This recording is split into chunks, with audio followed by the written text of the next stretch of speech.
All right, it is official. Jose Bolin has entered the Heisman Trophy race. I remember last season he was in the race last season as well. Let's just go over his stats real quick. Oh, this is career. Yeah, this dude has a touchdown scoring machine. Yep, and he's a gritty possession guy. So we got his quickness up to 98. And he's high stamina, and he's a good return man. Good speed, elite acceleration and stamina, good return man. Crazy hands. Route running hasn't fully materialized, but that is cool.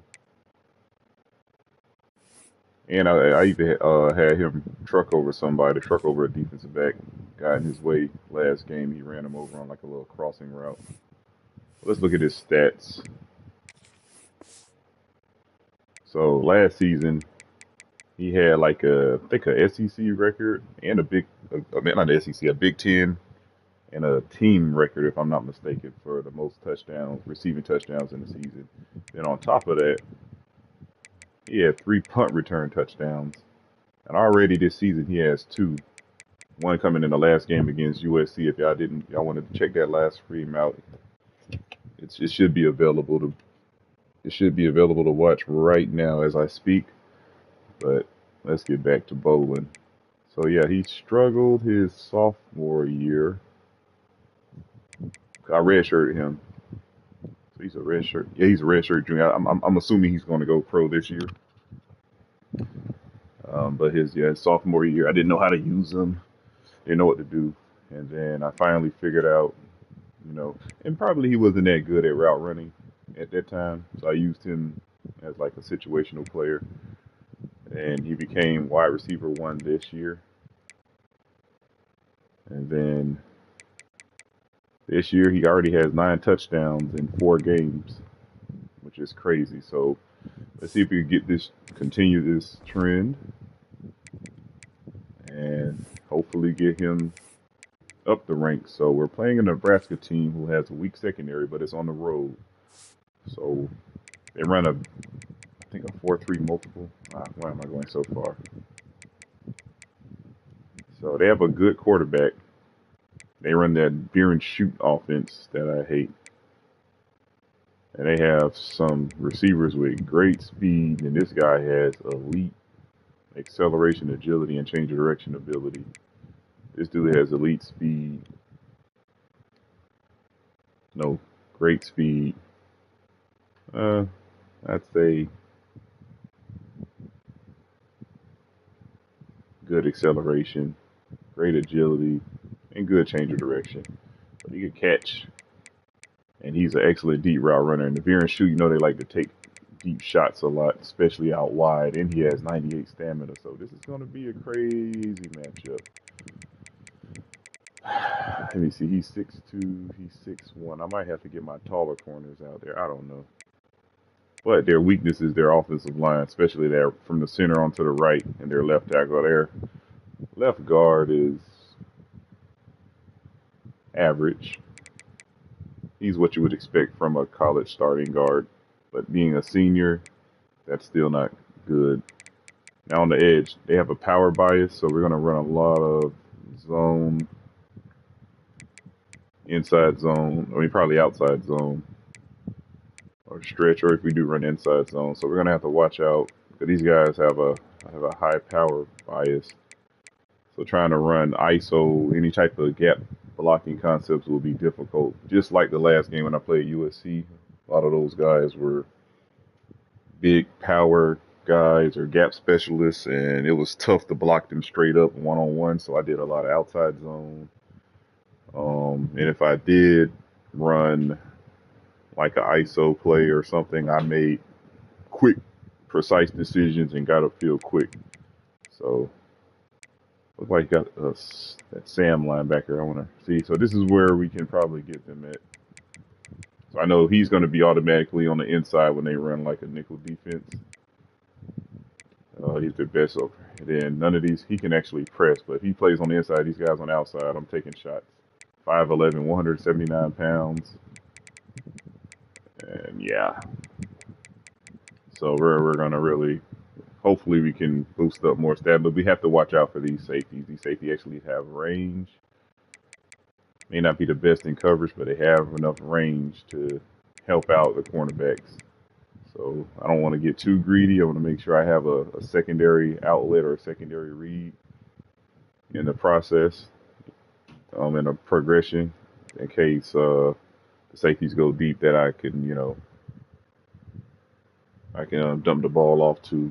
So I'm gonna make sure I go through pure progression, be disciplined, be patient, and try not to stat pad, because that can lead to a lot of mistakes, especially on the road. So I'm glad that he's in the Heisman race, but then again, I don't want to try to force anything and end up losing the game because I was trying to stat pad. So let's get in the game. It's going to be a night game.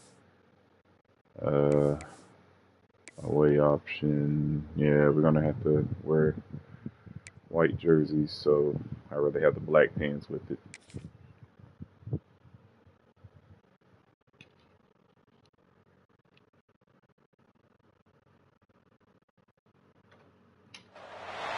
It is said the only constant is change in college football, but over more than 150 years, there have been some things that you can count on. If you can run the football, you have a chance to win. And boy, do we have guys who can do that in this one. Yeah, they are real good running the ball. They're in the veer and shoot. It's going to be tough. As we'll see a team looking to make it back to the CFP this year, the Michigan State Spartans, taking on the winners of 3 straight, the Nebraska Cornhuskers. It's going to be tough. 48 Sports College Football. Reese Davis with you alongside David Pollack and Jesse Palmer. Time to get this. And we lost to these guys twice. We played them my first 2 seasons in the Michigan State Dynasty. They had Dylan Riola. We just couldn't stop that guy. And we had trouble against their defense.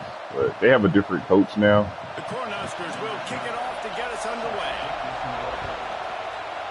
I don't remember. I never played Duke in this game, but I'm pretty sure their offense is annoying. Nice job by the kickoff team. Everybody stayed in their lanes, and they'll stop him at the 16. Okay, we're going to come out, run some stretch. Spartans offense will go on the attack first. This wide receiver matchup is one that we've been waiting to see. You have 2 guys on either side, Jesse, who are really going to make the secondaries nervous. Oh, they should, because these guys can take the top off the defense. You've got 2 very dynamic individuals playing on each offense, and if I'm playing quarterback in this game for either team, I am going to take my shots and give my guy an opportunity, because both of these guys, David, have proven they can make circus-level catches. I mean, when they're not open, they're open. I mean, they can make the dynamic catches, the contested catches. They have the speed. They are 2 of the best this should work. in all of the country. So whenever an offense has the football today, you're going to like the show. Back to pass. It's carry on. It's complete to the right. And a good job of coverage by that defense. Just a short pickup. And I love when my quarterback sees zone and knows exactly where to go with the football. Sees the wide receiver running the drag route, knows when to throw it, pulls the trigger for the easy completion. This man coverage. No. On 3rd and long, he's going to have to throw. Go to Heisman. He's got him along the sidelines, and the foot is clearly down for the catch, and they'll move the chains. This round, cover 6, it looked like a green. letting him know it's going to be a long day. That linebacker's free. There we go. Now the end is free. From the shotgun, they'll run it. Pretty good job of running to get 2 there to the 32.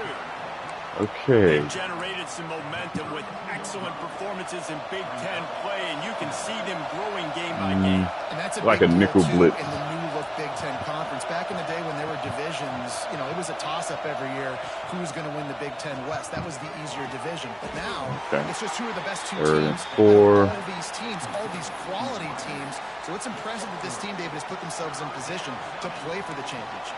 You ain't lying, especially in this conference. So let's be honest, the Big Ten and the SEC, they've separated themselves from everybody else. And so you're competing in this conference, middle of the season, you can finish strong. Now we're not just talking about conference championships. We're talking about where can we be in the playoff and how much damage we can do in the postseason. Wants to go up top. Pocket breaking down. Got him. Finds the tight end. Really nice job there. Pure possession, baby. And get it to their own 41. Oh, it looks like a blitz. The Spartans are on the move. That stick works real good against the blitz.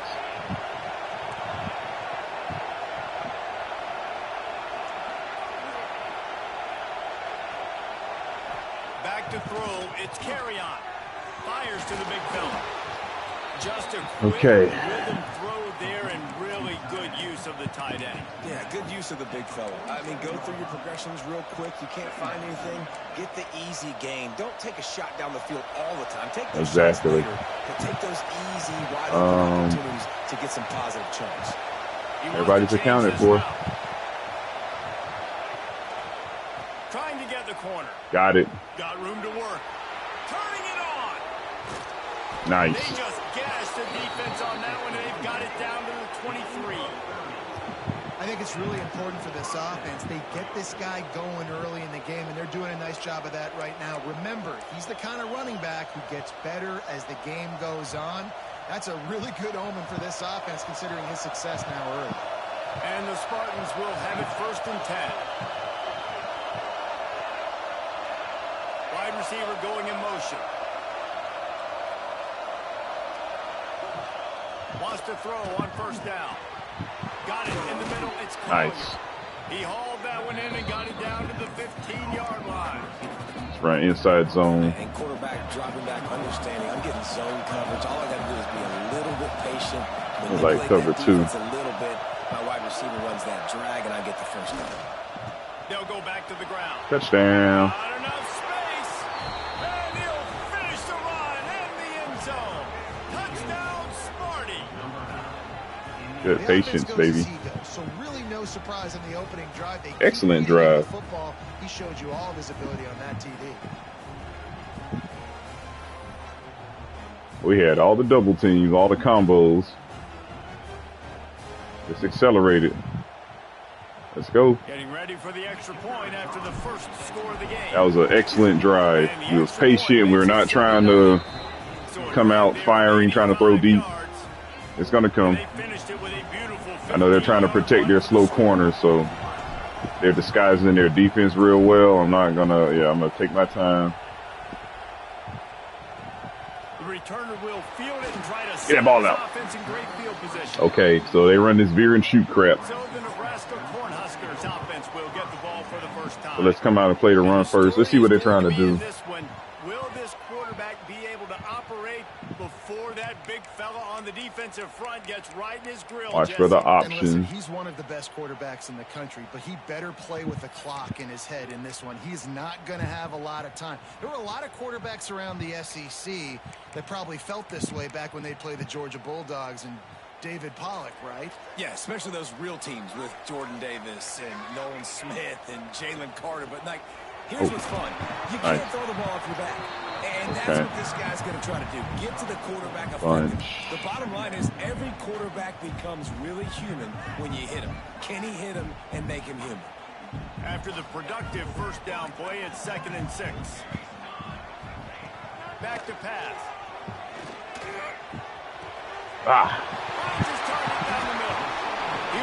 Good route. Okay.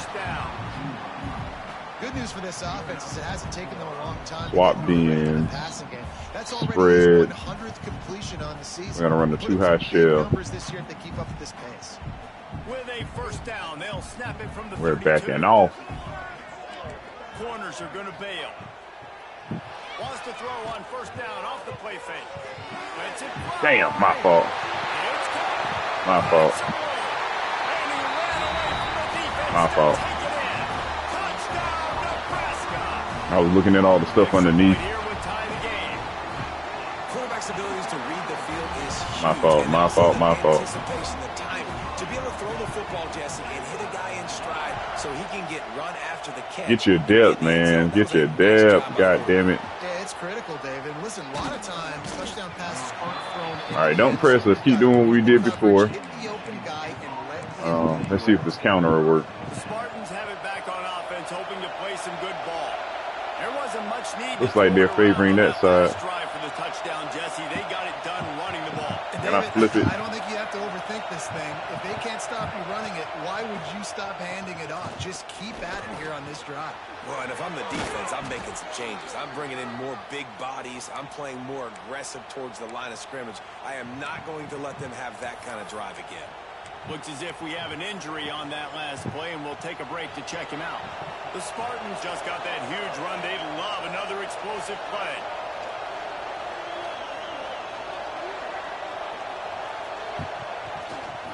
Might as well give it to him again. Breaks the tackle.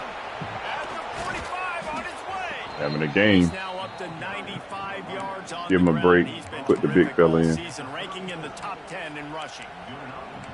Yeah, I tell you what, I'm always keeping track as a defensive coordinator of where they're running the football. You can see they ran it to bouncing the right. off arm tackles, baby. Is the right side of their offensive line really good?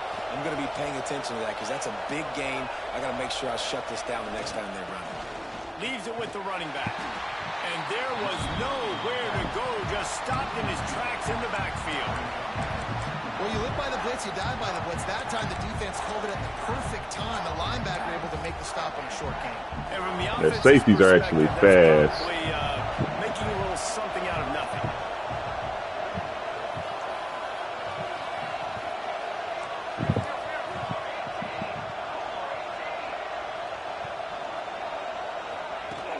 From the gun, running back on the move.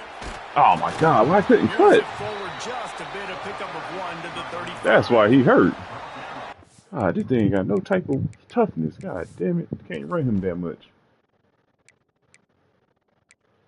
Now we have to go back to keep fresh. Big fella in the middle, man. Those defensive tackles, they go such a long way in deciding and really stopping the other team's run game. Just forcing contact with those guards and those centers, owning the line of scrimmage. This man coverage. Or zone. Looking to throw, it's carry on. Pressure coming. A little release to the back. And they're able to force him out of bounds after a short pickup. Damn, man. Now on 4th down, they'll send out the field goal unit.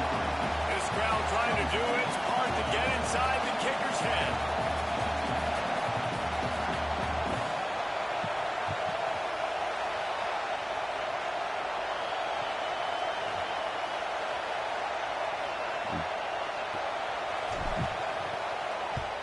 Oh my! What type of kick was that, bro? No good. After that, Really? Get the fuck out of here, man. Hey, sometimes I just feel like 4th down, man. Just go for it every time. That's what I was thinking, bro. Field goal, miss, make rate. And listen, kickers have improved the last couple of years, but we left some points off the scoreboard there. The run from the shotgun. There he goes. Oh my God! To fight for yards. Damn. Okay. He's at the touchdown corner. He ran through tackles like water. Damn. What an explosive eruption into the end zone. So their crowd is really not affecting our ability to audible. I'm gonna go straight to 21 personnel. We're gonna It's my running back acting like a little bitch. Can't take hits. We're gonna have to. This guy's setting everything up. From inside the 10, here he comes. Nice. Able to find enough room to get it out across the 25. He's brought down at the 26. We're gonna come out. Just enough time for one more snap before What the hell? the quarter. Are you serious? From the gun, they'll give it on the inside. They get him on the ground. And Why would they run Hail Mary? into the second quarter.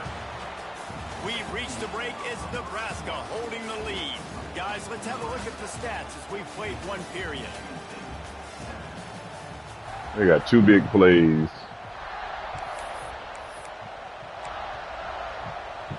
Had a chance to talk it over during the break, and they'll start with 2nd down. This Tampa 2.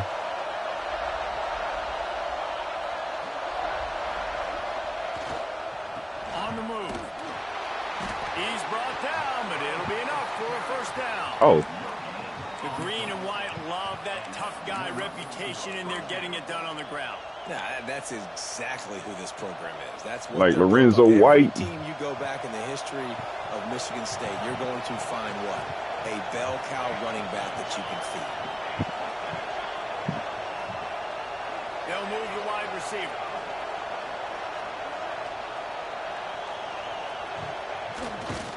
They'll give it to him again. And he is just engulfed at the line by this giant defensive tackle. Great job. Get curl flats. Everybody firing off the ball, hitting their guys. What the hell is this? Running to the football, nowhere to go. Like cover 4. They've softened them up with a run. Now to throw it. How he dropped that? Just a hair off.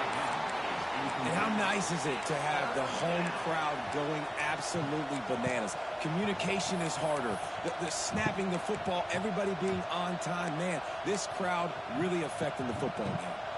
Third down, and the Husker faithful getting loud, trying to make moving the chains impossible. To throw, it's carry on. It's caught. He's got first down yardage as they move it to the 44. And you got to love the versatility of the big fella. You can put him in the box and let him block big defensive linemen, or you put him in the slot and you throw him the football and have success. Out of the gun, the inside give.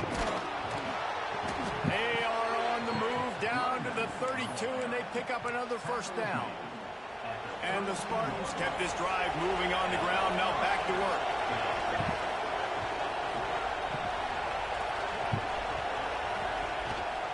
The give to the back. And that's a very productive first down play and bringing up 2nd and 3. Coaches always harp about staying ahead of the chains, and when you can run with that type of efficiency on first down, man, you are doing just that.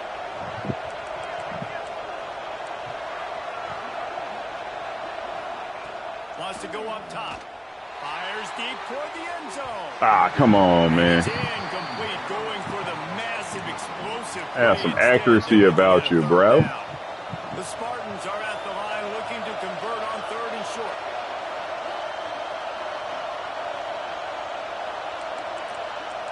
Over 6. They're going to try to throw for it on 3rd down. Caught close to the marker. It's Collier. Got enough to move the sticks. First down from the 17. And the Spartans come to the line with a fresh set of downs. The give from the gun. Okay, I gotta get He is going nowhere. Stop at the line of scrimmage. Stopping the run is very high on every defensive coordinator's list. Making the team one-dimensional. Nice job stuffing the run on that play right there. Just a blitz. On first down, it's 2nd and 10. Oh.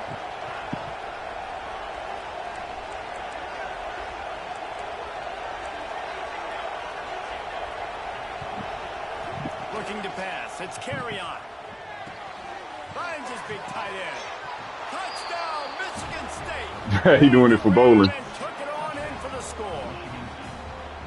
You want to keep your offense on the field, wear down the defense, put that tape on and show it in a clinic. That's the way it's done. And as a defense, man, there's nothing more demoralizing. You can handle it when you give up 3, but to give up the touchdown. Finally got tight ends that can actually open up the offense. You've already been bumped the whole way down the field. Man, that's frustrating. Well, you could draw a line in the middle and he would have hit that thing. And that extra point was good, and we're all tied up here in the 2nd.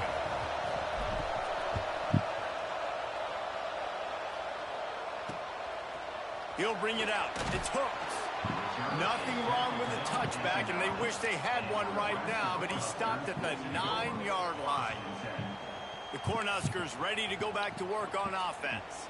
They saw what happened on that last scoring drive, and now probably feeling a little bit of heat to answer. Going to try to pop one on the screen. Shakes off the defender. Nope. Hey, knock that ball out. He want to reach that ball. Take it away. First down, leaves them in 2nd and manageable. And this offense, I think, will do a good job in this game divvying up the football and distributing it to different guys in the passing game. It won't just be receivers. It's not going to be tight ends. This running back, he's a weapon, too, after he catches it. You saw it right there. Linebackers moving, trying to confuse the quarterback. Leaves it with the back. Nope, not this time, They bitch. finally get a hold of him, knocking him down behind the line of scrimmage. He had been running wild. And that's how you respond as a defense, man. You give up 9 yards on first down. Second down, man, they bring some pressure. They are in the backfield fast, and they make the tackle for a loss and completely flip the script. Almost a guaranteed first down on second down, and now maybe even put them in a passing situation on third down. Oh, you're right there. You got it. Ah, he made a miss. Damn. Nice. Nice by the running back. Well, it's a nice play design there. You're getting the running back involved in the pass game. Quarterback gives it to him early so he can go to work upfield and get the first down. Now from their own 20-yard line, it's 1st and 10.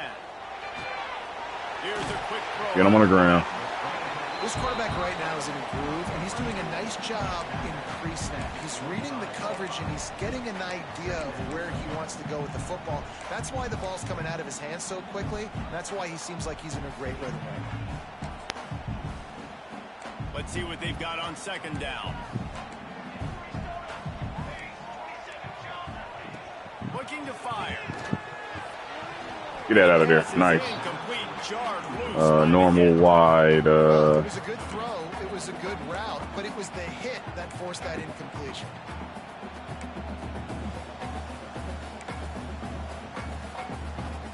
So they're facing 3rd and short from the 25.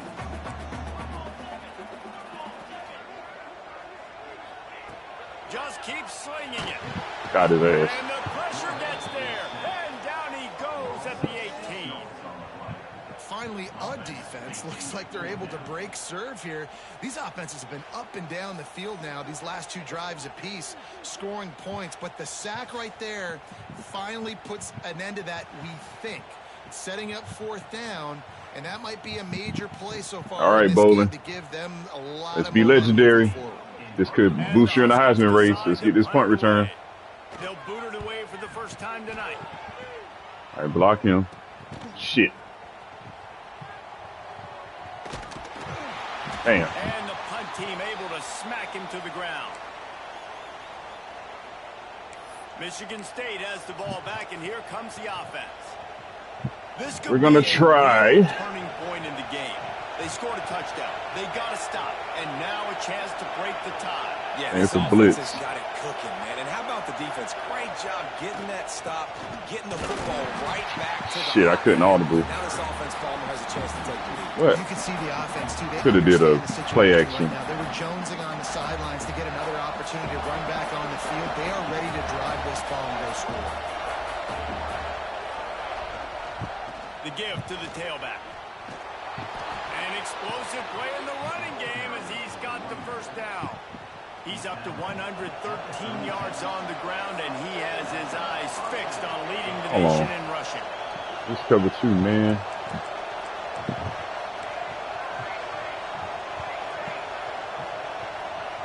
Looking for a man. It's carry on. Firing to the right. Oh, okay. And he's brought down after a nice game. Somebody likes hitting people. Here, 2 minutes to play in the first half. You want to hit people with garbage cans. Set of downs. Oh, this is a zone blitz.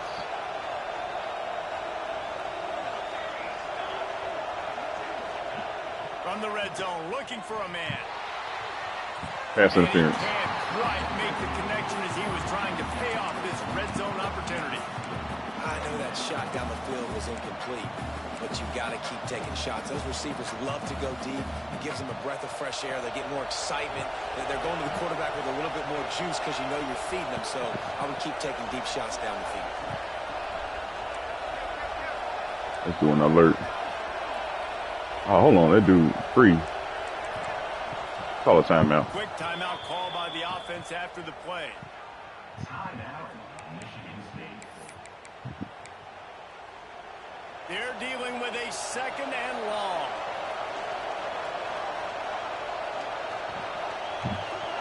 Motion from the wide receiver. It's a zone blitz. play fake. Unloads to the wideout. Get off me. Damn. Gets out of bounds after the big game, but they've got it first and goal. Well, when you're throwing these comeback routes, man, the timing has got to be so good between the two of them because you know the ball is going to be in the air a long time. You can't throw it late. It's going to get picked. That time, really nice job getting it out early, and the receiver doing a nice job on his route so that the ball was right on him as soon as he turned around. And he takes it in for a score. Touchdown, Spartans. This guy just has a nose for the end zone, and you love his ability to find creases, use his speed in the open field, and go score. He's been really good for his offense early this year. That already his 5th rushing touchdown on the season. Fielded in the end zone, it's hooked. Rolling the dice to bring it out of the end zone. Did not work out as he stopped at the 13. And here comes the Nebraska offense back onto the field. They'll try to answer that last score with one of their own. A chance here to tie the game with a touchdown drive. Plenty of time to work, not any time to waste as they take over here in the final 2 minutes of the half. To the air on first down. Makes the grab. And the defense had that one well covered. Just a short gain there. My old coach said you'll never go broke taking a profit. Take what's there, take the positive yards, and never complain. They'll go to work in the air on second down. Got his man on the right. And just a short, safe pass play. They pick up a few. Got to get to the line quickly for this third down play. They'll try to get it through the air. He's got his man across the middle. We got a timeout here late in the first half, and they'll try to get more points on the board before the break. And on that third and short, I don't think he was unhappy to see that zone. Nope, it was a great job by the offense. Hey, see where the holes in the zone are? Sit down. You only need a little bit of yards on this third down. Get the conversion. Move the sticks. Zings it complete to the right. And maybe he'll get back to the line of scrimmage, but no more than that. They just keep firing. Unloads it downfield. And it's incomplete after taking a shot on second down. They're staring at third. This is a hard game and a hard position to play. But if you're the starter at this level, you cannot miss that throw. No, you can't. And they don't miss that very often. I mean, those are the throws that usually say big plays on. The receiver gets a step, gets open. That's not one that they usually miss. Fires to the big fella. They make the tackle at the 33, and it is well short of the first down. Referee signals timeout. It's the defense wanting to make sure that they have everything just right with a big play coming. Slips through the line. Oh. Coverage team is down there to corral him. They made the stop, and they'll park it at the 39.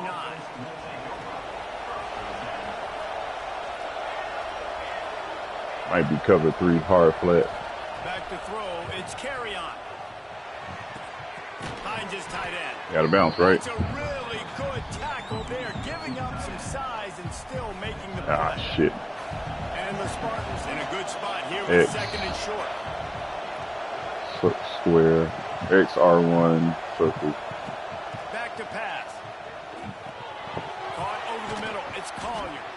They knock him down, but he's got enough to get it across the line and pick up the first down.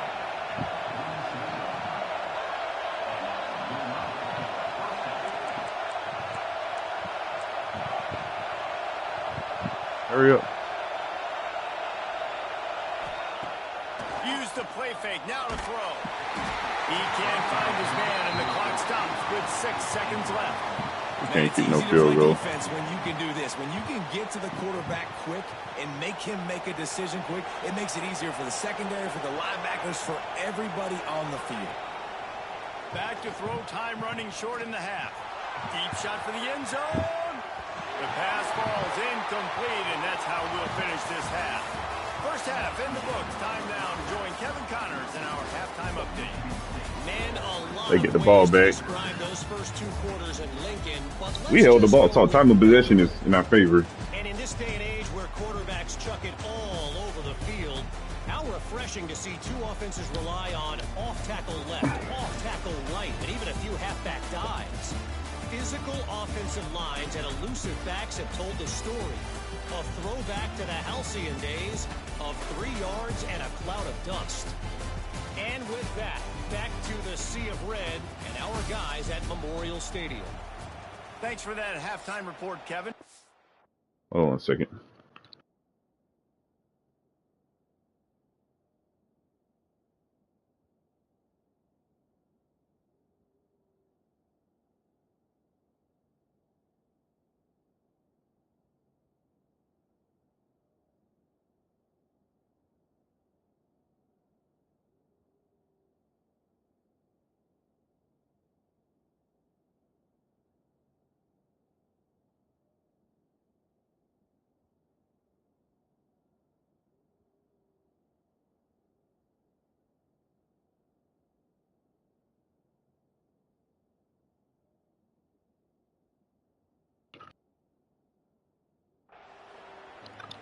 All right.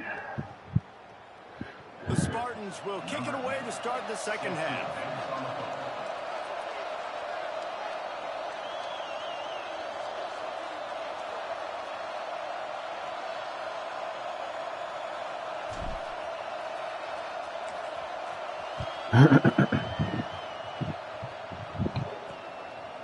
He'll bring it out. It's hooks. Not nearly as much as he'd hoped when he brought it out of the end zone. He'll be stopped at the 15. The Cornhuskers ready to go back to work on offense. Tight game as we start the third quarter, and we'll see what type of adjustments they made at halftime. And getting the ball first here, I think, is such a big deal. Like, I get the first chance to make a statement, to make the adjustments, to create some momentum for my squad right here in the third quarter. Yeah, I think it's so important for this offense to set the tone here early in the second half, to get a nice drive going, build that confidence, and get your defense ready to come on out, get a stop, and change the complexity of this game. And here comes the offense on second down.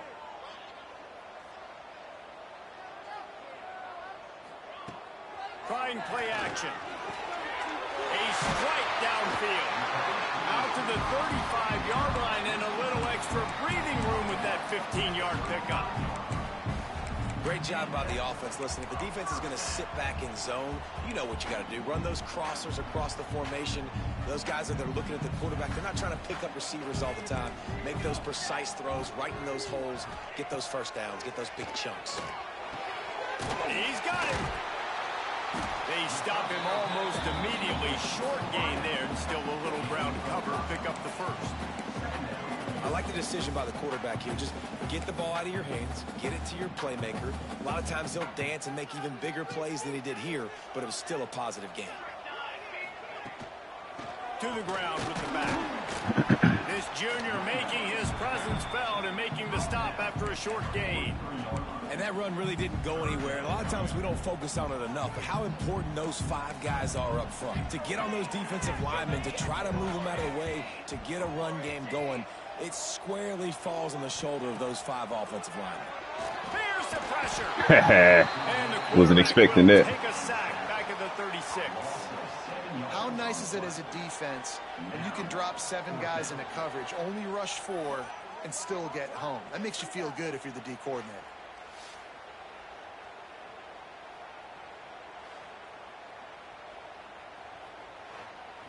Well, I didn't see what happened. I was looking downfield. Let me see how. So I did a stunt. So I audibled. I came out of cover 3 buzz maybe, then I audibled to like a cover 3 stunt blitz, linebacker stunt. Oh, that was nice. I know the O-line lack awareness. That was cool. So we return it right. Will punt it away on 4th down.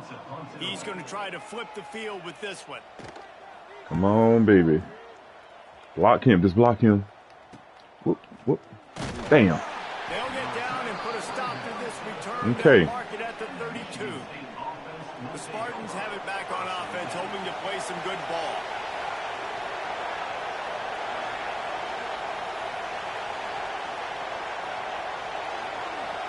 And he's still unblocked.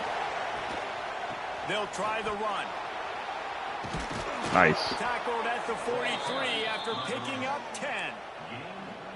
There's really no secret to it, David. When this guy's running well, this offense is so hard to stop. It opens up everything, and he's having a great day, showing you a little bit of everything, and this offense has got it rolling on the ground.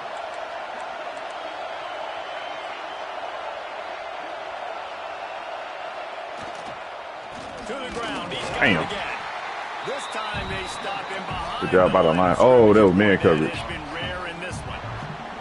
And the Spartans have put themselves in dire straits after that last play at 2nd and a mile. We got X, R1, square. Dropping back, it's carry on.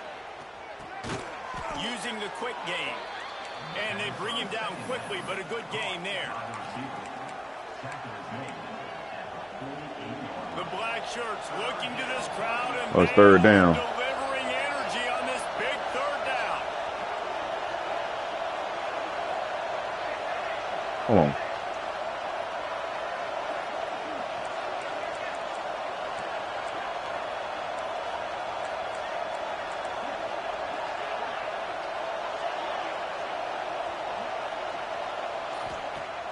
Off play action. Ah, you son of a bitch. Good read. He did not Good read. make it a stone wall on 3rd down. The Spartans will punt this one away. Yeah, their safety's actually saving their behind. I'm gonna stick this He'll fool. take it on the return. And they'll get him on the ground as the offense comes out to start the next drive.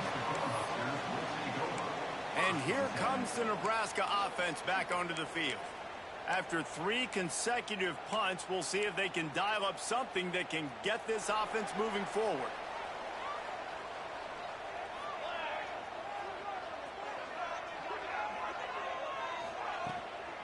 From the gun, the ground game. Man, when I can run the football like that on 1st down, it creates 2nd and inches and stay way ahead of the sticks and be in a position now where I can throw the football or run, I will have a lot of success on the offensive side of the football. From the gun, they'll try to impose their will. Oh, why is our He puts him in business. defense not shitting blocks? To the 46-yard line, it'll be 1st down. Well, the defense is on their heels right now. They're going to have to find a way to stop this guy, but he's got a head of steam. Boy, he is hard to bring down. got a head of bullshit? The offense setting up shop at the 46, 1st and 10.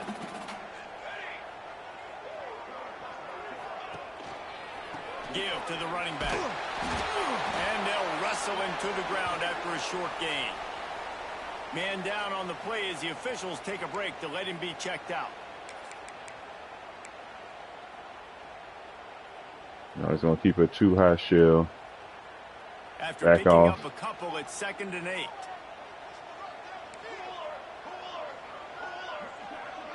They'll go with a direct snap. And he doesn't find much running room. A short gain on the play.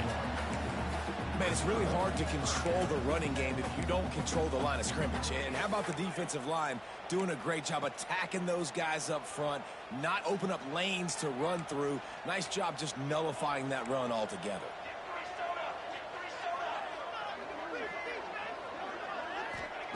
On 3rd down, he'll try to pick it up through the air. Give me that, stupid. Intercepted. Big play stops the drive. Finally brought down. The what a play, not only to get the football, but to flip the field position with the return. And he makes a play in the back end. Nice job reading the pass, and that's his 2nd of the season. This guy, unbelievable job seeing the quarterback, breaking on the quarterback, and going and getting that big play.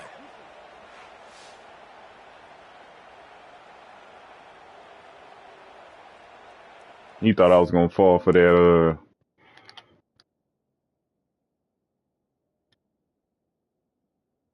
For the number 3 receiver, number 81, the number 3. He thought I was gonna fall for him going out. I was like, nope, stay disciplined.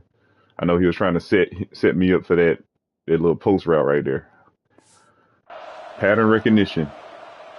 Michigan State has the ball back, and here comes the offense. All right, got him double Here's teaming. another opportunity, Jesse, to stretch out this lead after punting last time. I think it goes back to your playmakers, Reese. I think it's finding the guys that have been working for you. Oh my God, you really don't want to block, huh? Yeah, and And there's obviously no need to panic. I mean, think about it. You got the lead. You got the football. You got to be smart with the football. Make your plays. Put a good drive together here. Didn't get much on first down. All right. 2nd and 9. So we got X. We got circle, X. Oh, look like X probably got it. But X might be my first read. X, circle, X, triangle, square. Looking downfield, it's carry on. Those two not on the same page. It's incomplete. Whatever. How loud is it in this building? This is crazy. These fans are going absolutely nuts. And I used to love when the fans got involved, and I'm on defense because X, it messes with the snap, circle, triangle. Communication. Might be a blitz. Really rattle on offense.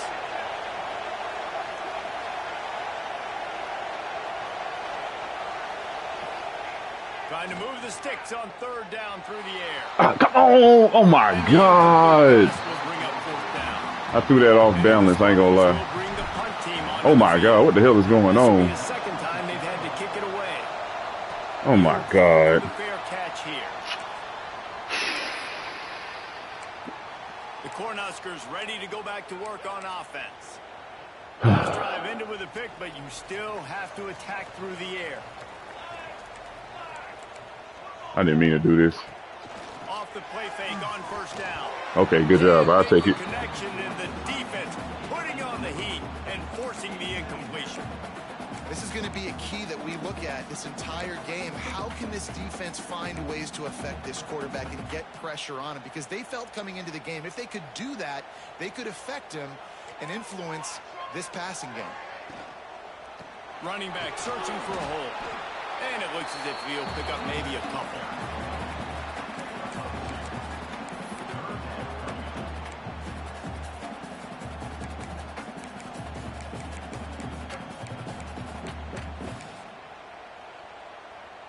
They've got to come up with a big play on this 3rd and long. From the gun, wants to pass. Just tackle him. Makes his man miss. Get him on the ground. That's all I asked for. Good job. Territory, but not quite enough for the 1st down. It'll be 4th down. The Cornhuskers send out the punt unit. He's getting a lot of work. 4th time he's punted tonight. Wants to return it.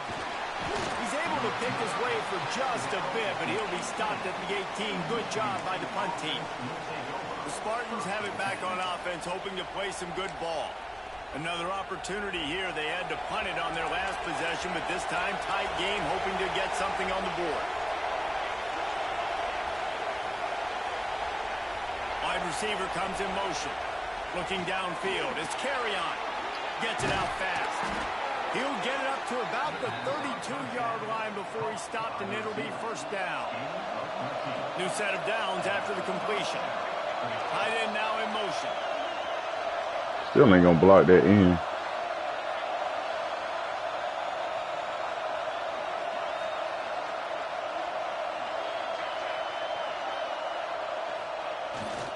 They'll give it to the back. Good pickup on the ground, and they'll mark him down at the 39. You love to see this on offense. Early in drives, getting that kind of yardage keeps you ahead of the chains. The Spartans can really attack on this 2nd and short.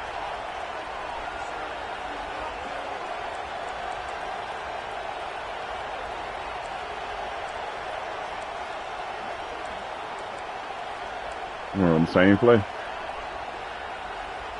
Motion from the wideout. Back to pass on 2nd down.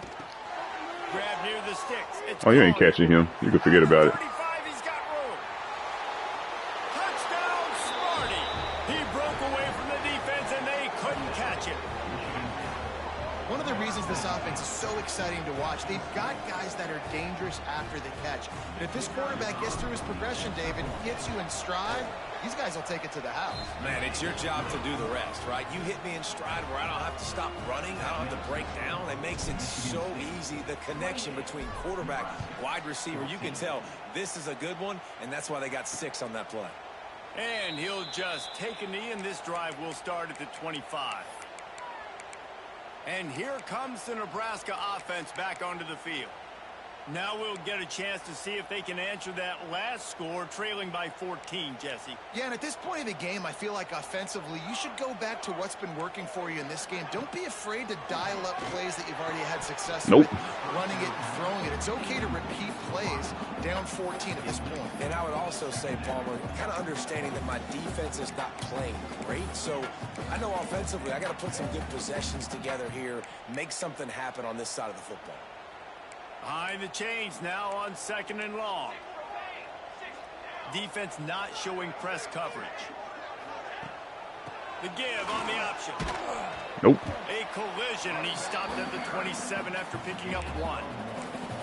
And, man, the big fellas up front, they don't get a lot of credit. They don't get talked about a lot unless it's negative, but they're the big component, man. They've got to get some push, to get some running lanes, get this running game going. They're the ones that make it go. Wow, this offense is doing nothing. They've already punted 4 times and staring at the possibility of a 5th. On 3rd and long, he has to throw for it. Got his man downfield. And he's brought down at the 40-yard line, and that'll be a 1st down. Oh, that was a sim pressure. I might try that out. The ball's got to come out of my hand right when he hits the top of that curl. Nice job by the QB finding him. Nice catch. And the Huskers with the 1st and 10. Use the play fake. Now to throw. Nice. And the physical play there forces the incompletion on 1st down. And that's your goal. Separate man from ball. Try to get your shoulder in there on the catch point and really give him something to think about. Physically jar that football and knock it out. Nice job by the defender. Working well behind the sticks on 2nd down. Right there. The RPO, fire complete to the left. They make the stop, trying to pick up just a little bit at a time to get to that 1st down marker.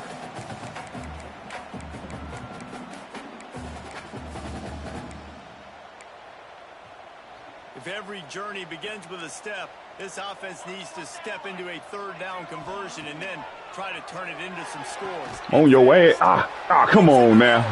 Come on, man. Make the goddamn tackle. That was a perfect play call. One of the things I love about this wide receiver, it's not all bombs and posts and go routes. 3rd and long, you just kind of run him not too far down the field. He makes the catch, and he's so dangerous, making moves, using his speed and elusiveness. He finds a way to get that 1st down and keep the offense on the field. Coming out on 1st down with the play fake. Quickly to the tight end. Defense makes the tackle. We got to start running stunts. Will be the final play of the 3rd quarter.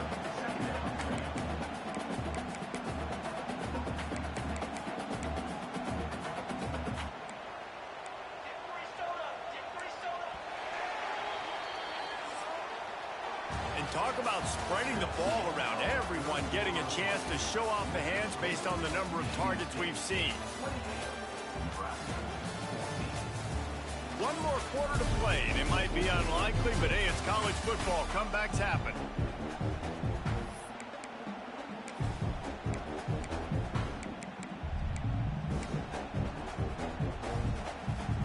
And a chance to mull things over. Let's see how they start the final period here on 2nd down.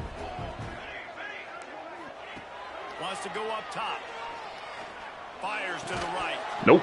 And the pass is incomplete thanks to a big hit. Not many receivers like to get hit. They just don't, okay? They're prima donnas. That's what they are. That's who they are. Nice job by the defender. You could tell he was catching the football. He was going to put a hit on him to make sure he had to think about something later, and you could see the ball pop out and fall to the ground. On 3rd and long, trying to have a big completion. Got his ass. Can't find the man, and he'll be knocked down at the 40. And the defense there goes zone. So I think the CPU, they already know what coverage you're running. So you run a coverage that look like it. You run a coverage that looks like the one you want to run, then you audible to the one that you actually want to do. So that's what I'm picking up on. Okay, so they're going for it.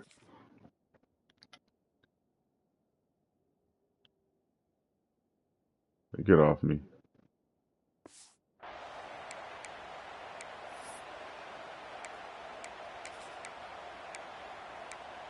What else we got? Okay. So I'm gonna run sim 3, but then we're gonna go to multiple possessions. They can't come three up buzz empty on this match. drive in the fourth quarter. They'll go for it on fourth down. Oh, he's going to try to hit him deep. Oh my God. How was the seams open like that? 5-yard line, but they've got it first and goal. Hey, man, that was I should have just ran cover 4 or cover 3 seams. Okay, so never run buzz match against a 2x2. QB's got to be My great fault. with his eyes. He's got to throw it on time. His target has to be in the perfect place at the... Fuck out of here. Okay, that was, I made a mistake right there. Don't run buzz match against a 2x2 set, because if the quarterback is patient and has time, he can hit the seams eventually. Because that buzz safety is not gonna run deep. I think he carries him enough to where to the free safety can come over and get him. Okay, so he carries him to the single high safety, which that was my fault. I was supposed to run back there. Oh, lucky bitches. Nice job by the kickoff team. Everybody stayed in their lanes, and they'll stop him at the 16. Michigan State has the ball back, and here comes the offense. And they've got a little bit of a cushion here, David. If they can add to it on this drive, it would be nice. And it definitely makes a little bit of a difference. Knowing I'm up by more than a field goal, obviously, Jesse, my mindset switches, and I know I can't make mistakes. Yeah, David, I don't think they have to reinvent the wheel on offense. Nope. Here. What they've been calling has been working. Just get back to doing what you're good at. It's 1st and 10 from the 31. Dropping back, it's carry on. Get off me. Makes the grab. Oh, he's got some space. Heisman. Major gaps in that defense, and he got loose, and they finally knock him down at the 41. This offense absolutely humming as they come to the line again. We should be able to. Let's see if we can watch these guys down. Wide receiver going in motion. Damn. They ran a blitz.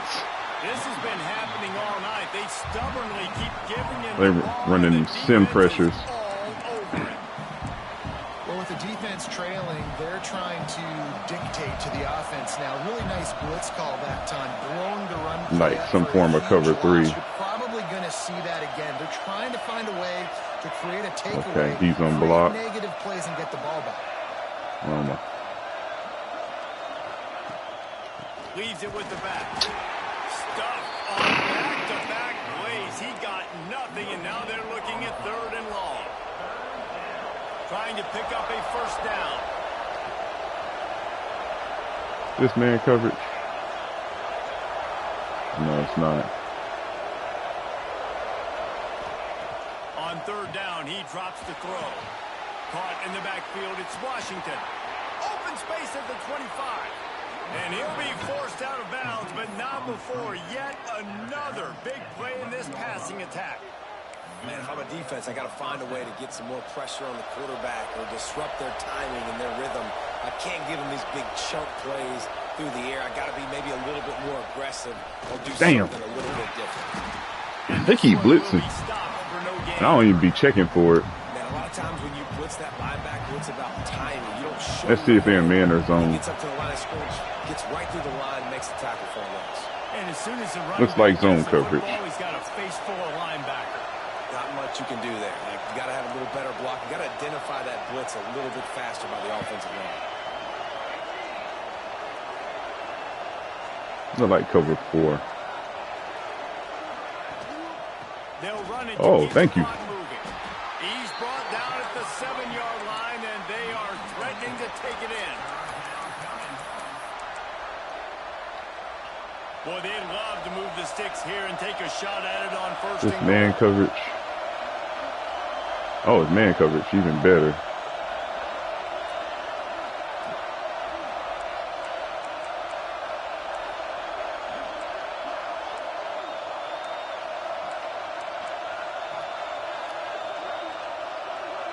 X, circle, square. Looking for a man. It's carry on. God damn it. They'll make the stop about 3 yards short of the first I'm going for it. Man, did the defense need the stop. Great job getting the third down stop. They needed to force a punt. They got to get their offense the football back so they have a chance in this football game. Really Hauls it in the first down and more. They will score. Touchdown, Michigan State. That'll give them a little more breathing room as they try to push this winning streak to 5. And that is a drive and a score they absolutely had to have. Now making it a 2-possession game late in this one.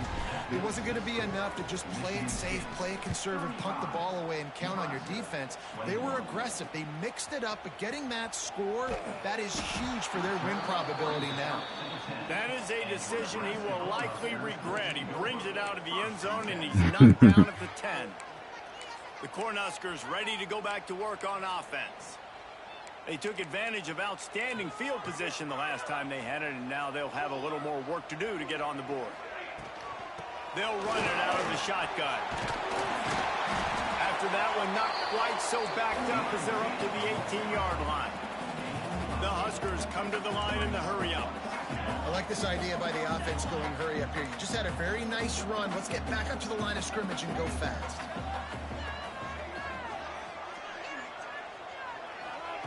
Going to take a shot on 2nd and short. Complete in the middle. They bring him down, but the big play will move the sticks. Here comes the offense on 1st and 10 from the 47. That's what's so scary about this offense. They've got guys in the perimeter that can change the game in one single play, and you saw it right there. Too much speed on the perimeter to create that explosive play. And they pick up just a few on that completion. Plenty of work to do here on 2nd and long. Looking to fire. Throws to the tight end. He's got it. And a nice grab there. Big pickup down to the 35-yard line. I ain't run those stunts.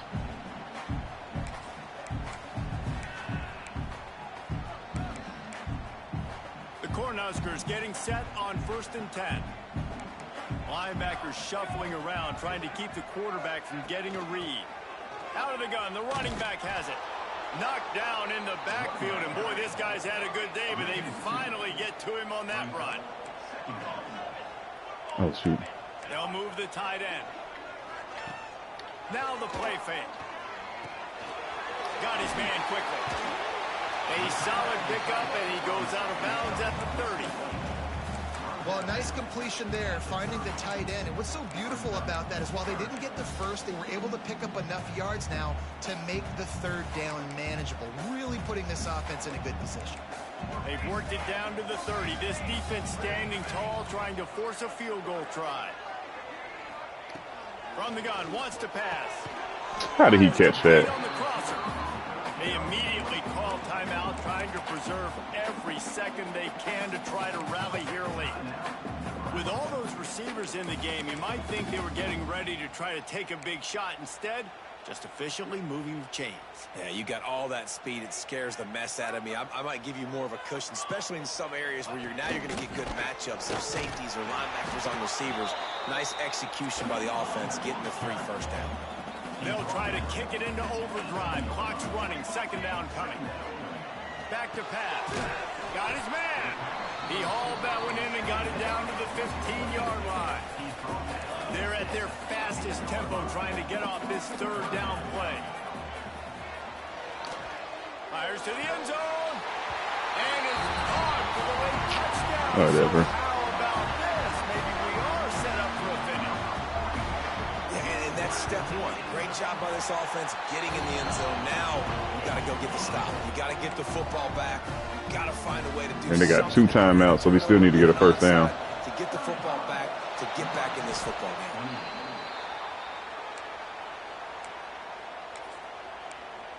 Do a simple handoff. Back on offense, hoping to play some good ball.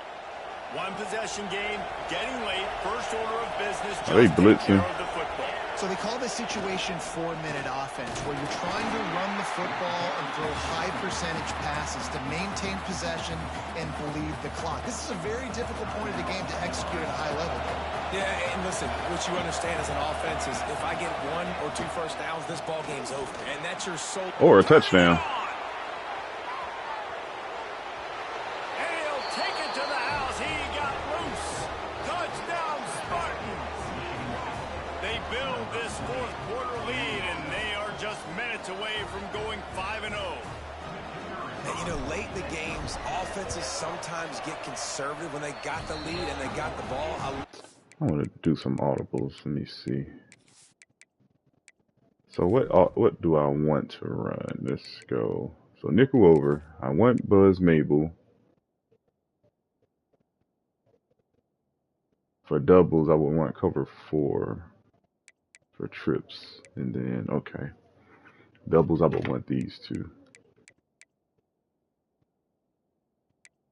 Mint. For this, okay. Offense, they were aggressive. They got another score added to the lead. Now you're trying to salt this game away. Nebraska, 28. And he'll bring it out of the end zone.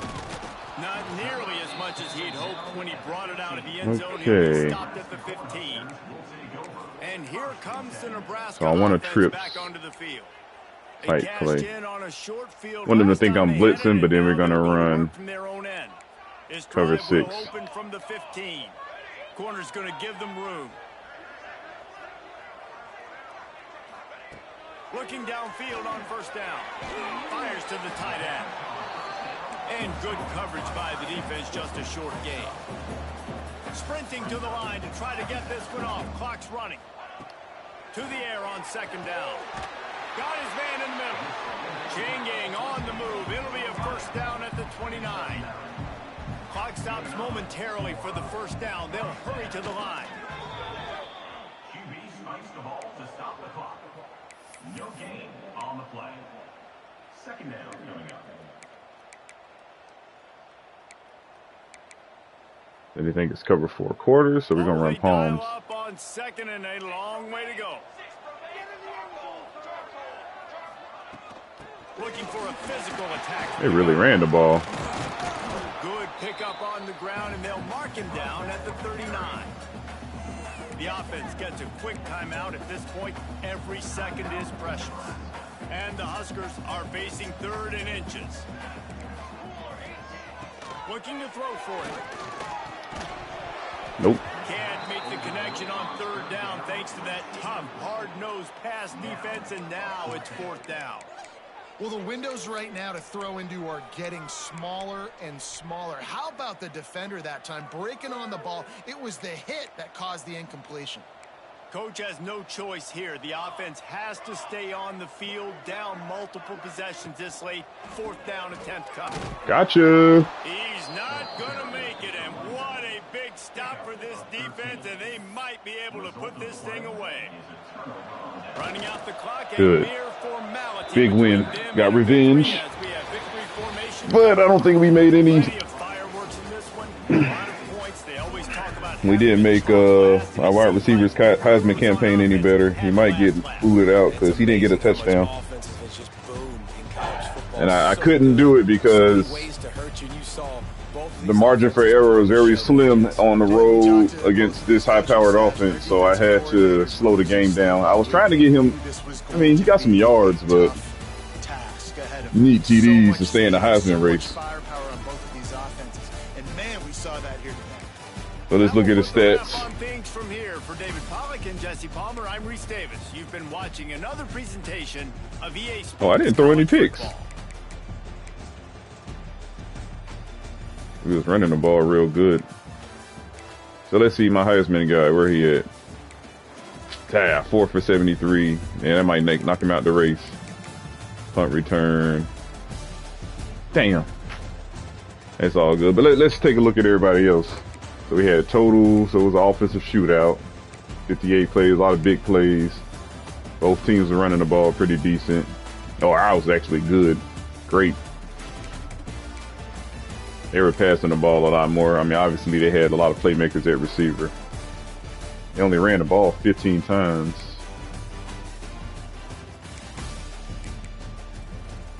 So he only had 10 yards of catch. Where'd the big play guy at?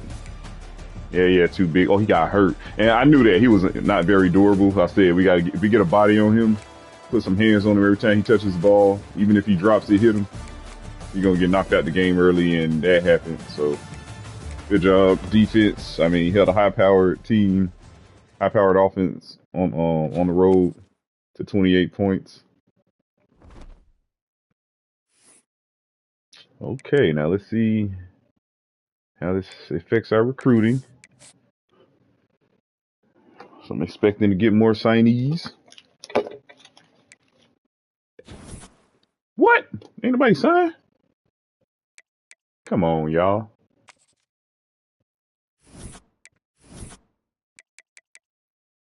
Okay, we on his radar finally. Yeah, good.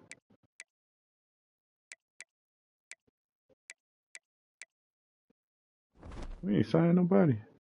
Oh, Maryland. Okay, we got Maryland this week.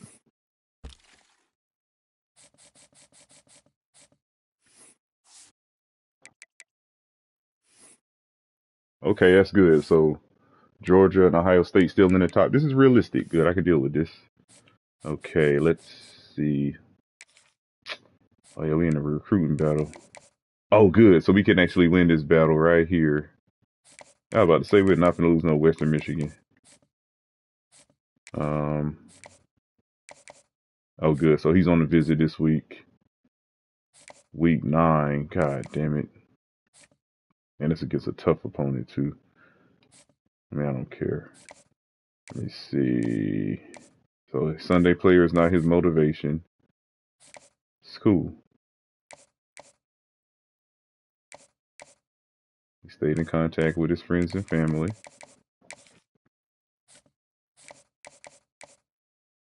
So it might be gamer. I don't think there's no other conference championship and pro potential combo out there. Well, it's not that. Yeah. So it's gamer. Hell yeah.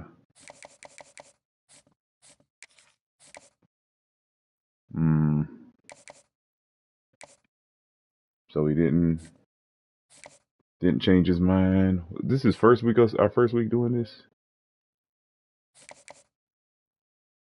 Oh, I was trying to see. Okay, so house call is it?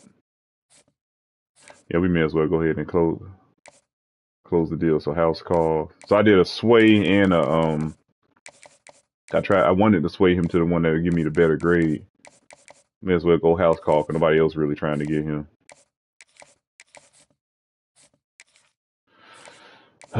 This one's gonna be tough. But so we should get the boost because of the visit week 7, hopefully.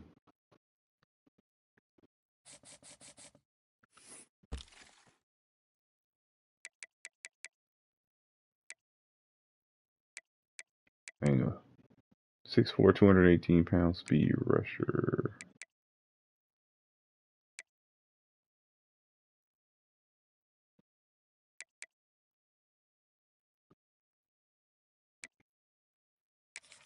What's up with this guy? I think I scouted him and didn't like him.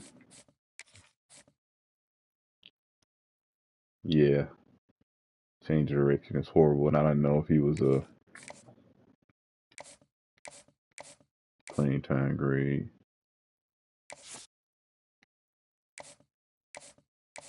But this guy gonna be better than him.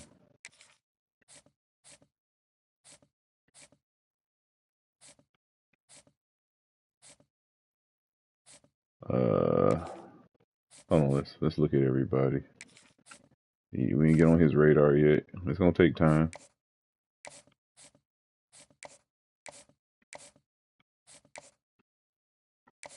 Trying to get out of this recruiting battle hopefully this week. Oh yeah, I want this guy because he's a gem. I don't have any gems at right guard right now or any stars. Hopefully at least it's an impact. Get on his radar. Finally got on his radar, which is good.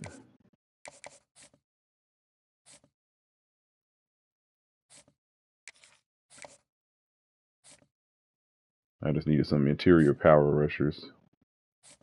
Or interior guys that have high power moves. Okay, we get him. That'll be big. I think we're ready to send the house hit, my guy.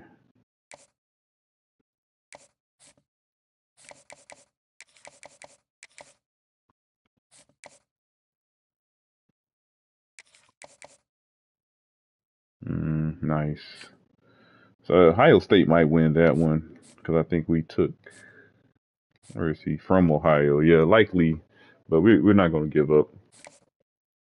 Shoot, Michigan might jump us because they got to visit this week. I think I'm trying to move away from the zone guys, but yeah, I'm trying to move away from zone. I might just let them go. I might go straight to man coverage guys. Yeah, I might let him walk. Yeah, they can have him. I don't think I really want him.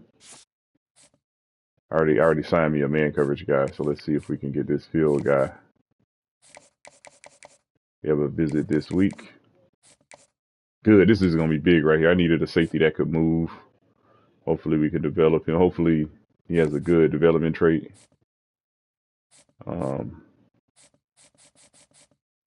Okay, I think we can scout some more people now. Let's go check to see if there's any other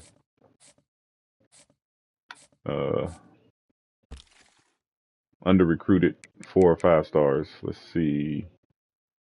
Yeah, they could have him. I'm not gonna win this one. Like I said, I'm trying to move away from zone. Oh dang, they still really didn't try to. He's taking his time.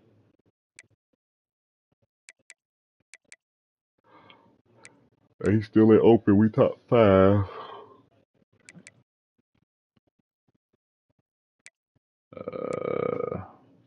Dang, they really not going after this guy like that. Okay, let's go 4-star. I should go position by position.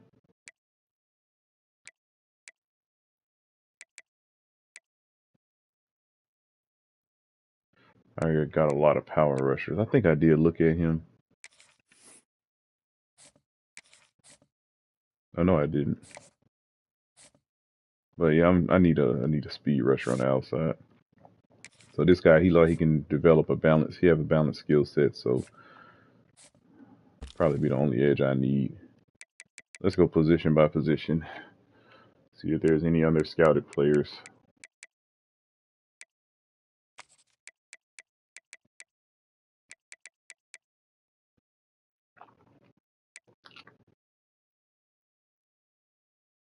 Too skinny. I see why nobody going after him.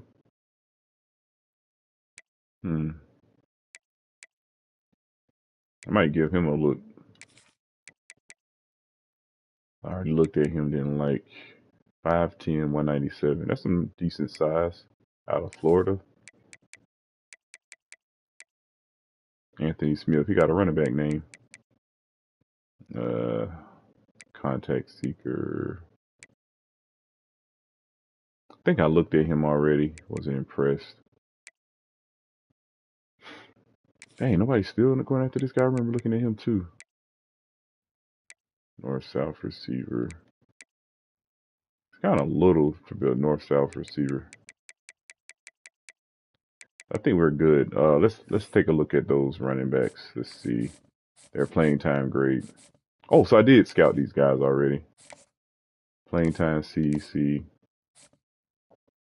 Oh, okay, so there's a reason if you're gonna be that small, you gotta be at least faster. So he already got impact dev. Okay, so I know his development trait. He can't break tackles worth of shit.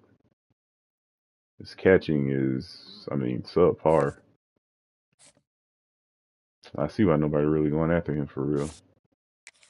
Now this guy, he's a C. All right, before I start scouting, let's see if there's any other position I'm gonna add to the board.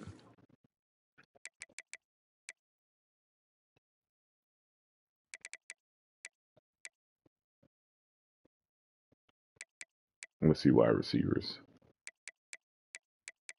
Anybody with no offers. Greedy possession. He got to be by his playing time. I like greedy possession receivers.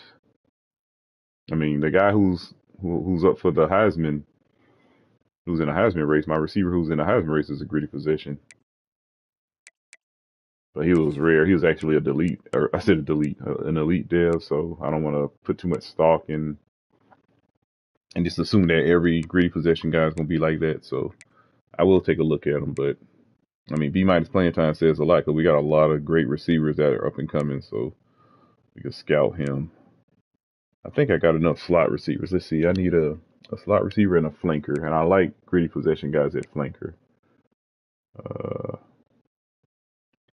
hmm. Yeah, we could take a look at these guys. Another greedy possession. Elusive route runner would be good for the slot. Dang, these guys are okay. Okay, so everybody else getting offers. We're second on this guy's list, but he's out there in Utah. He's in Illinois. I think I scouted him already. There's a lot of dudes here. I think I scouted. Dang, LSU ain't get closed out on him yet. LSU, the only one going after him. Yeah, let's take a look. I think I got too many guys, same archetype on the list. Yeah, so playing time. Playing time is big for him. So he believes he could play before him, but not anybody else. Damn. So somebody on here is real good. Oh, right out of Opelika. Hometown, baby. I'm going to look at him. And we got another. So anybody who got a B or better, yeah, we're going to get rid of all the people who got D playing time.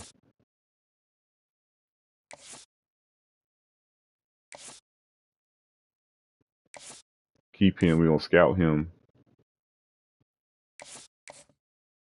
Scout him. He's a D. I was looking for a specific gadget guy. He got D plus playing time. That's probably why I didn't offer him a scholarship. I don't know what his development trait is. Okay, let's look at, well, not him. And I already got a gadget guy, so we can let him walk. We got B, B. Let's scout these guys. Okay, I already like what I see. 82 short route, 82 hands, 71 awareness. 87 medium route. Wow. Okay. 89 speed, 86. Maybe we could, yeah, let's see. 60 deep route, but 73 run blocking. I don't know what his development trait is. He's not a gym. Did say I need a flanker and a. Let's see how many receivers I got coming back. They say I don't need any because I just have one senior. But then the other dude could go pro. Bolin can actually go pro this year. A 93, he's the best receiver in the nation as far as overall rating. And he's producing. He might be a first round pick, so I have to get his replacement. Simonette could be his replacement, but I don't want to depend on him developing. Cleveland.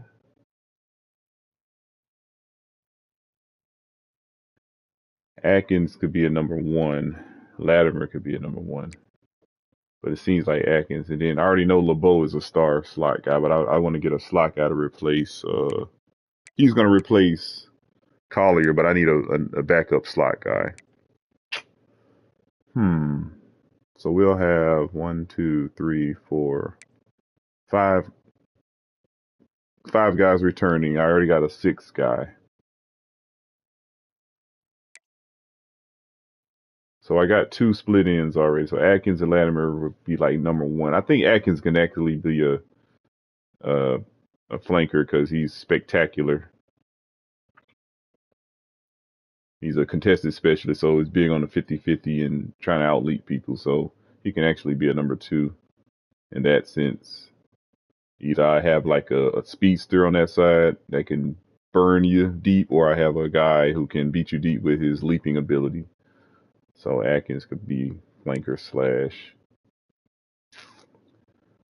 But since these guys are not gems, and their attributes really don't jump off the page, I don't know what his development trait is. I'll leave him alone.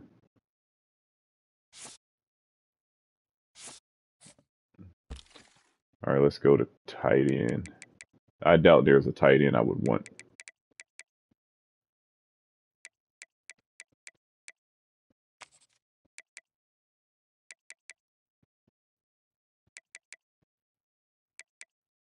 I think I got the one I already want. This guy, yeah, he's adamant on pro potential. We haven't put a tight end in the pros yet.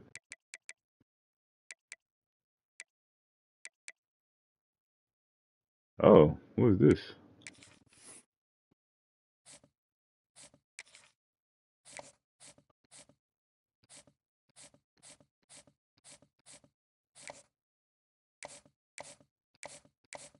I already scouted him. His catching traffic was kind of low compared to everybody else, but hell, let me see how many tight ends we got. Let's see how many verticals we got. 1, 2, or 1 returning. 1, 2. Got 2 returning. I just signed 1. Trying to sign another. We only need 4 tight ends.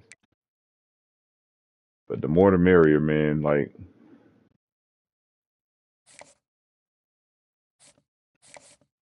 I mean, 86 speed. Just to have that on my roster would send a statement. Yeah, let's go ahead and invest. Let's see. Check his interest. See if we can get up to number 1.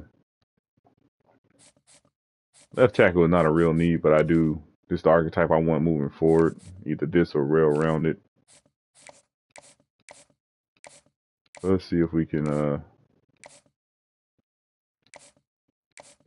scout. Well, he's out of Oregon.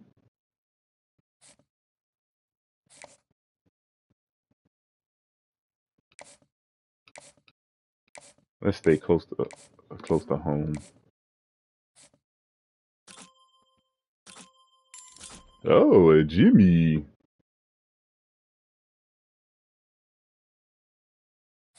I'm going to actually. I just need 1. Hell yeah. See if we can get on his radar before I offer him a scholarship.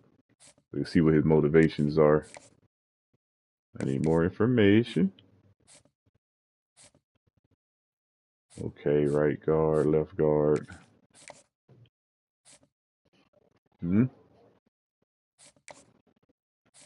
Let's see. Do we need a center? Left tackle. No, they say we don't need a center. But I would like to look anyway.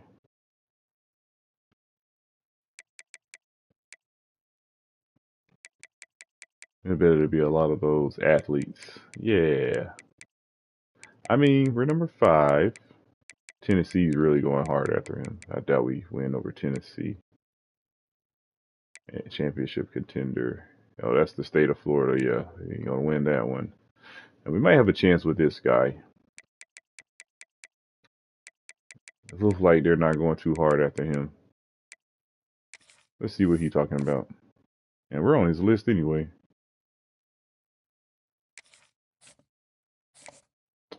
Yeah, I may as well get an agile athlete because they actually develop a well-rounded skill set on the O-line. Acceleration is high. He got quick steps, so I assume his. Oh yeah, okay, acceleration. So, yeah, he's gonna be very underdeveloped, but they usually turn out to be good overall offensive linemen. I mean, I can see what he's talking about. Since SMU and LSU are not going hard after him, I can take a look at him. Playing time, A+, okay. So he has a chance to play even with all 3 centers on my roster, okay. Okay. Let's say I don't move these guys to safety. Outside linebacker, inside linebacker. I'm trying to change the profile of the type of linebackers I get. And the most guaranteed way would be to go the athlete way. And they all want to come to my school. We have something they like.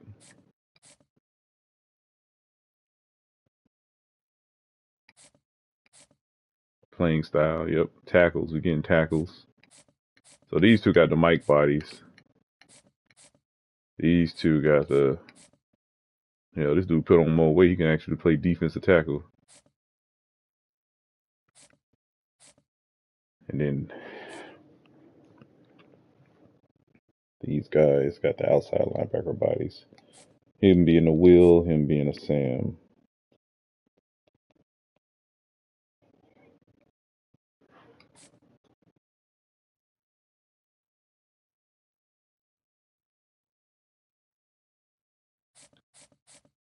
So these are my linebacker safety hybrids. Okay. And I'm sure I can't find any strong safeties. We got a coverage specialist in Wisconsin.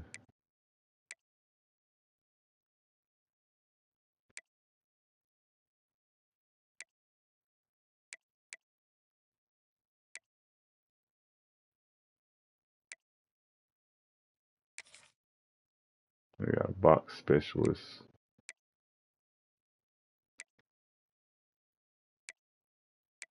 See, these dudes like our playing style. Is it the tackles or is it the... Let me see. We're about to find out. What makes them like our school? No, not coverage specialist. Box specialist.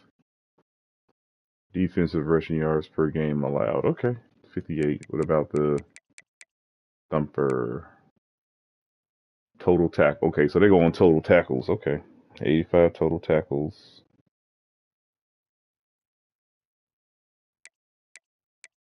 What about the Sam Thumper? Total tackles. So my Sam Thumpers ain't getting that many tackles. Lurker. Defensive pass yards per game. Oh, so we're definitely not going to get playing style for that. Okay.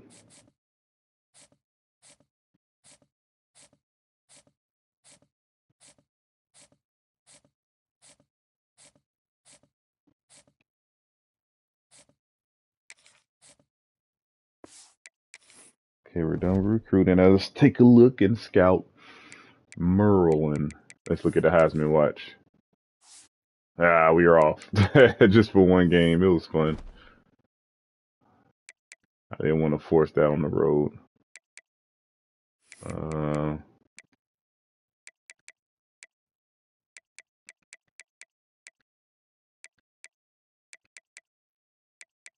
Yeah, let's look at Maryland.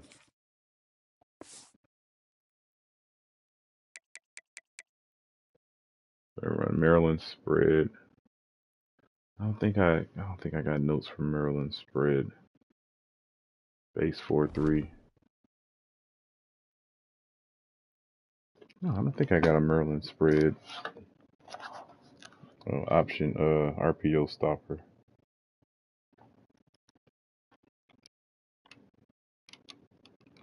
Illinois, Missouri, Kansas, LSU, Georgia, Texas. Nah. Nothing for Tidewater. Okay. Now let's look at their...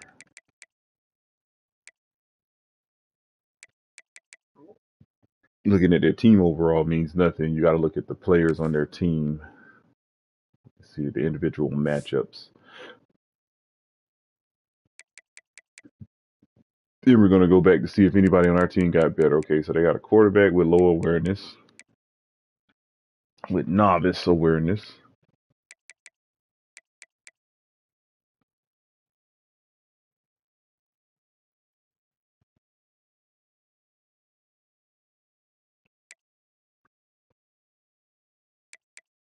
Dang, his throwing the pressure is bad too. This guy with, well, no, his awareness is poor. His is developmental, throwing pressure developmental. His throwing the pressure is subpar. Dang, both, they got two hurt quarterbacks? Dang, that was very unfortunate. Wow. His accuracy under pressure is 94. He would have gave me some trouble. And this is a redshirt freshman, backfield creator. Wow.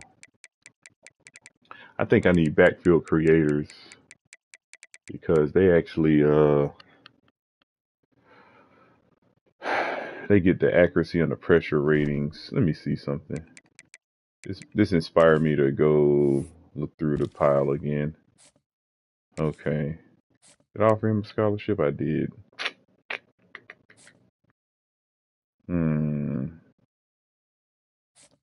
I got, let's see.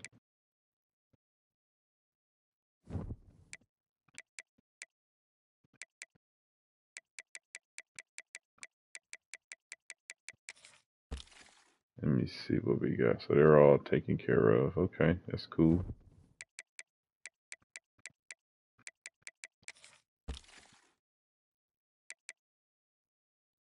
The JUCO guy. Another JUCO guy out of Florida. Let's see what he's talking about.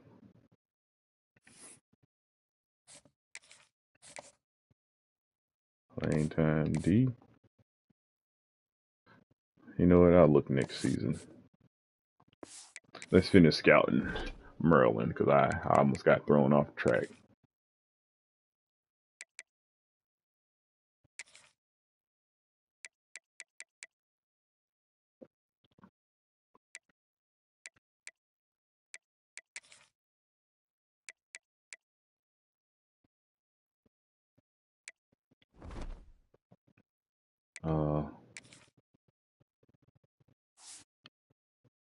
Appreciate the likes.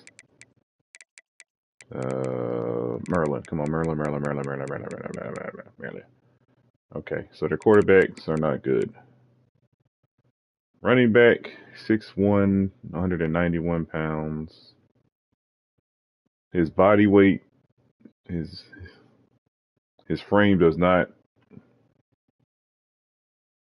reflect his archetype, his running style. So, you know what that means. He got workhorse. But, I don't know. I wonder how much weight does weight come into play with a contact seeker weighing 190 pounds? Does weight affect wear and tear? And this dude got break tackles. He could truck. He could stiff arm. He got average. He got normal ball carrier vision and instincts. We'll see. Now this guy looks like a contact seeker. Body type and all. Is he a freshman or junior? Okay. Oh my God. What the hell?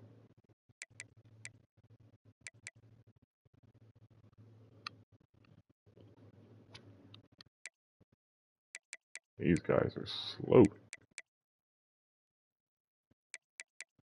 This guy snuck out of Michigan. He could stay out of Michigan. Contested specialists.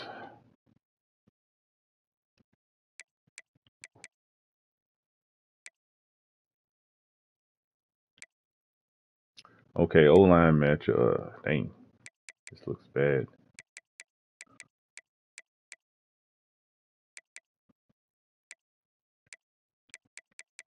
He has a power bias in both the run and the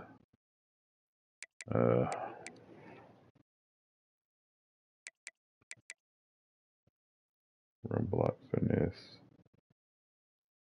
Yeah, he has a power bias in run too. His block shedding is 6. A best run stopper gonna go on this side.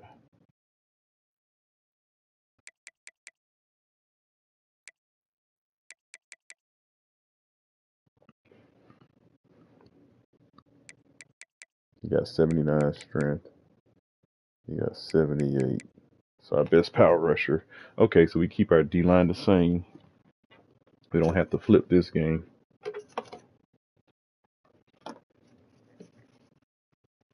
I do want to put my safety.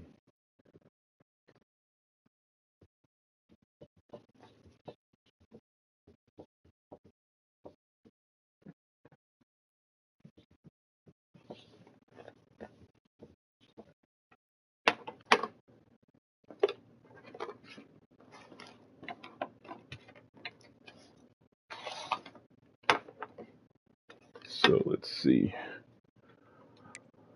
See the interior line.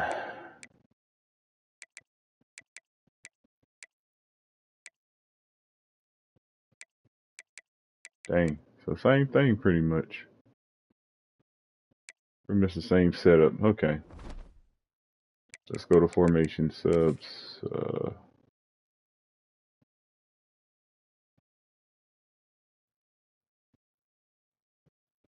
We're gonna reset all. So our best run stopper that is not the starter is gonna go here. We're gonna put Redmond there.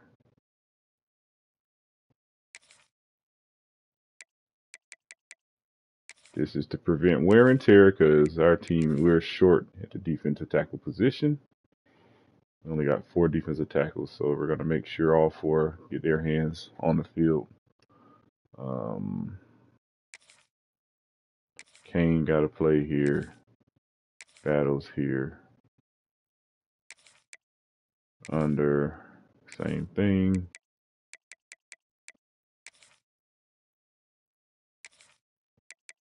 And Redmond.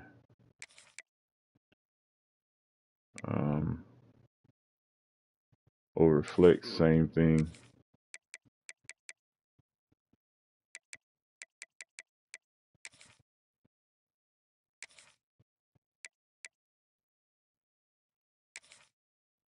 Hold on, I didn't put my linebackers in here.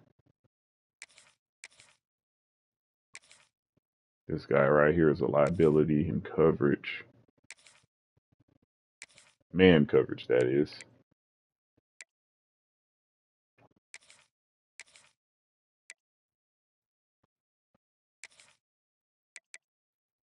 Why is he rated higher here?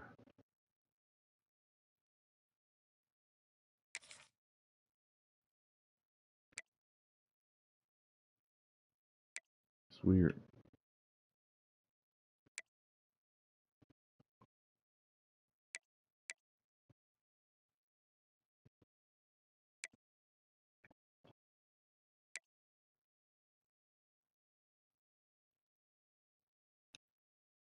Oh, so they do that. Oh, it's weird. Oh, because he's the Will, Mike and Will. Okay. I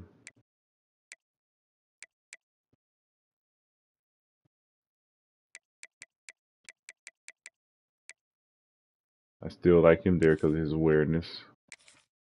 Yeah, he could stay. Hold on. Keenan. Stu Hadley. I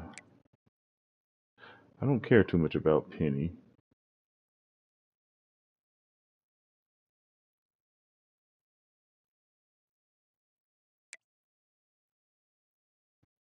Okay, nickel over. We're just gonna take him out. Well, I think when we flip the ends, he's gonna come in. I think I could be wrong. We'll see. Oh, we don't have to flip the defensive ends on this one. So I keep Ringo right there, and I want to put Harris here. I think other than that, we're good. Mint, I like him there. I think Harris can go here. Everything else is fine.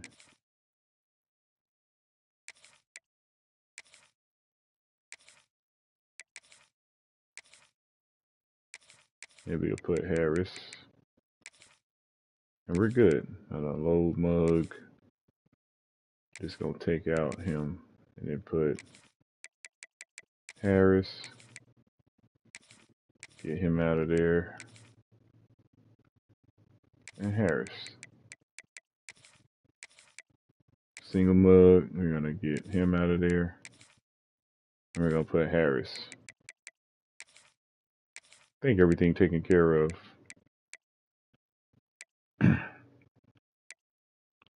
Oh, dime. I'm gonna put Harris in there.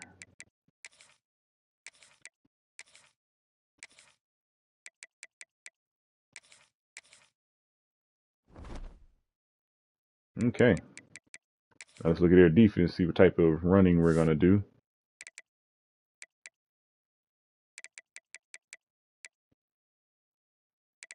They're in a base 3-4, so it's gonna be Sam outside linebacker right here.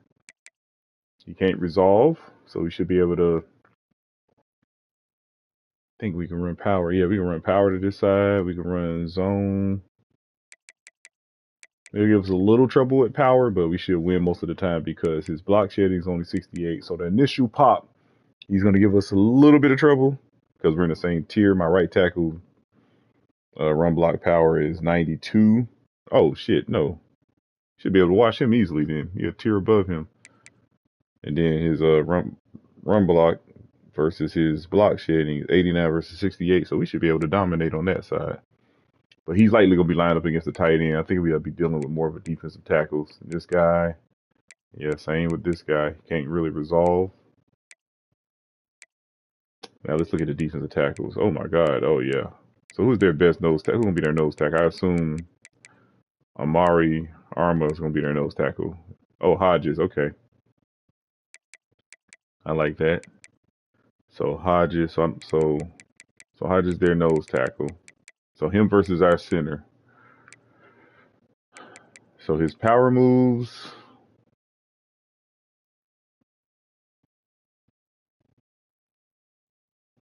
Should be able to run power on this guy. Should be able to just push him out the way. Okay. And then D tackle, let's see. So he's going to be right in. Oh my God, yeah. We can run stretch. Power, we might have trouble with our left tackle because he got 90 power moves, but we could get a good double team with a good punch. Our running back can get by and he'll be able to sustain the block because his block shedding is only 65 versus my left tackle run blocking being a lot higher than his block shedding. Then this guy will be on the left side. Yeah, we running power this game. He'll be a left end lining up against my right tackle. Yeah, we should be able to run power O, ISO, duo. Now let's look at their linebackers, see how smart they are. So Mike will be affected by this guy. Okay, below average reaction, average reading ability, play recognition. So his read and reaction is subpar to average. So he'll be a little inconsistent there. He's good in coverage, but he's not really slow. Now let's see. This is going to be the other linebacker in the 3-4. Oh my God! Not only is he small and slow, and dumb, and can't tackle. Oh my God! He can shed a block though. I mean, he ain't gonna do shit after he get it. Okay. Cornerback wise, oh my God, they're horrible. Dang. Okay. So we can pass deep. Safeties are slow. Oh my God. Let's load this game up now. Okay, let's look at my roster. Make sure everybody's in the right place. See if there's anybody got better. We're Michigan State. So let's see. Everybody's good here. Running back's good. Wide receiver, nobody got better. Okay, we're looking good there. Tight end, everybody's good shape. Left tackle, everybody's the same. Left guard, center, right guard. Okay. Yeah, we got to run power, dude. We overpower these guys.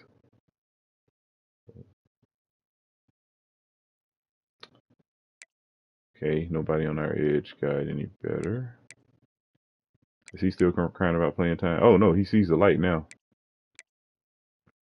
And he's getting some reps, too. He was getting some snaps.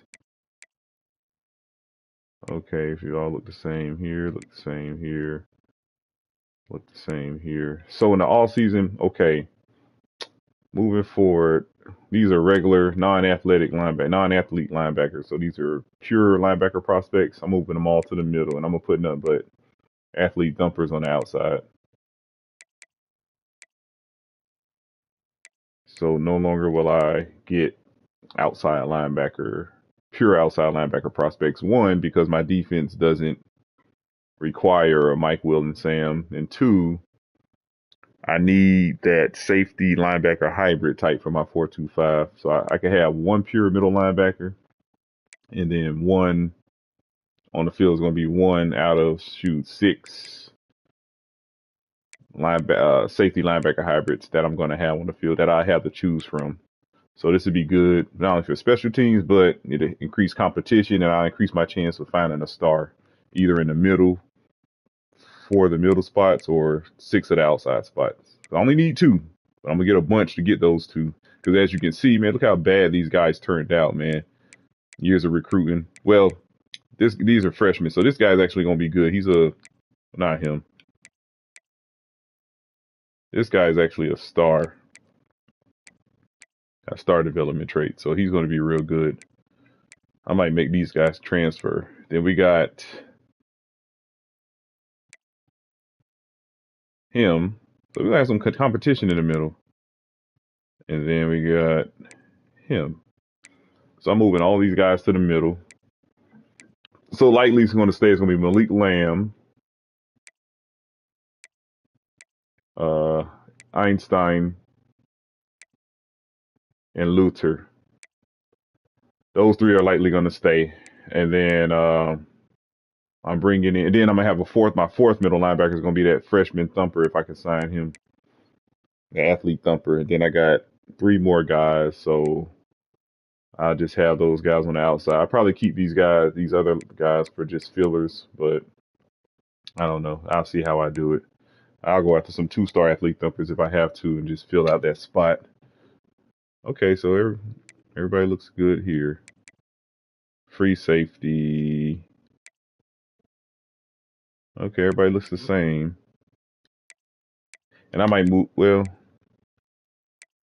I'm going to keep him at safety.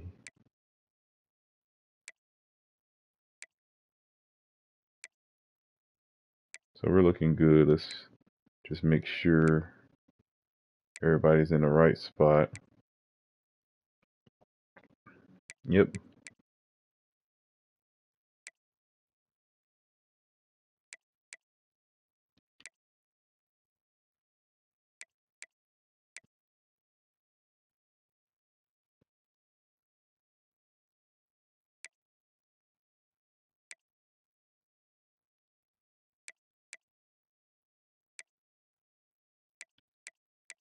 Yep, that's good.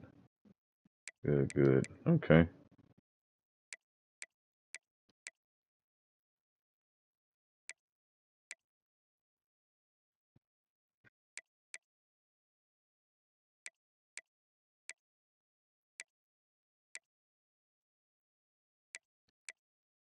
Okay. I think we're ready to play. So let me go eat something real quick. Yeah, hold on.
Okay. Oh shoot, my controller dying like that.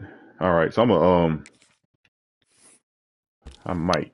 Let me see. I'm gonna go through the recruiting board real quick.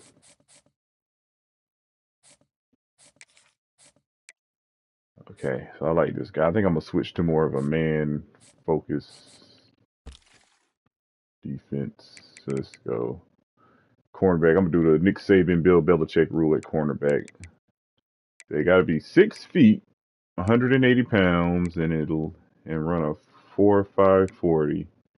They have to be able to play man, and they have to be tough. So let's see if we can do. I want to do bump and run.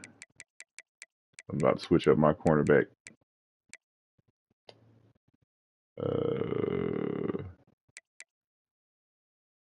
Let's see if there's any.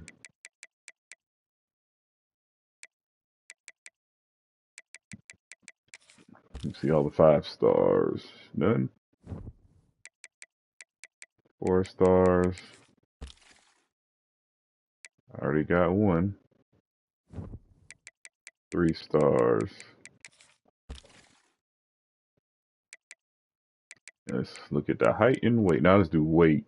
180. 5. Too short. Okay, let's take a look at him out of Ohio. 5'11". I mean, that's close to 6 feet. He weighed 190. He might be sturdy enough.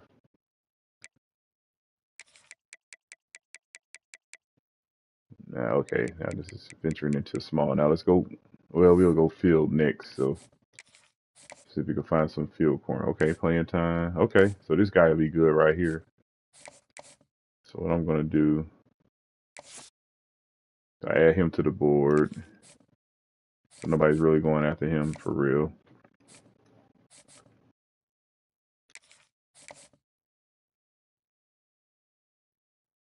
Dang, he got 70 tackling.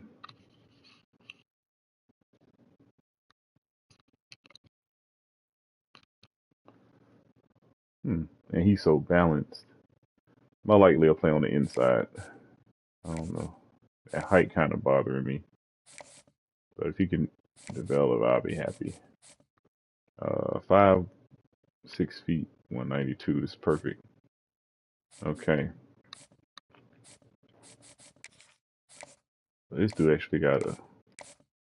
Okay, so he got an A+ playing time, so he must be really good. So let's see. Any 2 stars that can play. So we want cornerback, bump and run. They gotta be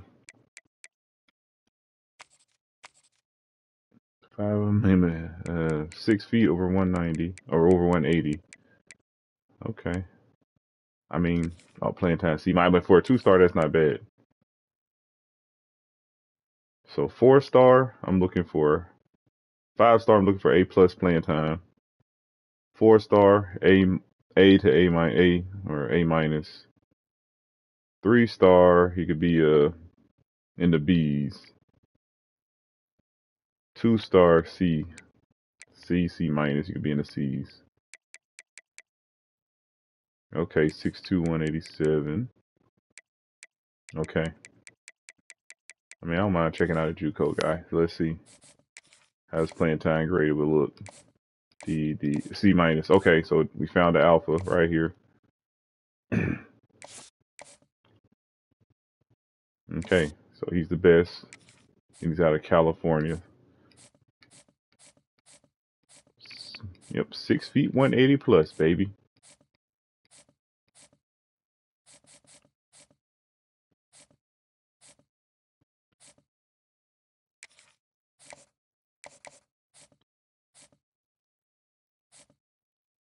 So we got him to number 1. I wonder if I should take some off and go ahead and scout those cornerbacks. But we could win this game real quick and do that.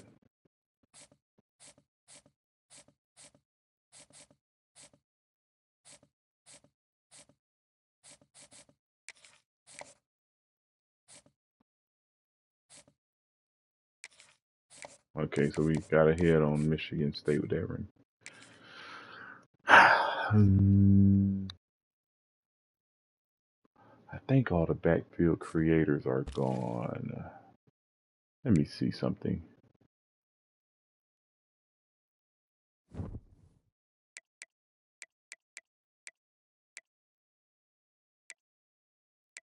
don't think I did 2 or 3 stars enough. Let's see.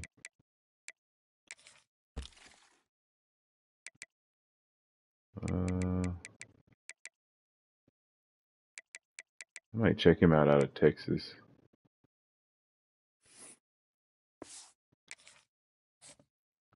I don't know if I really want an athlete dual threat. I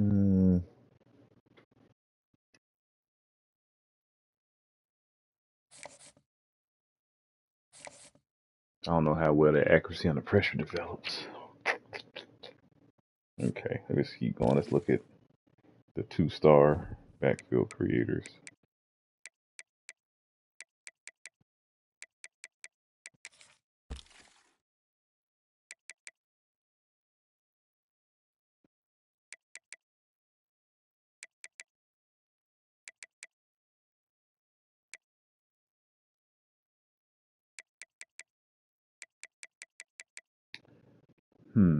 It's a lot of JUCO guys.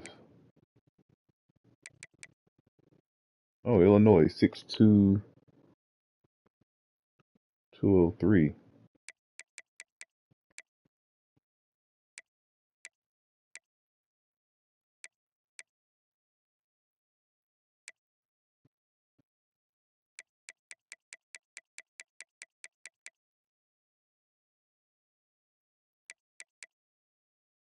I just need one. I don't know if I want this dual threat or not, man. Nah. Let's go ahead. I'm going to fill this board with some backfield creators. So we're going to check out the 3 stars. I know the JUCO guys automatically are going to be, he's a JUCO sophomore. Proximity to home. Playing time, C-. I want my 3 stars to be at least be a B- playing time.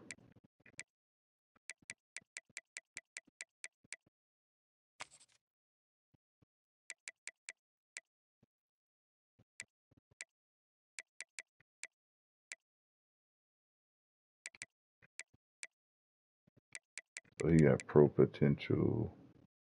Let's see how he looks. That's the only.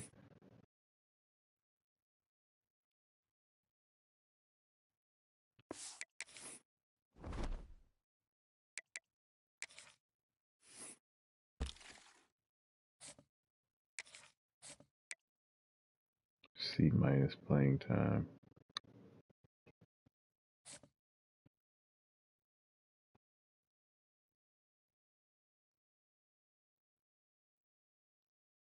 I think I'll go with the 2 stars. Have a larger pool to select from. So QB, backfield creator, 2-star.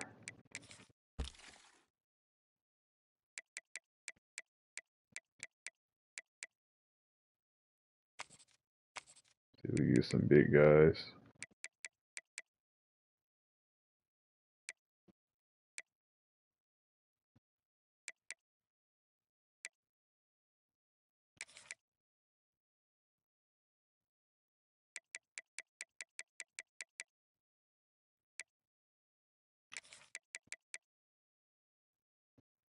So little, I don't like them short ones.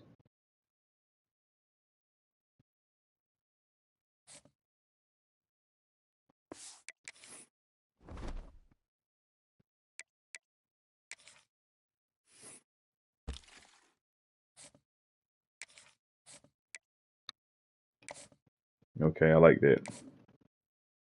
So out of Texas. Anybody offering him? Nope. Think I can hurry up and get him. But cornerback is way more important right now. I want to scout these 2.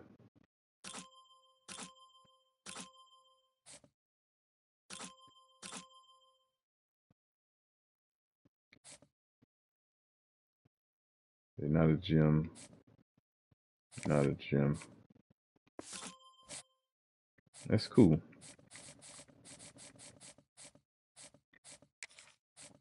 Hopefully I have enough to scout him.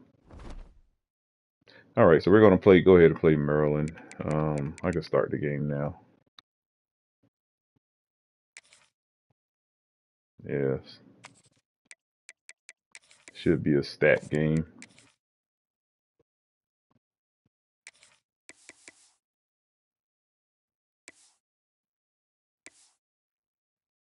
I might play, let's wear a different uniform.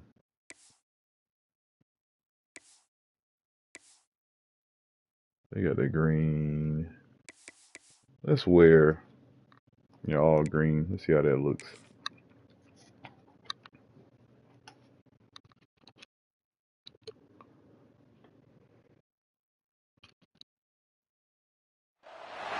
Welcome everyone to the Woodshed, East Lansing, Michigan. Spartan Stadium on the banks of the Red Cedar and home to Michigan State.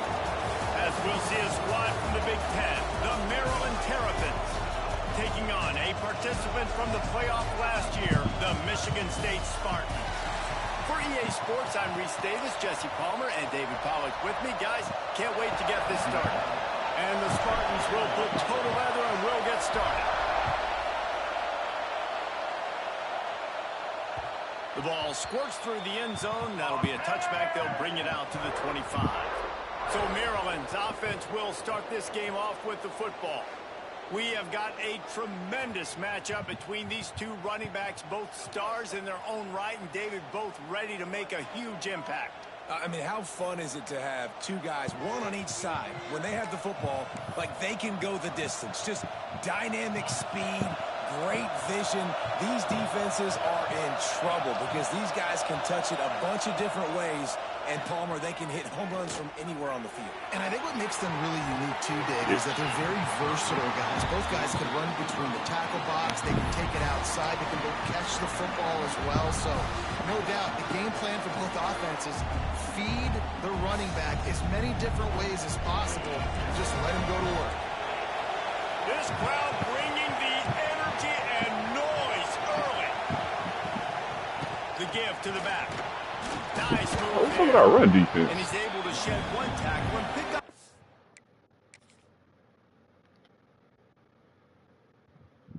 Why are you getting washed? Good yardage. Let's take a minute to talk about Maryland. Biggest problem for schools that aren't the traditional powerhouses, getting the bodies they need, especially on the defensive front. And David, they got a that's a fumble. Get it. Oh, and he gets it back, so you can file that one under. Could have been worse. The Terrapins will call on their punt team. Getting our first look of the afternoon at the punter. Gets the first one of the day out of there, and we saw a lot of him in that loss last week, 4 times to be exact.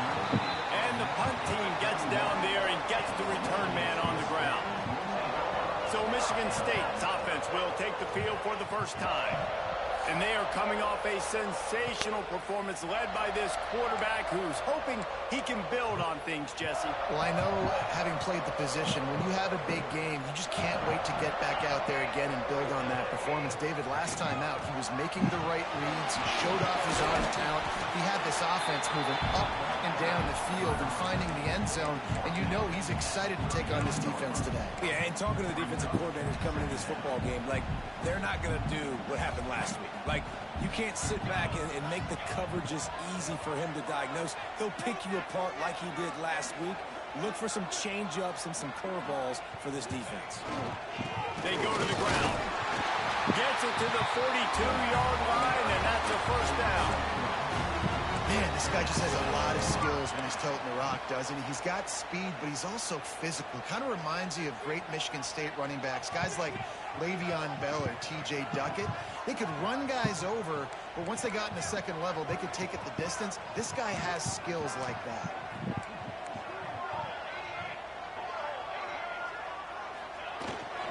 Here's the handoff.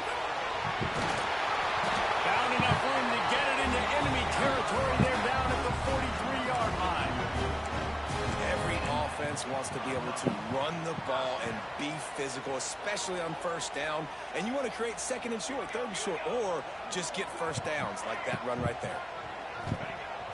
Off the play fake on first down to throw. Got him. Touchdown, Sparty. They took a shot to the end zone and found 6 points waiting on them. This offense is so good. Man, they can hurt you in so many different ways, and they do it so quick, so explosive. They can put small drives together, big drives together. They've really had a great year, and that's why they're a top 10 offense. Setting up for the extra point after the first score of the game. And he's got the extra point, and it's 7-0 to start this one. They're set to kick it off. You think this crowd's going to get loud when their defense comes on the field?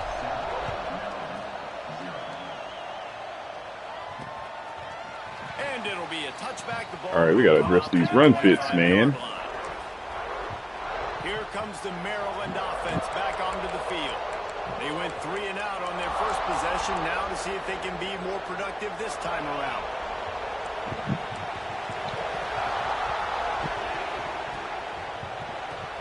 They'll run the RPO and fire to the right.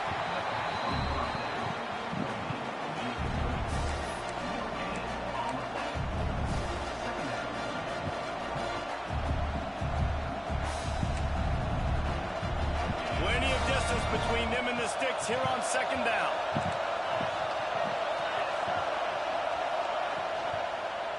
Going to the ground. There we go. Runs through the tackle. Good job. And he fights his way forward, gets away from one, but not much doing on that one. Great team defense on that run play. Everybody doing their job. People winning their one-on-ones, D linemen staying in their gaps, linebackers and DBs filling. You just can't do it better. Sparty and nearly 75,000 of his closest friends pegging the decibel meter on third down. They make the stop about 4 yards short of the first down. And the Terrapins will try to pin them back with the punt. This will be the second time they've had to kick it away. He'll try to field the punt and see if he can give his Try to accelerate. position. He's brought down, but a really solid effort to pick up every bit of yardage he could on the punt return. Michigan State has the ball back, and here comes the offense. Already a solid start to this one. Now back to work with this 7-0 lead. He might want another play. To the air, it's carry on. It's complete on the right side. The defense got caught that time, and they finally get We're going to get that Heisman. 41. First down, 10 yards to go.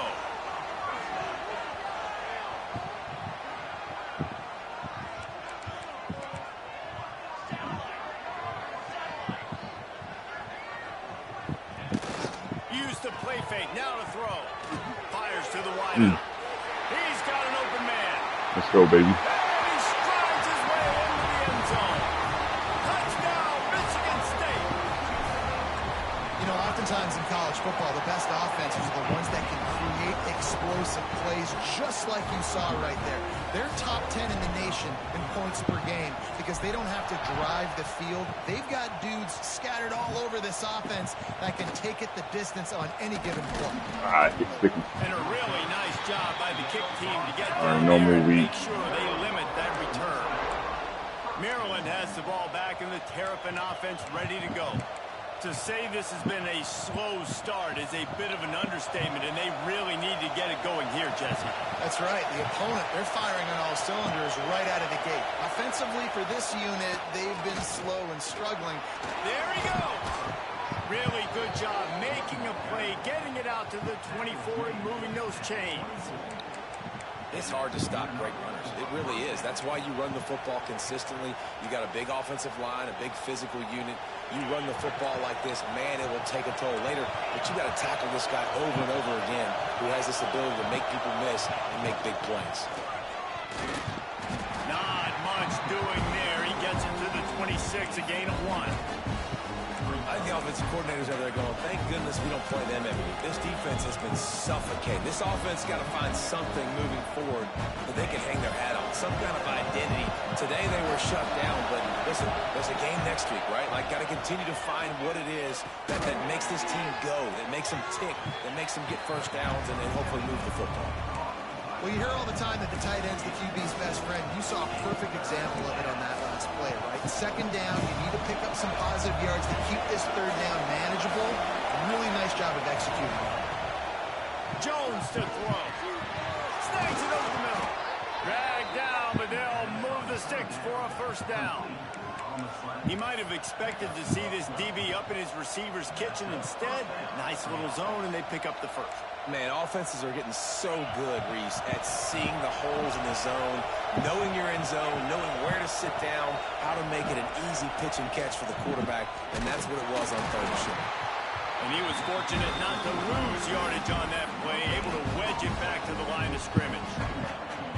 Great job at contained by this defense. And in order to do that, the end man on the line of scrimmage defensively has got to be able to set the point and force the football back into traffic. And that's exactly what happened. They'll run play action. Throws toward the end zone. Give me that. It's picked off, and they ruin the drive with a turnover. Nothing going right for this team early in the first quarter here. The defense is getting gashed, and now you've thrown a pick. The head coach has got to get his team together and get everybody to calm down and settle in. And this defense, they've got to do a big job here. Like, offense put you in a bad spot. You haven't had some great moments, but this possession, we got to get a stop, got to stop the bleeding, and get the ball back to our offense.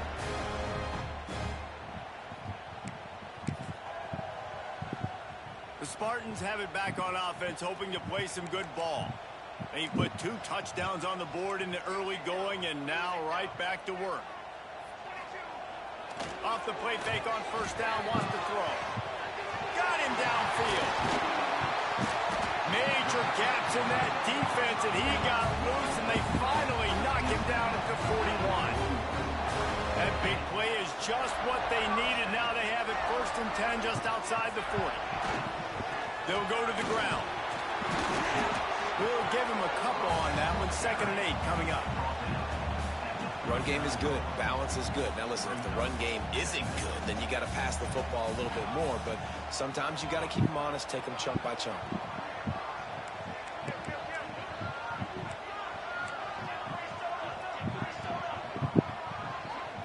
Quarterback adjusting the pattern. They'll move the wide receiver. Dropping back, it's carry on. Makes the catch. Finds a crease at the 20. Still on his feet. Touchdown, Spartan. Nice catch and good work afterwards to get it into the end zone. No midseason concentration lapse here in Week 7 as they push out that lead. Well, this offense is top 10 in the country in points per game because they've got a lot of speed and they've got home run hitters. They score fast. They don't need 10 plays to go down the field. You saw it right there. They've recruited well. They've got playmakers. They're going to be a problem for defenses all year long. They'll try to add another to their lead. And with the extra point, they're up 21-0. Let's go to the studio now and check in with Kevin Connors. Kevin, what do you got? Guys, a couple of ACC teams colliding in a game that could have some implications. Florida State is in the unusual position of having to come from behind right now, but there's not a soul who doesn't believe they can't pull this off. It's a touchdown game. They're trailing by 7 to NC State. Never know what's going to happen in the ACC, and we'll circle back if anything develops. Phyllis? Oh, and how about that? I know Kevin and those guys will be keeping an eye on it for us. Really good job working through his progression. You get it to him quickly, and the big tight end has a chance to run a little. And a really good job by the QB throwing an accurate throw. I got to hit those guys on the move, on the run, so they can do this. They can catch the football, get upfield, and chew up some extra yards. He'll be stopped and forced out of bounds. Mark it at the 47-yard line, and this offense is going to work. The offense will put it in play from the 47 on 1st and 10. With the catch, it's Quinn. Nice completion here to this wide receiver, and you're going to see this receiver line up in different spots all over the field all game long. Defense has got to keep their eye on where this guy is because they know he's a big part of this offense's success. Jones wants to throw it. And the pass to the sideline will pick up a short gain. QB, excellent location on that throw. Out route against man coverage, you cannot miss. If you throw that behind, that might be a pick six. So nice job by the quarterback with his accuracy. The Terrapins come to the line on 3rd and short, looking to keep this drive moving. Wants to throw on 3rd. Here comes the heat. And the 3rd down pass is incomplete.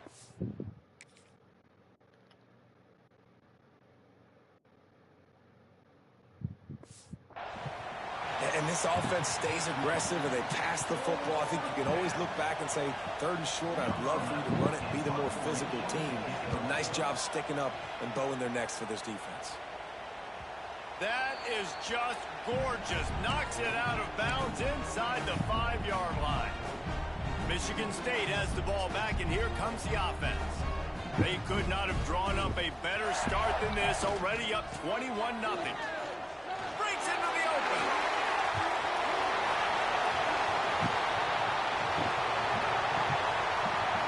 Run out of gas. Don't run out of gas. And he waltzes in for the score. Touchdown, Sparty. I mean, let's go. That's a day's worth of yards right there on one carry. The home run hitter takes the snap, gets the football. He does the rest, shows off the speed, taking it 90-plus yards to the house.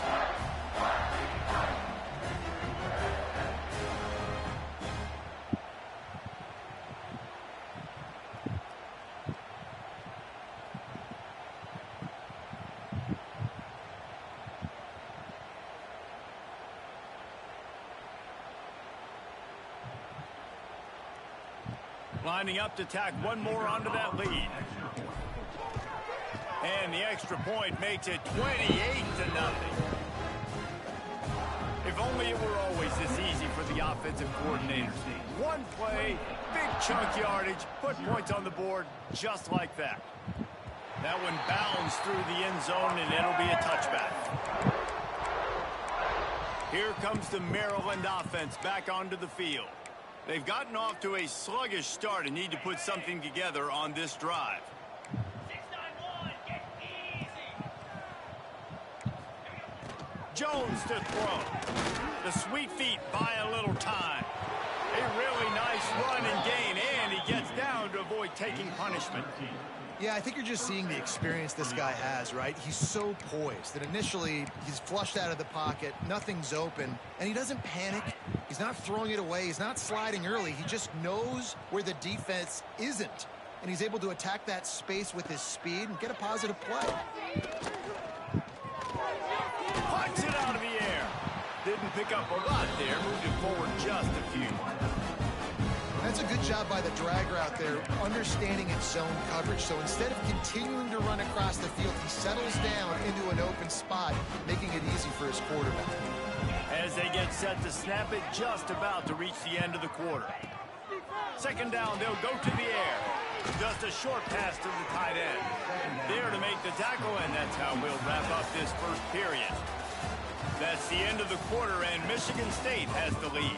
And they jumped out to that edge early. As we wrap up the first, let's take a quick look at our game stats. Big turning point as we head into the second and get this game rolling again.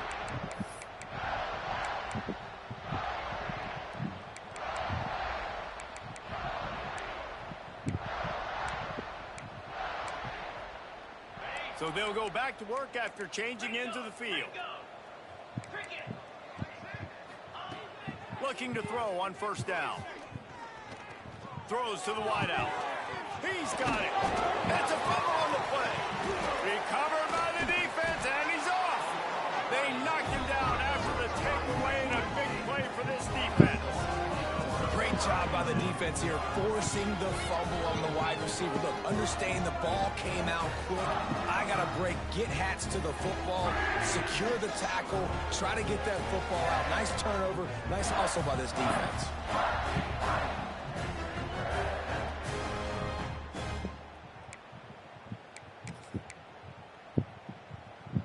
The Spartans have it back on offense, hoping to play some good ball. Man, that last drive, if you want to call it that, was efficient. One big run for a score, David. See if they can do it again. Yeah, and I find it hard-pressed they're not going to give it right back to him. You break that long of a run, get a touchdown, Jesse, I'm assuming he's going to touch it again. You're absolutely right, David. Everybody in this stadium, I think, is expecting him to get it again, too. Big-time players make big plays in big games. Let's see what he can do here.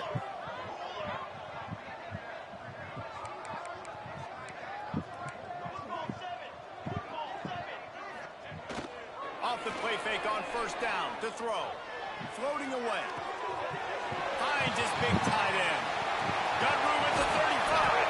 They are finding soft spots in this defense. He's got it down to the 25. He tried to bowl the ball and it was behind It feels him. like everything this play caller has called has worked so far in this first half for the offense. They generated a really nice lead, lighting up the scoreboard, and they're staying aggressive. They're throwing the football. They're dictating everything right now to the defense.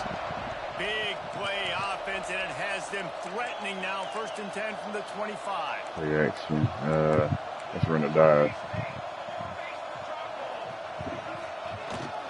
The give to the single back.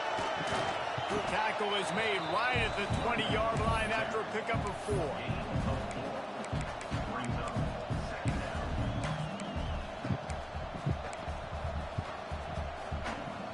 Halfway there on first down, it's 2nd and 5. Tight end in motion, see how the D reacts. Leaves it with the back.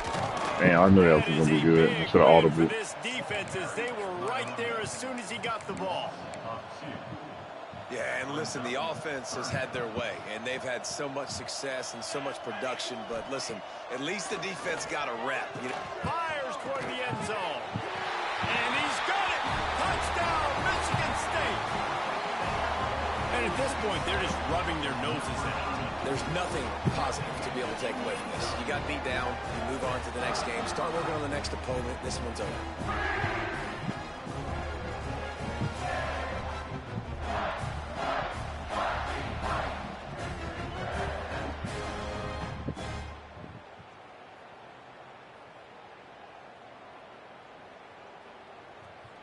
That dude 6'6". Now they'll line up for what they hope is automatic.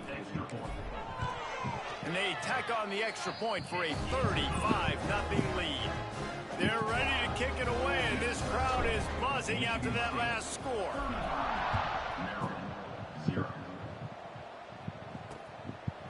Fielded in the end zone. It's Bravo. Didn't find any crease in that kickoff coverage, and he'll be stopped at the 17. Maryland has the ball back, and the Terrapin offense ready to go. After that last drive, he came back to the sideline, and the coach probably said, "You dropped it and you didn't pick it up? Come on, get on the ball, David." No, that's not what he said. He said, "You're doing a great job. Just keep your head up." Oh, yeah, he got blasted. You got to hold on to the football, Ballin. Turnovers decide games. Those are big plays. It's tough on him, too, because he knows he let his offense down on that last drive. So you know that guy's eager and anxious to come out here and make a play. And they'll line up from the 31 on first down. Jones wants to throw it. Unloads to the wideout. Working that left side. He snagged it, but he'll be stopped short of the first down. Good, solid pickup on that play. And that throw was a bullet by the quarterback on that curl route in zone coverage. And how about the anticipation? He gets rid of this pass before his receiver is even turned around. I love it. D looks as if they're about to bring the heat. Quarterback keeper. And he is snuffed out, greeted by a host of defenders.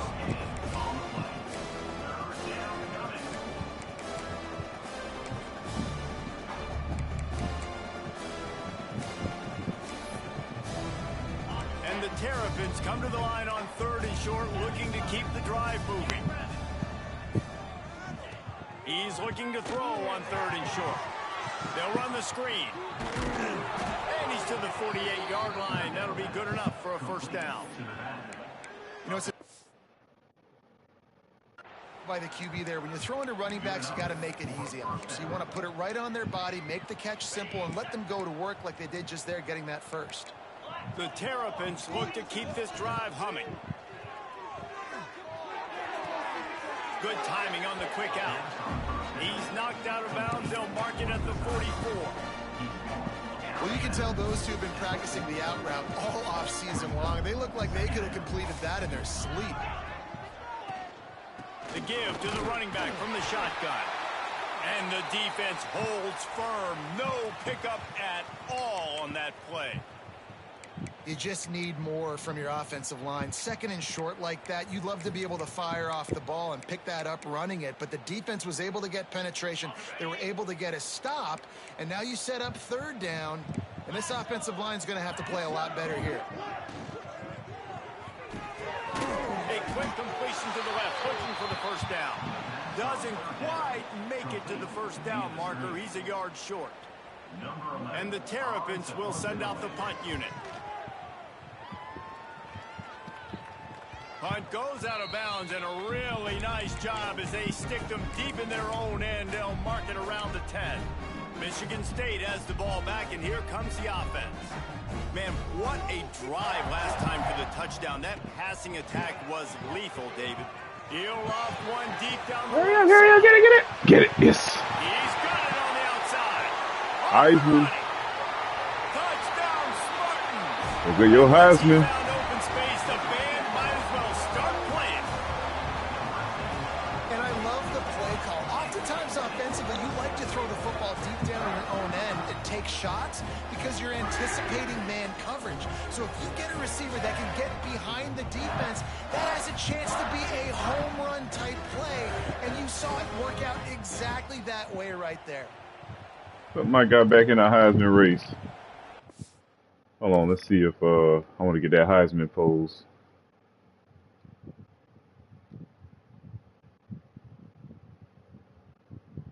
There we go.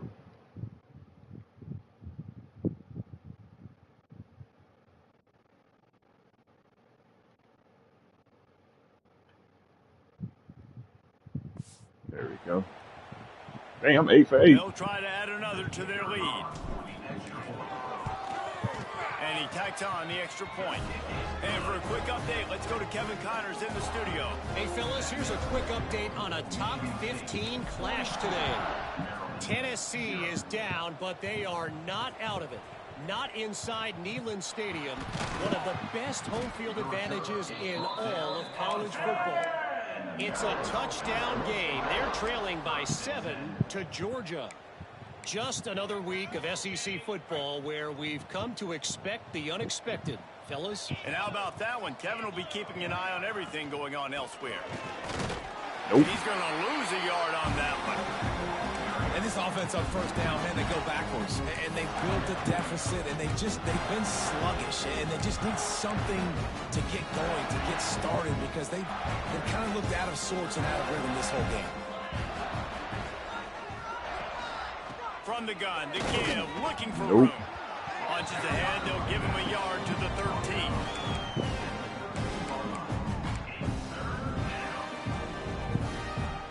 Wow, this offense is just stuck in the mud. They've already punted 4 times, and it's third down now. Jones to throw. On your And ass. he drops it just a little too slippery in the hands. The Terrapins will line up to punt it away. They may have to pay him overtime. He's punting for the 5th time today. He'll get away another punt. He's been really active today, and no doubt he's going to earn. Oh, a fat man tackled me. And the return man reaches the end of the line, and down he goes. Hey, we throwing verts. The Spartans have it back on offense, hoping to play some good ball. A quick strike touchdown up top the last time they had it. Oh, they Jesse, keep playing, bro. do it again. No doubt. They've got so many playmakers on the perimeter, David. Just find a way to get these. Unleashes one deep.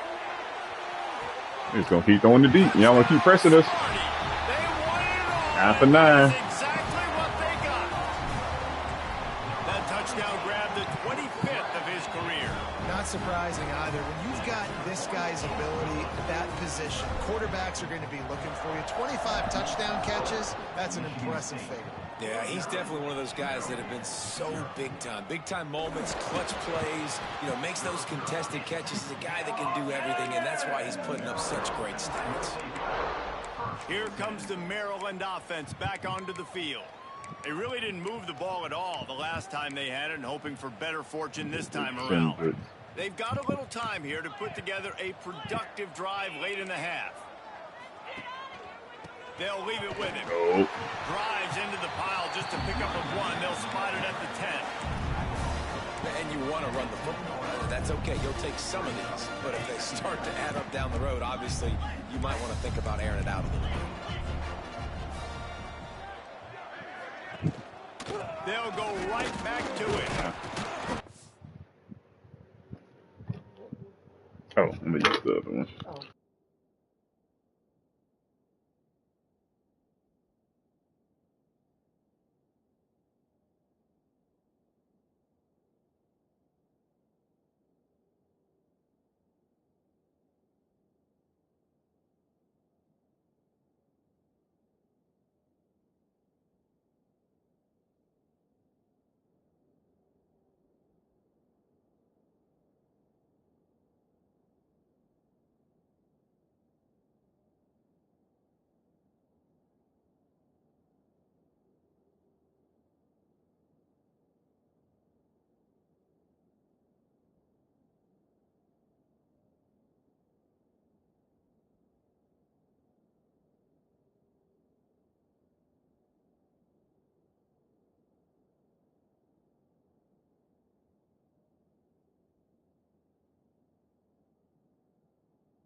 rumbles ahead for 6 and all the way out to the 16. It's got to feel good as an offense knowing that early in the drive you can turn around, hand it off, get a push up front, and go get positive yardage.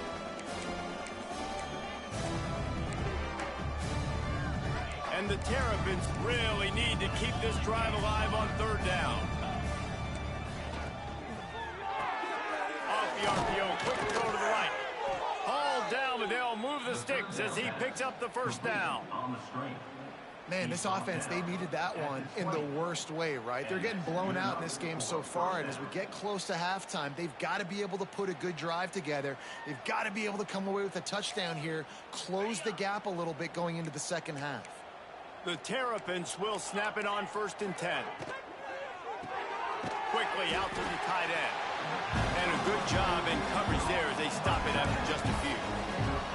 Nice route there by the tight end, making it real easy for his quarterback to find an easy completion.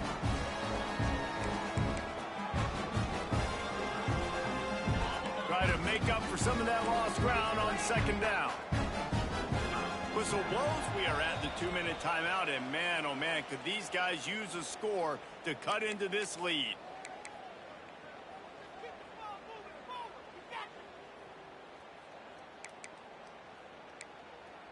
Backed up now, here's 2nd and long. Jones wants to throw it. And that's going to be incomplete. A lot of contact on the play, but no flags. It'll be 3rd down. Well, that's just a great play by the defender and great timing. It was the hit that forced that incompletion. It'll be 3rd and long.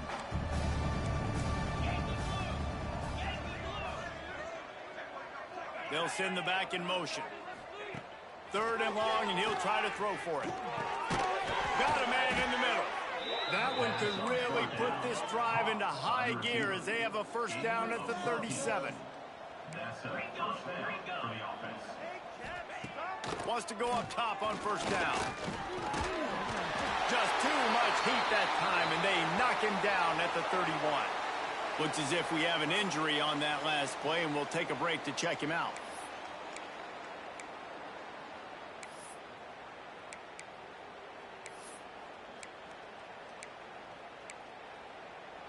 And the Terrapins with a long way to go after the loss on the last play.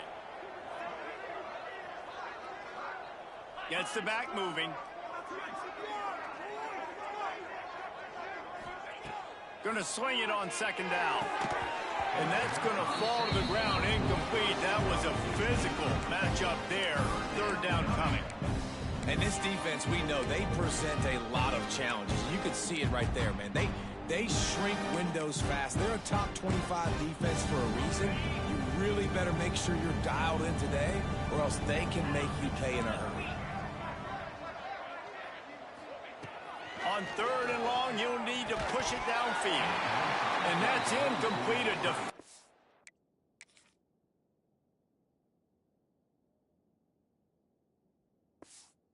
All over him, knocked the ball to the ground. 4th down coming up. The Terrapins line up to punt it away.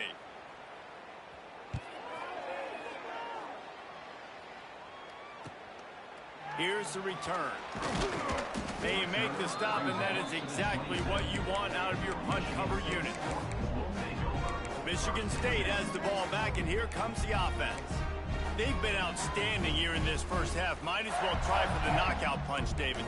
Yeah, confidence has to be at an all-time high. Great 1st half. I'm going to get more, Palmer. I'm not scared with the lead when I got the football late. Yeah, if it ain't broke, don't fix it. You can see the quarterback's body. It's a seam wide open. Inside. And he got away from the defense and takes it in. Touchdown, Michigan State. And this offense is clicking. Another touchdown. Didn't have to go far for this drive, but this offense is doing what they want, how they want, when they want.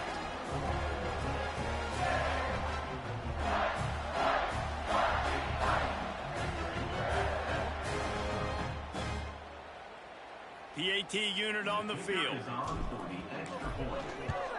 And with the extra point, the lead is even bigger. That drive not too taxing on the playbook. One play, put it in the end zone just like that. 56, Maryland, 0. He'll bring it out. It's Stoneburner. Not nearly as much as he'd hoped when he brought it out of the end zone. He'll be stopped at the 15. Maryland has the ball back and the Terrapin offense ready to go. They find themselves in a pretty deep hole here, but maybe a chance to grab a little momentum and regroup at halftime. Yeah, a big chance. Like this is an opportunity. This is the biggest opportunity in front of them in the game right now. You got to get some points on the board. You got to create something positive, Jesse. There hasn't been a whole lot to be positive about in the first half. If I'm playing quarterback, I'm locating my go-to guy at receiver. Who can I count on one-on-one to go and make me a play? Maybe even one-on-two. Who can go up, catch the ball, get us some yards, and get us some points? Jones to throw. Got it in the middle. It's Quinn. Shows a little move, gets his man off balance, and gets out to the 22. We got a timeout here late in the first half, and they'll try to get more points on the board before the break. And the Terrapins are at the line looking to convert on 3rd and short. Wants to throw on 3rd down. Fires to the wideout. Wide open downfield. The offense quickly calls timeout to stop the clock. Well, this guy's having a day. It doesn't matter where he's lined up or what routes he's running. He just seems to always be getting open, and his quarterback is taking notice. He's looking his way. Nice job there, throwing in time, getting it to him in space and allowing him to go to work. This is turning into a very nice statistical day for this wide receiver. Tosses it incomplete. As a quarterback, this is going to be a very tough game. You're going up against one of the top 20 units in the entire country. They know who your primary target is. They're going to be keying on him just like they did that last time, forcing the incompletion. So now it's 2nd and long. Wants to go up top. He's going to take off. And it'll be incomplete. He got on the move trying to make something happen, but just couldn't find a man. The offense just has not been able to find a way to get their rhythm going here in the first half. We just haven't seen it in the passing game. That was a really good example of it again. If they're going to score more points in the second half, they've got to make some adjustments here at halftime. On 3rd and long, trying to convert through the air. Finds a tight end. He's going to come up about 5 yards short of the line to gain. The Terrapins decide to punt it away.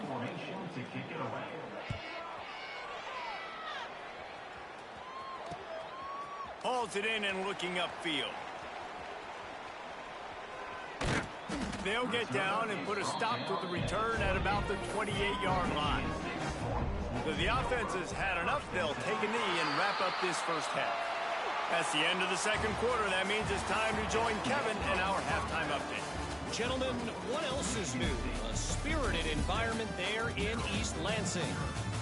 And how can we begin our analysis of that first half without singing the praises of one of the elite backs in football?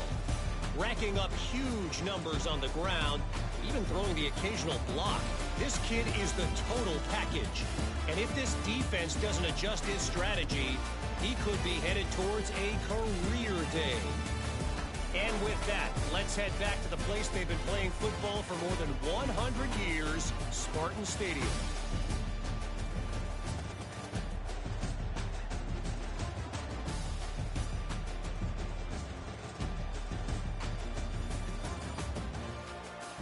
All right, Kevin, about ready to get things cranked back up here. Just about set to get this second half underway. Here he comes from inside his own 5. He was hoping for something a little more dynamic, but they get him on the ground at the 20. The Spartans have it back on offense, hoping to play some good ball. Not sure they had to make many adjustments at halftime as they try to build on this lead here, trying to beat the D deep. And that one falls incomplete. They tried to go over the top on first down. Second down coming up. And finally, this quarterback looks human for one play. He has been lights out up to this point. Very accurate, making good decisions in a beautiful rhythm, and finally throws his first incompletion of the game. Scanning the field, it's carry on. He's got him this time. Building momentum, picking up a chunk of yardage, moving the chains out to the 34. Offense will try to get some momentum going on 1st and 10. Use the play fake, now to throw. Bring in the heat. Just too much juice on that one as he airmails his receiver out of bounds. They're dealing with a 2nd and long.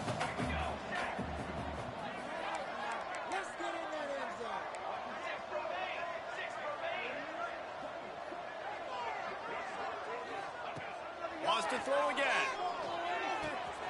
Quickly complete. He'll be stopped and forced out of bounds. Mark it at the 47-yard line, and this offense is going to work. The Spartans are marching down the field.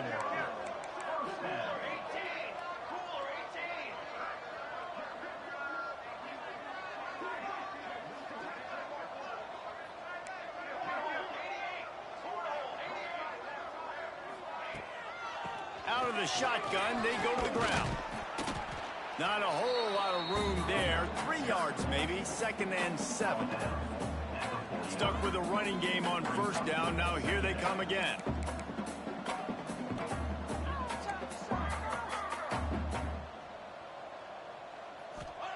Second down, they'll go to the air.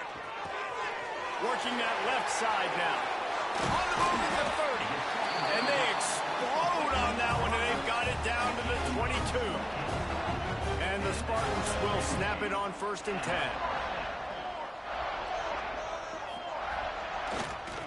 Leaves it with the running back. Man down on the play as the officials take a break to let him be checked out. Picked up 2 yards on that last one. They need 8 on 2nd down.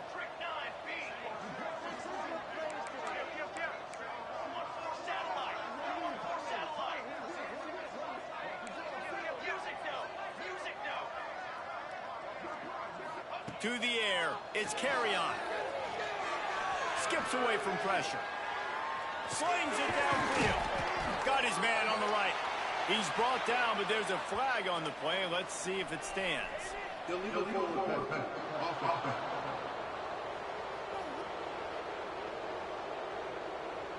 A solid gain on that one, and it goes for naught as the penalty will back them up.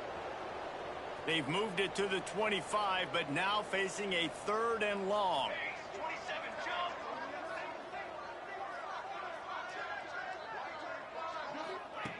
Looking to throw, and he needs a bunch. Fires to the middle. Finds the big tight end. And boy, is he close to that 1st down, maybe just a couple of inches short. So the offense is going to go for it on 4th down.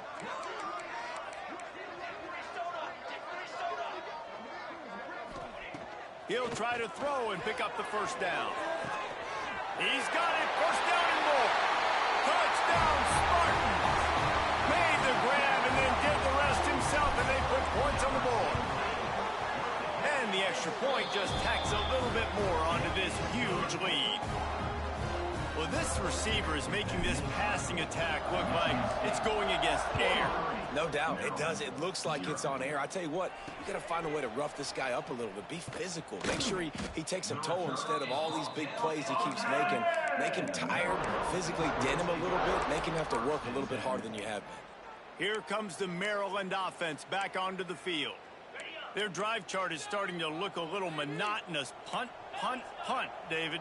And their defense is starting to get a little frustrated, too. They just keep putting me back on the field, possession after possession. Jesse, this offense needs to get their heads out of their you-know-whats. The punter's on the sideline with the oxygen mask right now. He's been playing so much. He's not used to this. This offense, they just got to stay on the field. They got to put a drive together and get some balance going, running and throwing the ball. The give to the back. He is going nowhere. Stop at the line of scrimmage. I got to be honest, I am shocked at just how well the defense has played in this game, especially stopping. The whole purpose of the big defensive lineman is to how they've struggled this season. But they have put the clamps down in this one, and they're just playing with a ton of intensity. You got a blitz. Not exactly the ideal situation for this offense. 3rd and long, backed up inside their 20. Nice tackle. It's Stoneburner. He is denied. Cannot get to the 1st down marker, and it's 4th down coming. The kick is on its way. Makes the catch at the midfield logo. And the coverage team able to make the tackle. Oh, please don't tell me he hurt. Looks as if we have an injury on that last play, and we'll take a break to check him out. Yes, he Michigan is. State has the ball God back, damn and it. here comes the offense.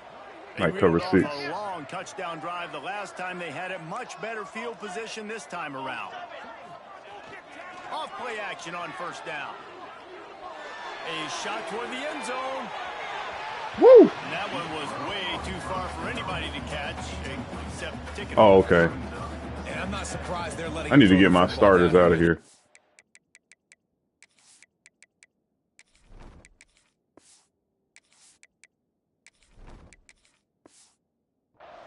That dude's been really, really good, and you can trust him. They trust him in this offense.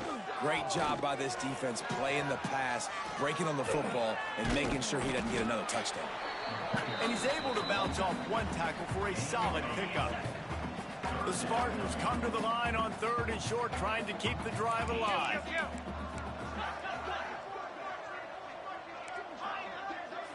To the air, it's Payne. Under fire.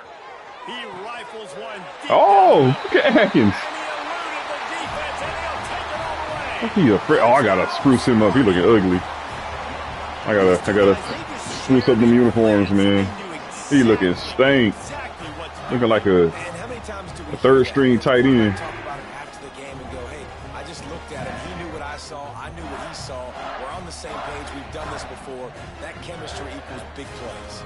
They'll try to tack one more on their score. And the extra point will tack another one onto this lead. We check in with Kevin Connors. What's going on, Kevin? Hey, fellas, here's a quick update on a top 15 clash today.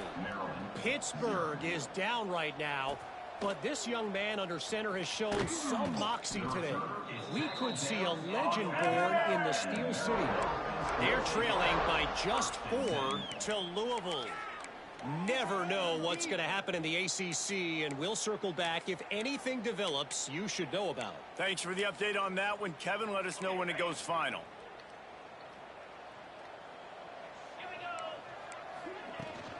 Hand off from the shotgun. Finds his way ahead for 6 and a little breathing room to the 17. You want to make play calling easy for an offensive coordinator? Run the ball like that every play. I mean, when you can run that on first down and set up a short yardage on second down, it makes play calling easy. Every single call on that sheet is available here on second down. And the Terrapins with a 2nd and short to keep this drive moving. With the catch, it's Gardner. They make the stop, and he'll have enough yardage for a first down. Picks up 6. And first down for the offense. Here's this offense with a fresh set of downs.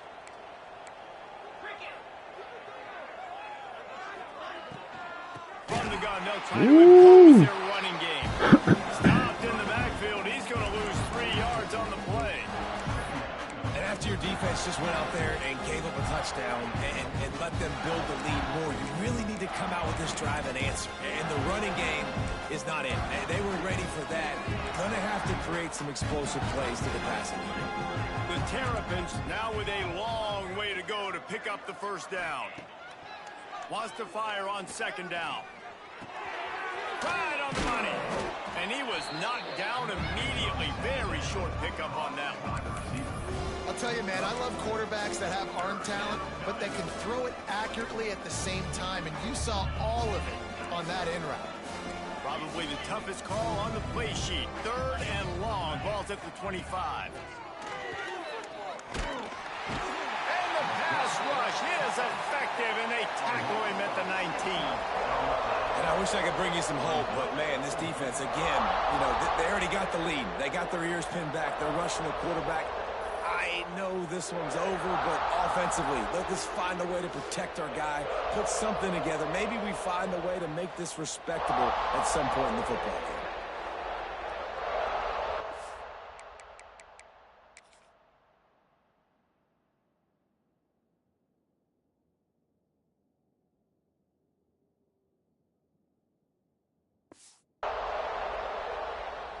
And the Terrapins will punt it away on 4th down.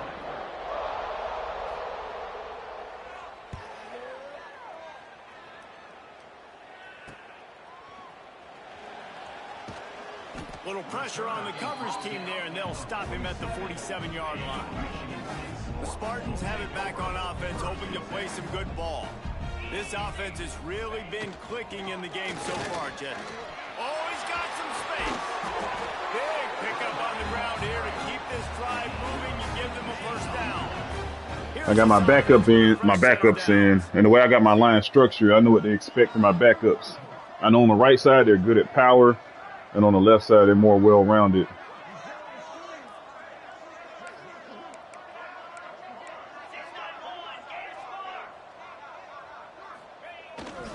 The give to the tailback. And he never had a chance. Just stopped cold as soon as he got it. See if we get this buck sweep action going. Run on a defense that comes off the ball like that and runs to the football like that.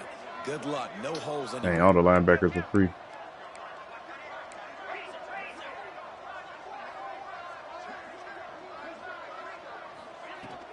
On the ground, it's Washington. And they'll stop him just short of the first down, just inches away from moving the sticks. And the Spartans lining up, just needing a few tough inches on third down. Might be changing the route. The play action fake. He's got it. He gets it all the way down the 5-yard line. A terrific catch and run before he stopped. The Spartans are moving quickly down the field.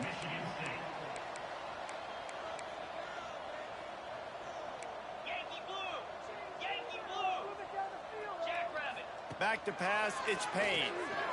Fires into the end zone. Touchdown, Michigan State.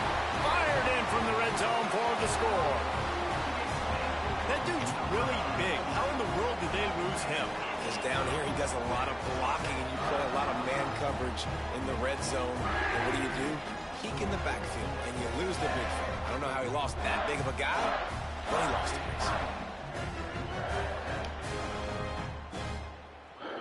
Lining up for the PAT.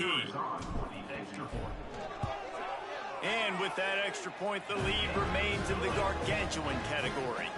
Kickoff unit on the field, and this defense will be called on to protect this lead. Maryland, 0. And he'll just take a knee, and this drive will start at the 25. Maryland has the ball back, and the Terrapin offense ready to go. They didn't get much done the last time they had it. Had to punt it away from deep in their own territory, hoping this drive will be more productive. To the ground with the back. Runs ahead and powers his way for 4 yards out to the 30. And I kind of like how the running back didn't mess around. Like, just get downhill when you see an opening. A lot of times they close so fast, man. Be decisive. Stick your foot in the ground. Pick up 3 to 4, and we are not going to complain. They'll ride the running back. Oh, nice cut. That ball out. That's the kind of play that can really get you going as they have a first down at the 43. And, you know, big chunks like this don't happen unless you commit to the run game. You got to get those big boys up front into the game, understanding I want to knock people off the football, create some holes like you do here for my running back, make the game easy. Out of the gun, the give to the back. And there was nowhere to go, just stopped in his tracks in the backfield.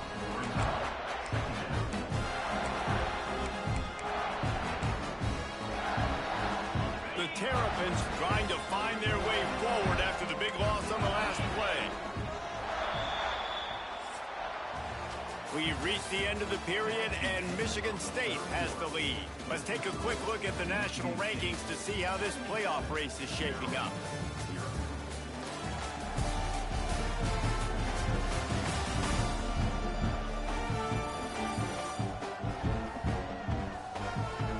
As we enter the fourth quarter, let's see if anything memorable can come from this one.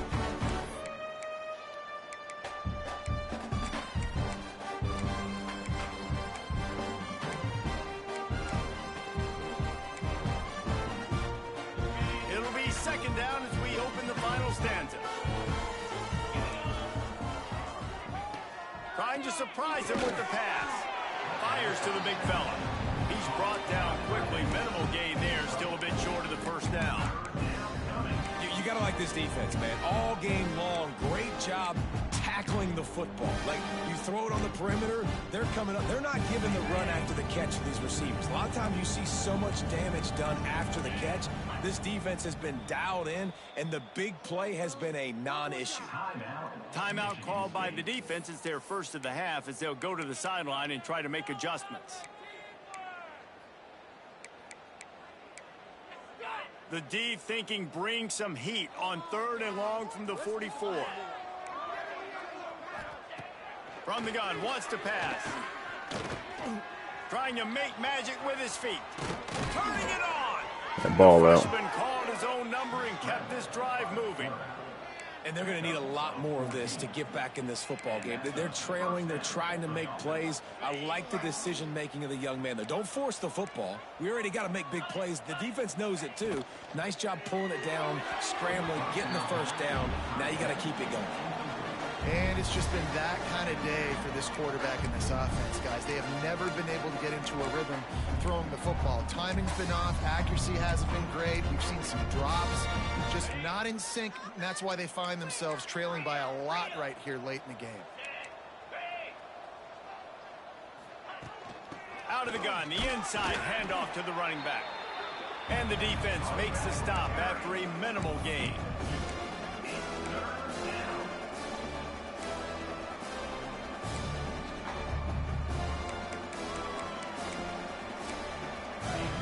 Facing a 3rd and long.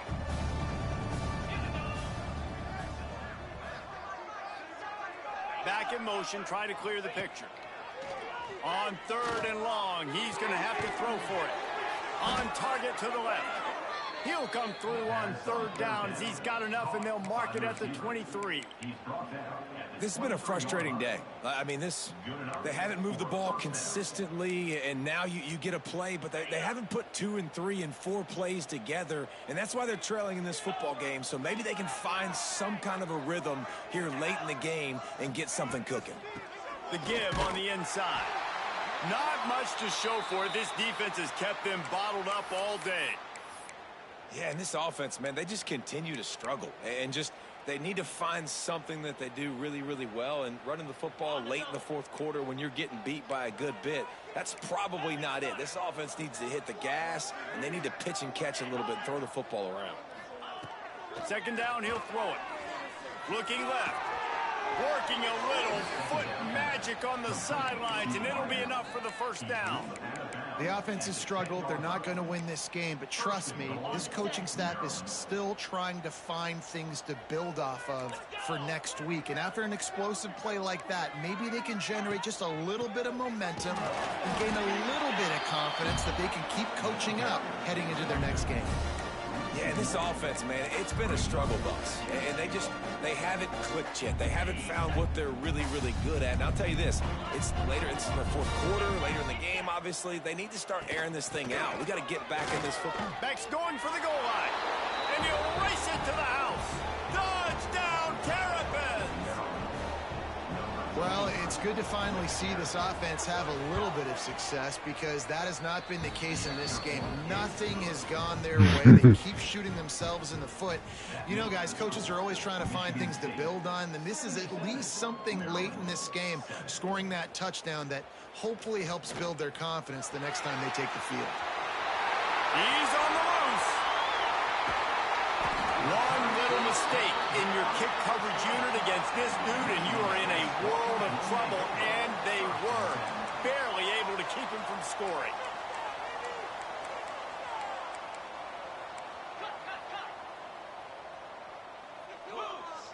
Wants to throw. It's Payne.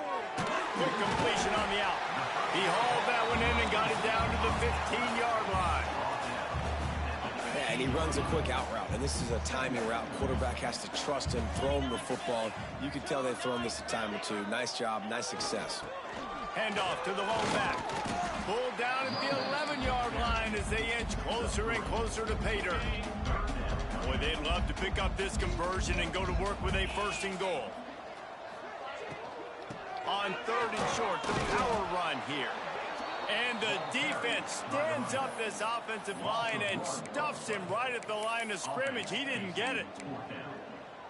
A lot of times with these RPOs, you see linebackers so slow. They don't want to mess up. Not on this one. Watch the defense attack downhill. Go get the running back. Get a tackle for a loss. Aw, you idiot. Yeah, he's a bad route runner. Short route runner. They had a good plan, but it did not work.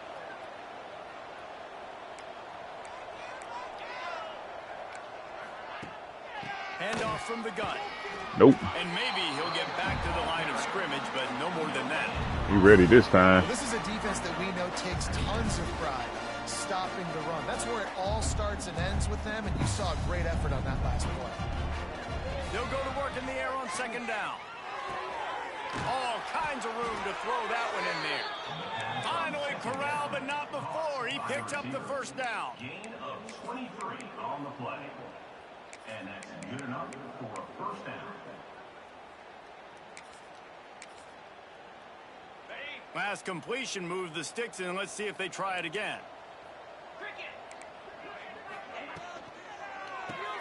Caught in the backfield, it's Gardner.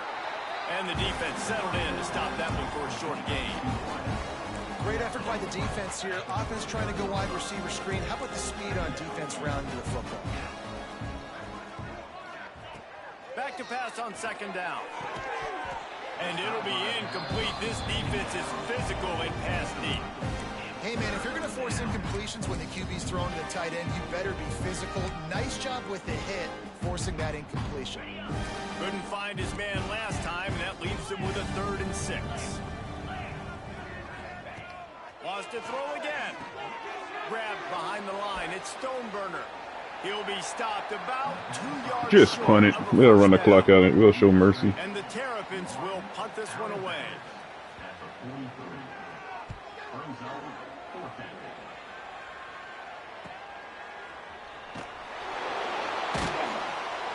They'll get him corralled and down at about the 19-yard line. Michigan State has the ball back, and here comes the offense. They've got the big fellas out there, a 3 tight end look on 1st and 10. The handoff, keep working on that clock. Got enough for the first, and he's still going. And excellent vision to find running room there and make a really good pickup before the defense put a stop to it. It'll be 1st and 10 from the 30. Might as well run him until they stop him. He's got it again. Just working and poking and prodding and finding his way up to the 36. And the Spartans can play this second down a lot of ways with just a few yards to go. He leaves it with the back. Works his way to the 41, and that is plenty to give him a first down. Man down on the play as the officials take a break to let him be checked out. The Spartans will line it up on 1st and 10. They'll try the run. And he's very fortunate to get it back to the line of scrimmage, greeted by a sea of defenders.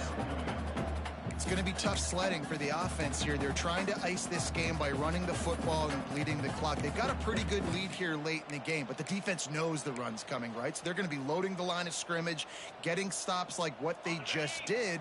Be interesting to see what the offense does on this next one. Lost one on that last one. It's 2nd and 11. Back to throw. It's Payne. Looking deep down the right side. Makes a catch at the 15. And we have breaking news. They score yet another touchdown.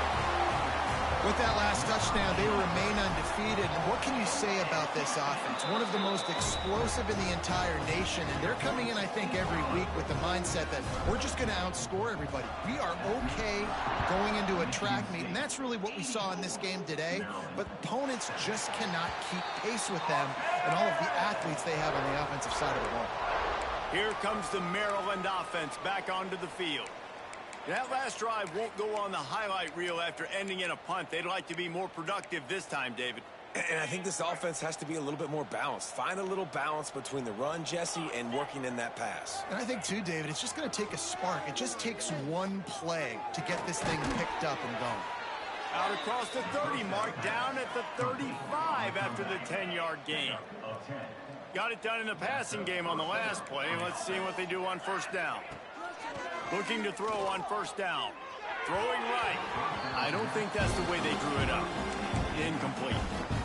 And that's just the kind of game it's been for this quarterback in this offense. You got a great game plan all week long. You're watching it throughout practice. You think you're going to have a chance to light up the scoreboard, but they're just not able to hook up. You've got to give this defense a ton of credit. They've done a great job in coverage. They've been breaking on passes. They've had their number, and that's why they're leading by as much as they are. And that one falls incomplete, trying to get a chunk play on that one. This is my favorite time to be a defensive lineman, man. You get up big, late in the game, you know it's past. You're just teeing off on the quarterback. The defensive backs, they're bailing, playing those deep passes. It is hard to play offensive football in this situation. They've got to come up with a big play on this 3rd and long. From the gun, wants to pass. That's caught. It's Little.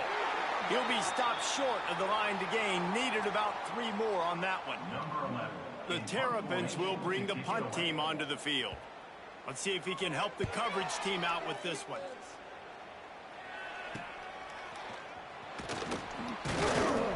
Was looking for more running room, but found nothing but more tacklers. He's down at the 24.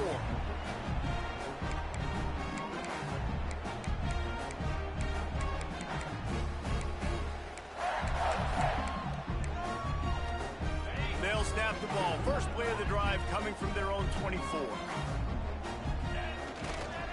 Give to the running back. And the defense is still fighting. They haven't had the day that they dreamed of. You know, talking to the coaches coming to the game, like they thought they had a good plan. They'd be ready to attack and limit some of the damage this offense has done. They haven't done it today, though. They got to go back to the drawing board, figure some things out, because this wasn't a great day. After picking up a couple, it's 2nd and 8.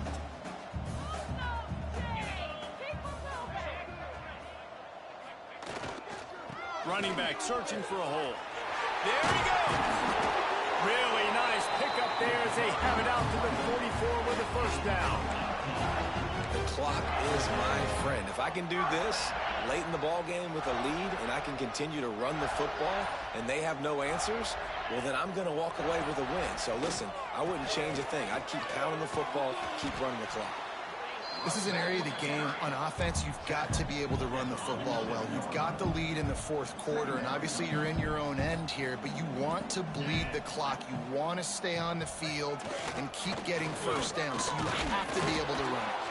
They'll wrestle him down just short of the 1st down. I don't even think they're going to bring out the chains to measure this one. All right. Ended up being a stat game like I expected. 6 straight to start the season, undefeated, bowl eligible, but when you have that kind of record, Survive USC. possibilities seem limitless. What a great way to start the season. The best way possible, right? Like 6-0, taking care of business, building momentum. This squad. It's gonna help out with recruits. Oh my God, I gotta fix him too. He looks ugly. 6-0 is the best start you could have, Palmer, but they're looking for more. It's been really fun watching this team to get up to this point. So much talent. They've got great coaching, and I feel like they could keep that 0 in the loss column all season long if they keep. Matter of fact, let me put spruce up my 2 freshman receivers. For David Pollack and Jesse Palmer, I'm Reese Davis. That and is you've been horrible. watching another presentation of EA Sports College Football.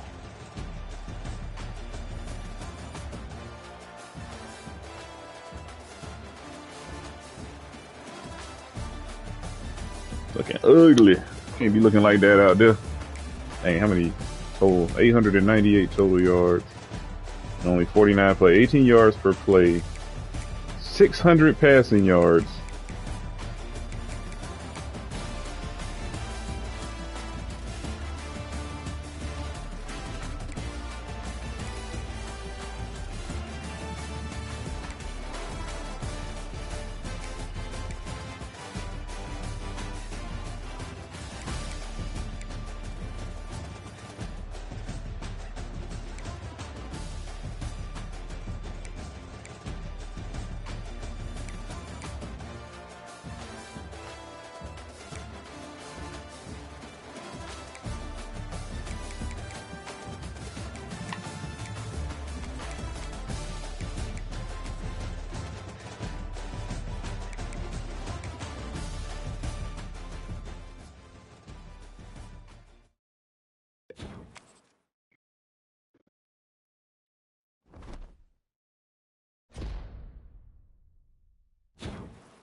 Okay, single game record. Oh, shoot.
Okay. Let's check out the records. Somebody here for career. Western Michigan.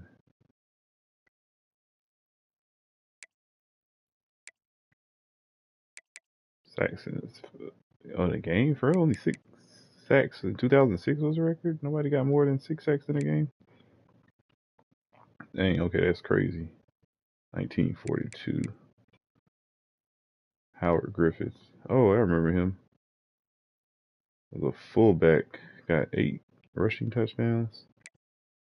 David Klingler. I want to look for that on YouTube.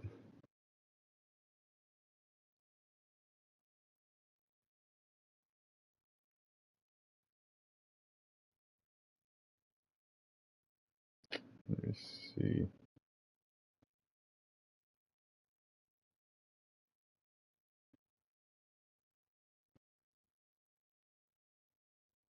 Oh, they do have it. Howard Griffiths. It's crazy.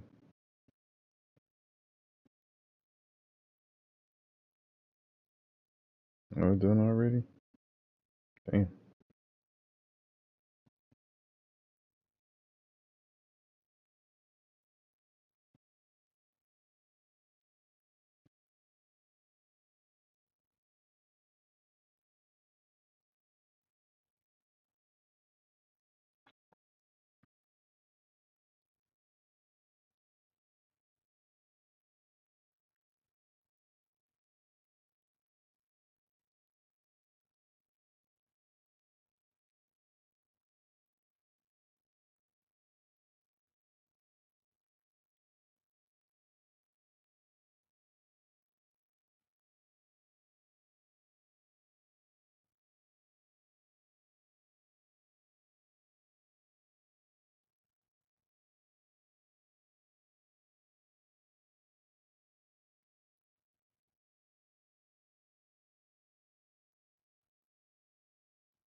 Okay.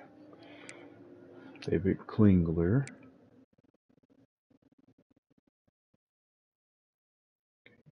23 receptions. Troy Edwards, 45 receiving. Saraji P. Ryan. 2014, Connor Holloway. I thought Patrick Mahomes had the most passing yards in the game. Baylor Zappi. Barry Sanders. Trevor Easley, Nevada. Zay Jones had the most receptions in the season. Damn. Baylor Zappi had 62 passing. I thought, so how many did Joe Burrow have? I thought Joe Burrow had like 63. Damn, Barry Sanders. Nobody's touching that. Ruben Bain. Oh, this is in the game. Troy Edwards, 27 receiving. God damn, I remember him. The Steelers ended up getting him. Didn't do too good in the NFL. Okay. So I guess ours was a conference thing.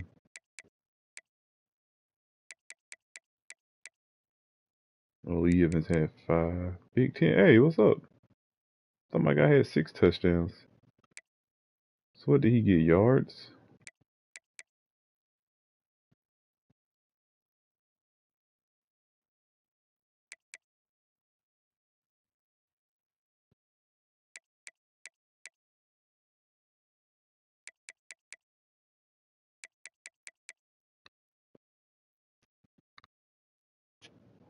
What record did my guy break?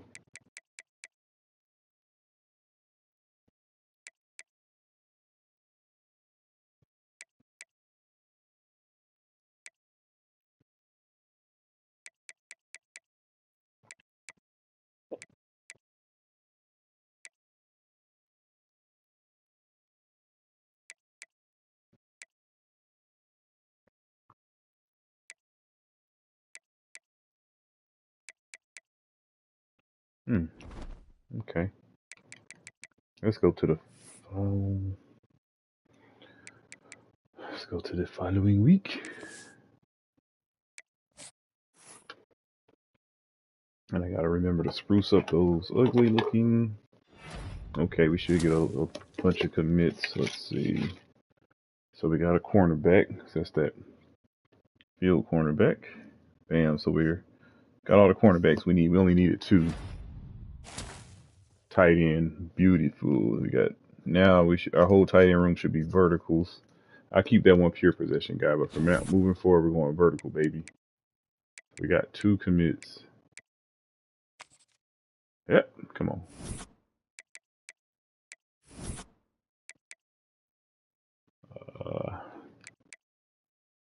Oh, good. We beat. Okay, so we're ahead of Tennessee. I figured that home victory would help. That was good.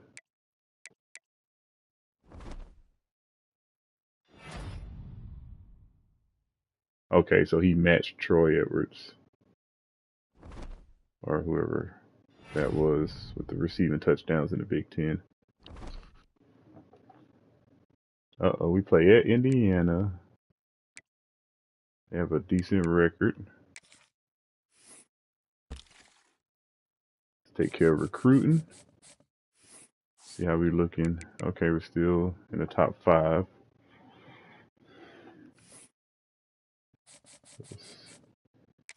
Let's see. So we should be able to sign him next week. Oh yeah, we should sign him next week. Excellent visit.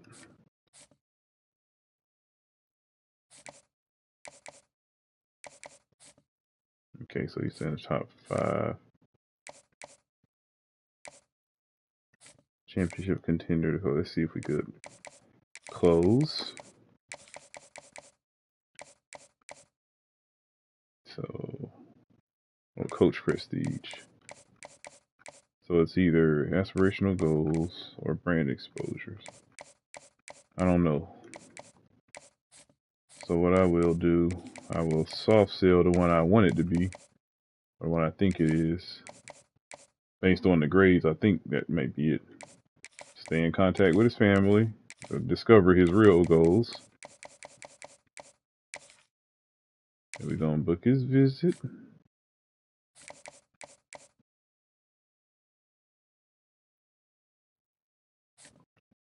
Well, it's coach prestige or conference prestige? Conference prestige. Oh, I put coach prestige. Oops.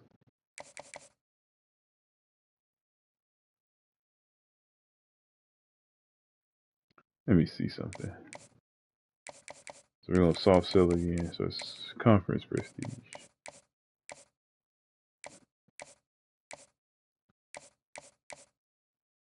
So it might be that. Oh yeah, so I had it right. Hold on. Okay, so it's not that. It's not that. Oh, it is aspirational goals. That's the only one with championship contention and conference prestige that does not have a red mark. So it might be this one. No, it is that. See? Yeah, it's that one. So we can actually close.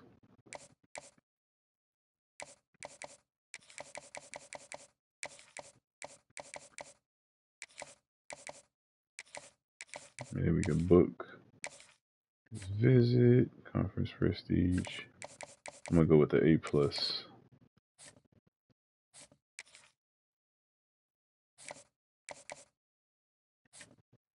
Proximity to home. Coach stability. So he want to be around family. He want to develop a relationship with the coach. So it might be team player.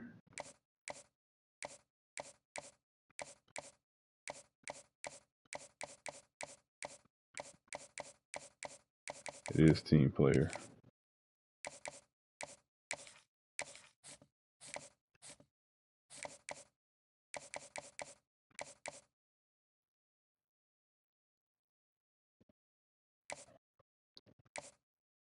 So you got A+ playing style.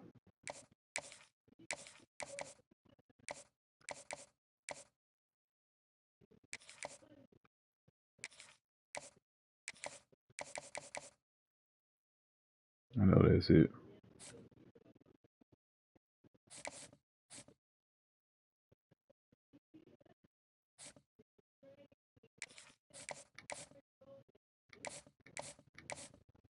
Okay, so we got 220 scouting hours left. Let's go position by position.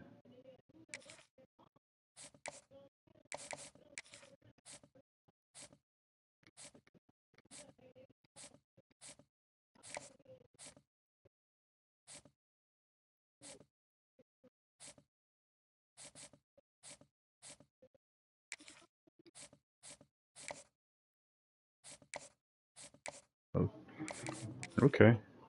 So we see brand exposure.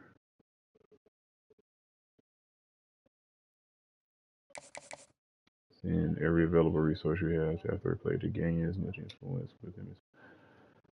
Okay, so that's gain. So how you gain information though? Influence. I don't think influence. Let me see. Can we find out his motivations? I haven't read it. Spend some time scrolling through players' social media to learn a little more about them. Okay, so that's how you discover more of the stuff. Message the player directly on social media to learn more about them.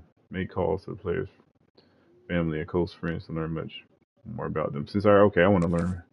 So I gained the influence. Now we're gonna learn about them. I like that. Offer the recruit a scholarship to attend your school. You only have 35, so use them wisely. Okay. So now, now we got his attention. We gained influence. Now we're gonna uncover his motivations. I thought, cause I don't think, I don't think. Now I think I discovered something. I think I had an epiphany. I don't think sending the house automatically uncover their motivations faster. I think it help you gain influence. They based on what it says. They based on what I seen.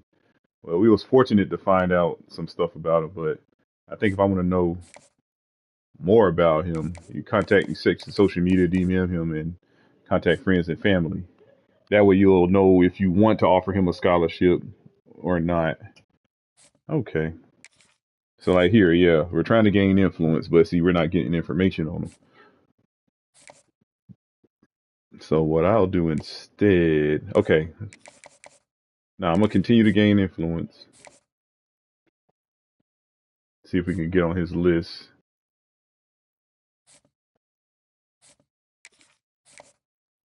So here, okay, so we gained influence. Now it's time to seek information. One. There we go. Yeah, gaining influence. Now it's time to yeah, let's seek some information. He ain't in his top 5 yet, so we're gonna see if this guy actually. We got coach prestige. That's about it. Same with this guy. We're not getting that much information. We got pro potential and brand exposure, but let's see if we can find more. So we got the influence we needed. Now we're in a safe place to gather more information.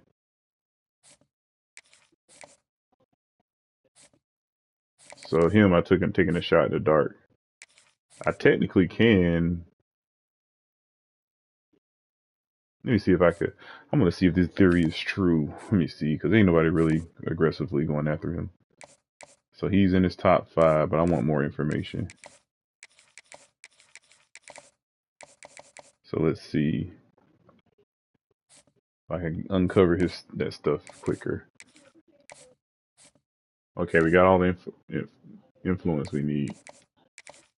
Information seeking. Okay, now we can finish scouting. Okay, so he is a 3-star bump and run specialist. 90 change of direction, so he's explosive. Playing time A+. Playing time C, he's a 2-star. Let's finish scouting him. 85, 90 acceleration. I mean, he fit the profile I'm looking for. So let's check the... I don't think we checked the 1-star corners yet. Bump and run. Oh, no, let's check all the field corners. We're going to go 5-star.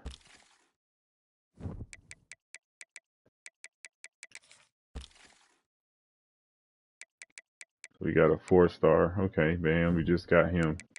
3. Okay, so we got some 3-stars still left. They got to be over 180. So we're going to go from 180 on up. But he's only 5'9", so he got to be at least 5'11", 180.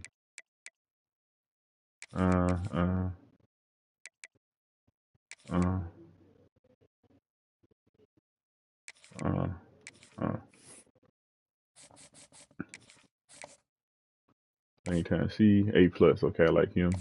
C, C, C. So we're going to take all the C's off. We're going to go with the A+ and scout him. 6 feet, 194.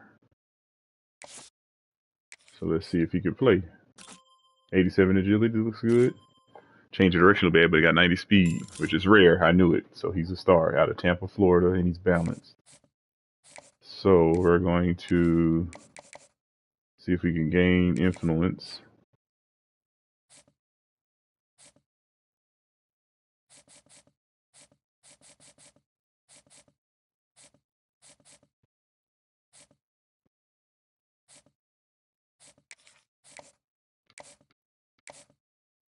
Oh, he still got an A+. Now he's down to a D.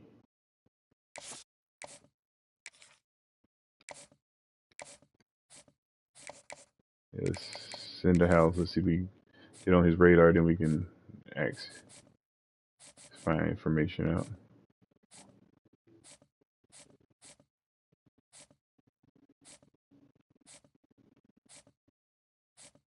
Anybody else I need to scout? I want to scout him, but defense is my main priority. Let's see. Are there any hybrid safeties I can go after? I think all the hybrid strong safeties are...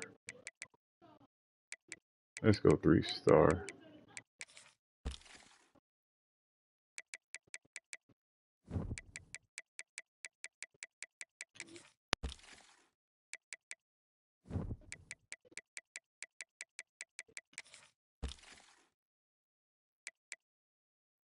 They even go after the 1-star ones.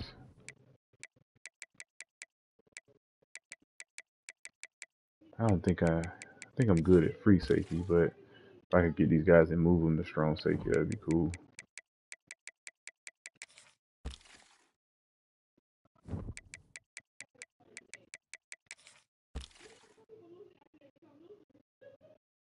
Too small. Yeah, you never know. Good things come in small packages.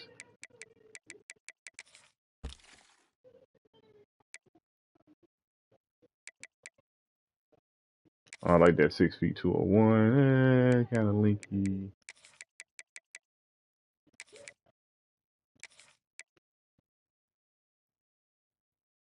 See some 1-star.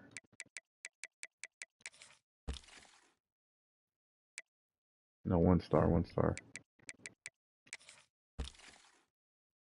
I'm still showing 2 stars.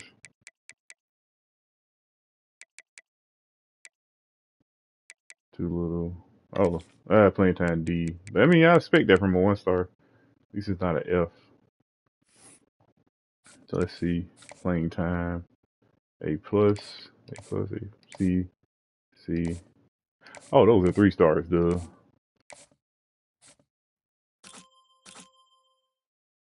Nah, too slow. Oh, 89 speed.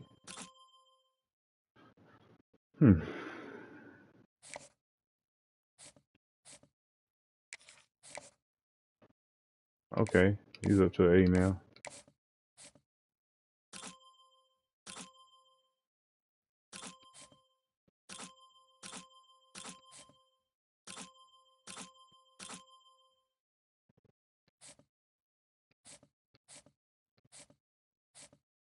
Might look at him.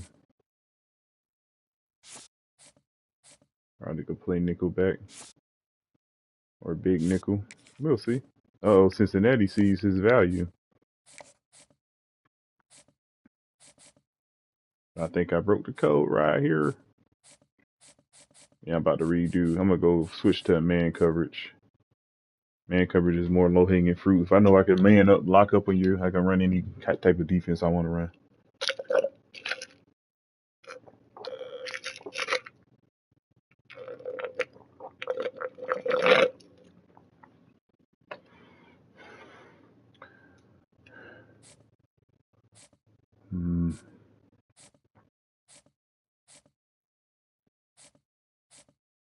Okay, we're looking good.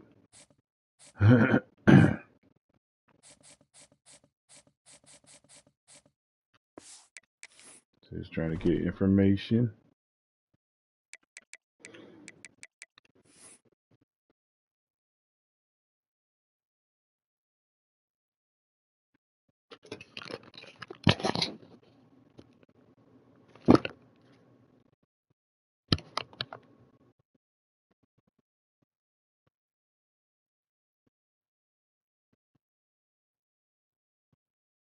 Welcome to today's deep dive.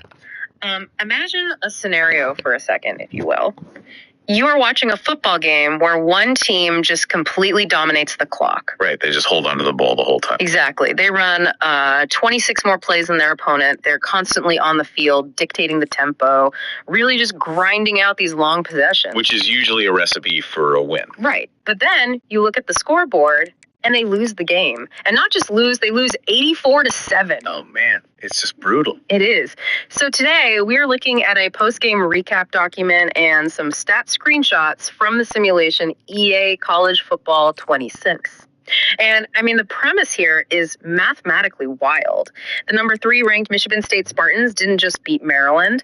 As the source document bluntly puts it, they detonated them. Yeah, detonated is really the only verb that does the math justice here. I mean, we were looking at a simulated environment that essentially collapsed under the weight of sheer offensive perfection. Totally.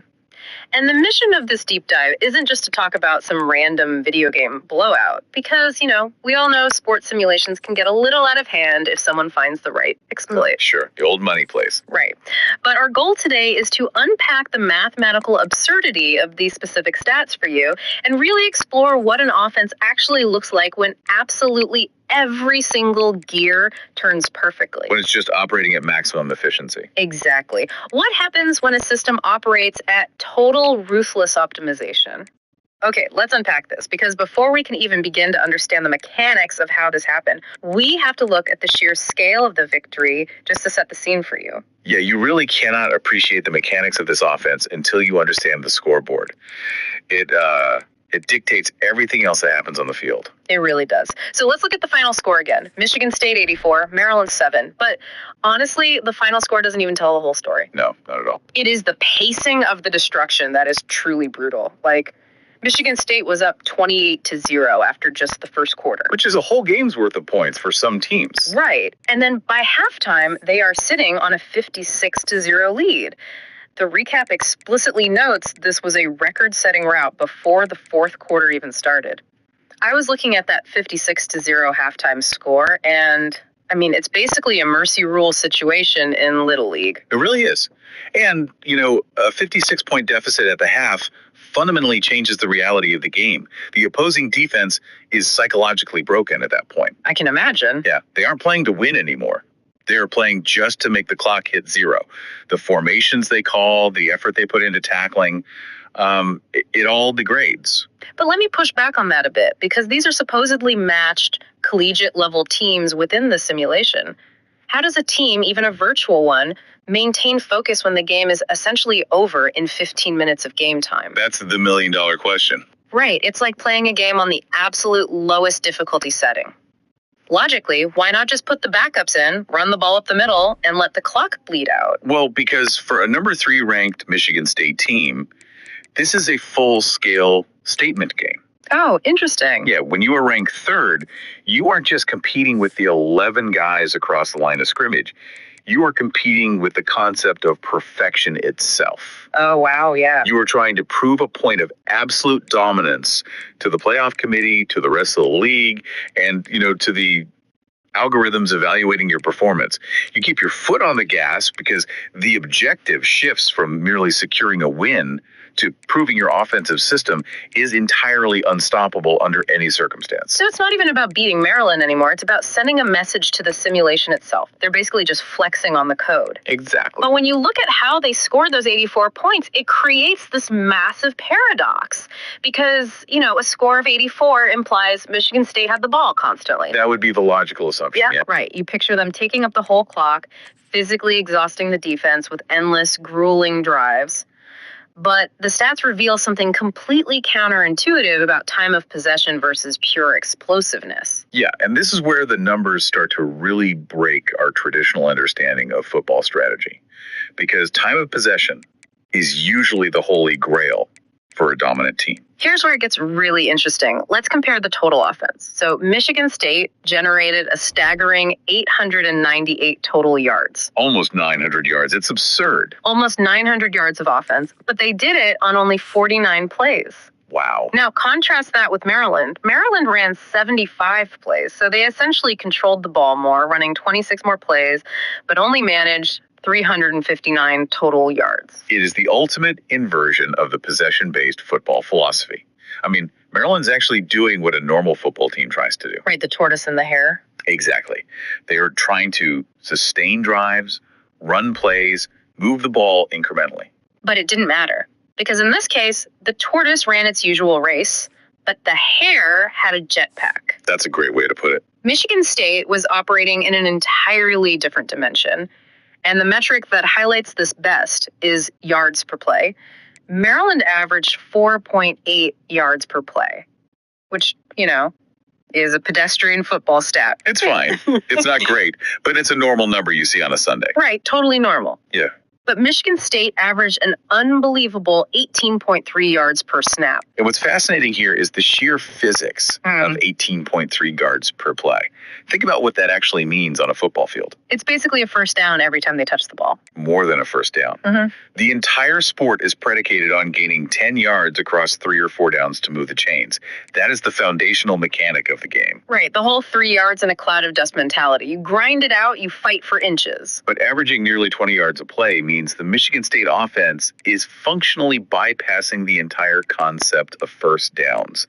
They aren't trying to sustain a drive. No, they're just striking instantly. Exactly. They are operating entirely in home run territory. Yeah. When we talk about the explosive passing mentioned in the sources, we're talking about a schematic design that assumes a massive field flipping gain on every single snap. That is such a wild way to think about it. You never have to worry about converting a stressful third and short if every single time you snap the ball, you are instantly moving 20 yards down the field. You're just skipping the hard parts. Yeah, you're effectively teleporting past the line to gain.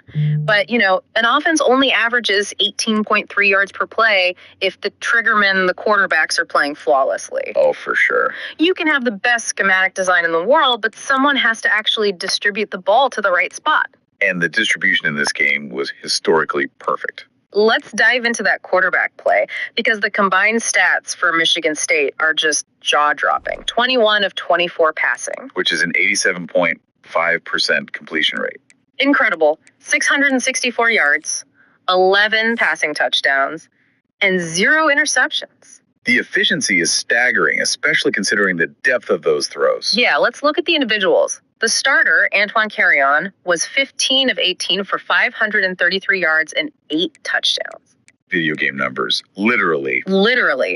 Then, because the game was such a blowout, they bring in the freshman backup, Zach Payne, in relief.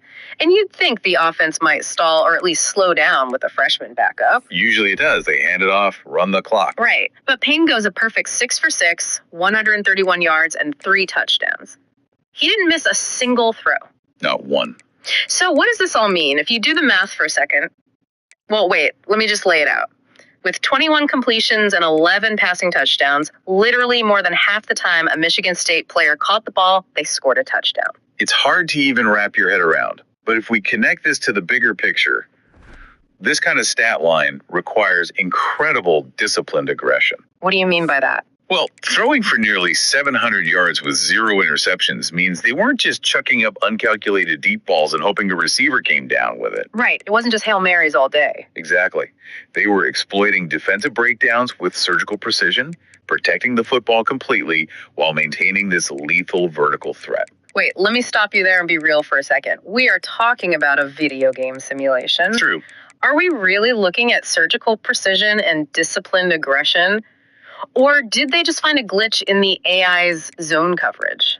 I mean, how do you throw for over 600 yards without a single tipped ball, a bad read, or an interception unless the system itself is structurally broken? That is a very fair point to raise, and it really gets to the heart of simulated sports. Right. In any simulation, there are going to be exploits.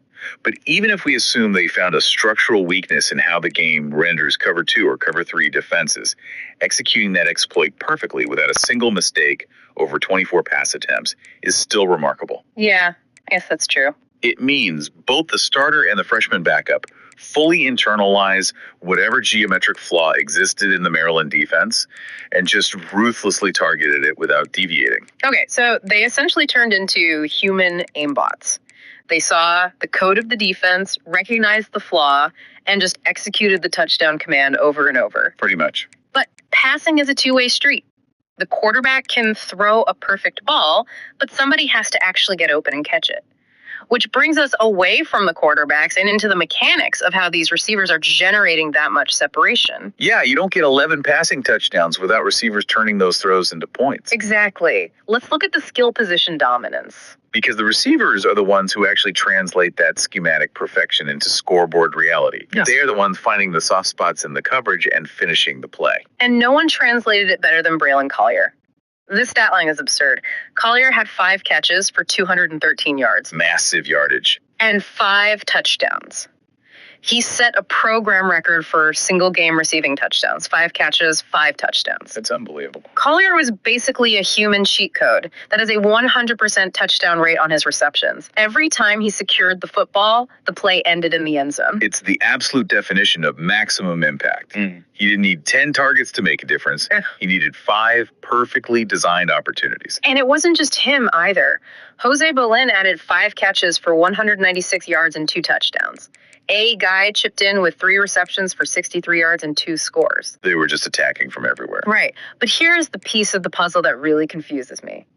If Maryland is getting shredded through the air for 600 yards, logically, they have to drop everyone back into coverage. That's what you would do. They have to stop the bleeding in the secondary, which should mean running the ball becomes incredibly difficult for Michigan State, right? Actually, it means the exact opposite. Wait, how does that work? If everyone is playing defense, shouldn't the run be stuffed? Well, this is where we see the terrifying synergy of a perfectly balanced offense.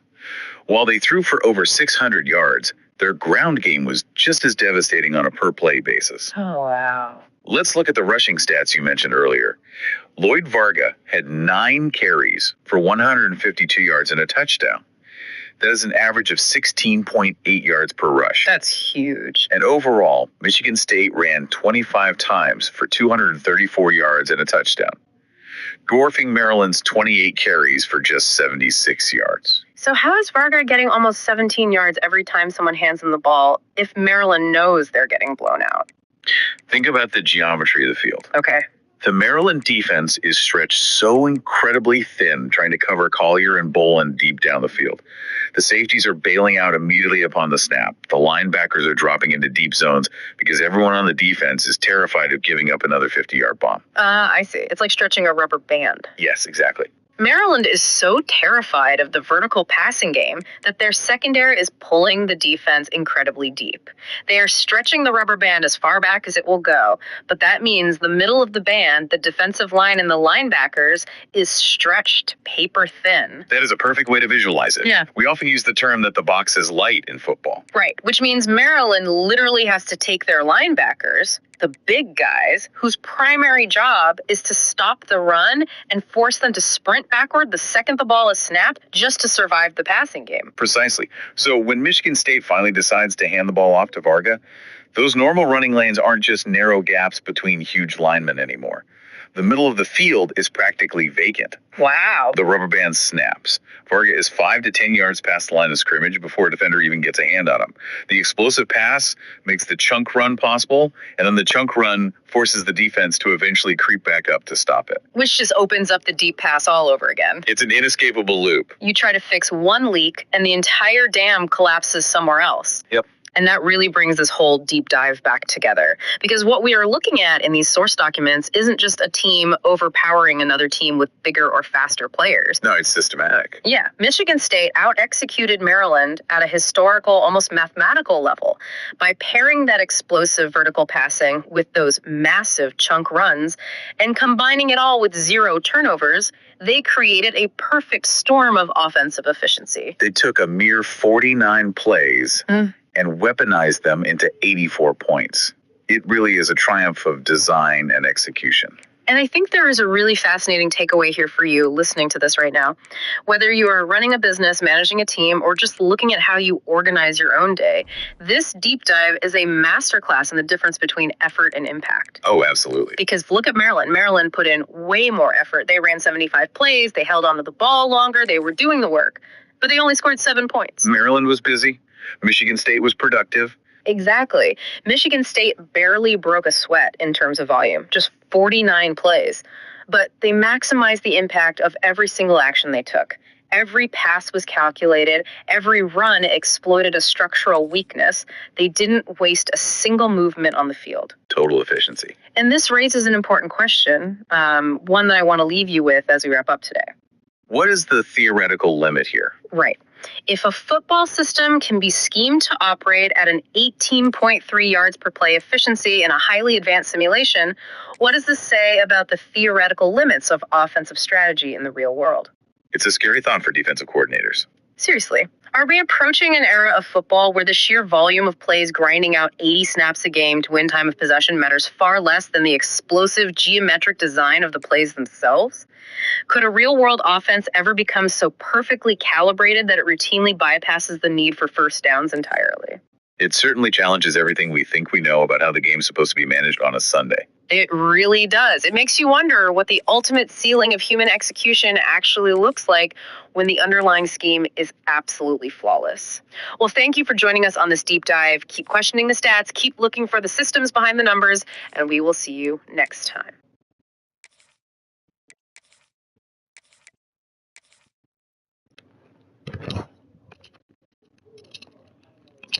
All right, that was the deep dive from last game.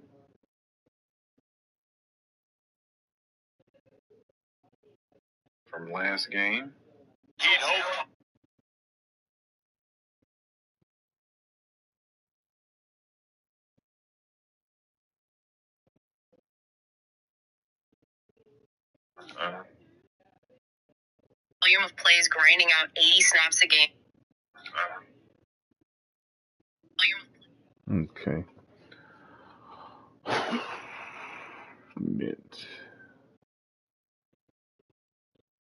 Yeah, you saw that?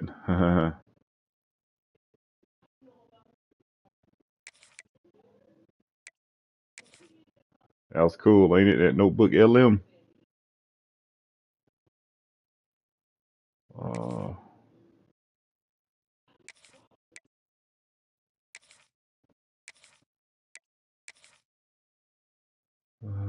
yeah,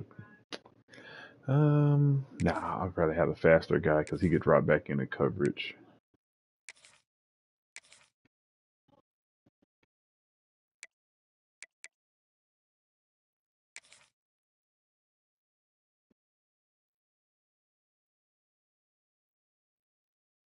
Hmm.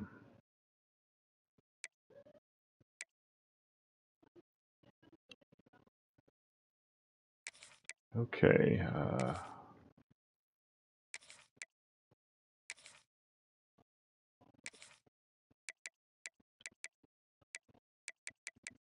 Oh, number 6 already in there. Oh, I'm switching these two. Okay.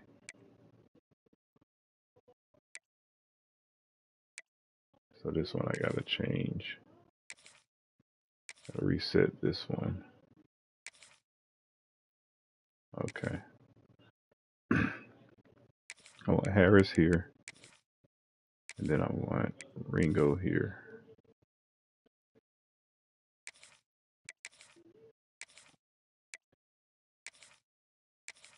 Alright, load mug.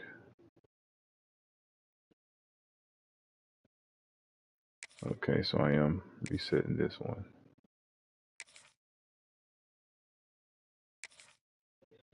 So Harris here. Ringo here.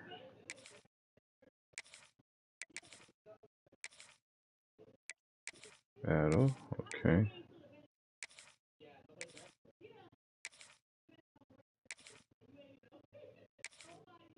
Okay. Harris here. Ringo here. And then Kane. Alright, so we'll reset this one too. So I want Harris here. Ringo here. Kane here.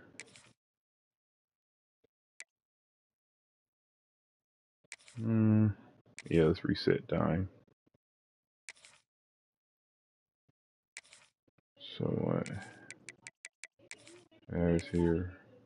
Ringo here. You out of there.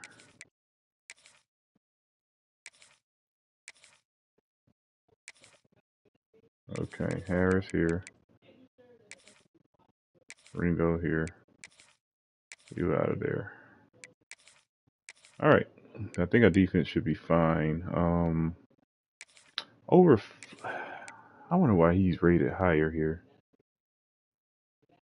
Let me see something.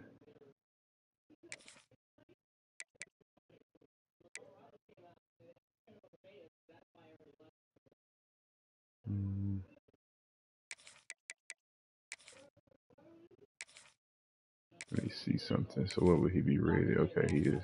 So we got 80. 80. I don't know why he's rated higher here. I guess because it's the base. I don't know. But we got him there now.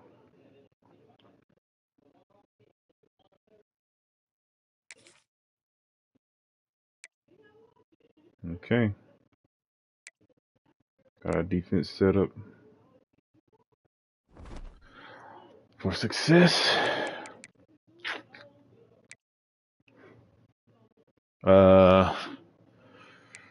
So my guys, he ran up to number 3 in the Heisman voting. He fell off last week after we the game we won on the road against Nebraska, in which we didn't force feed him the ball. So, but last week he caught back up against Maryland. Now he's number 3. Let's see if we have some opportunities against.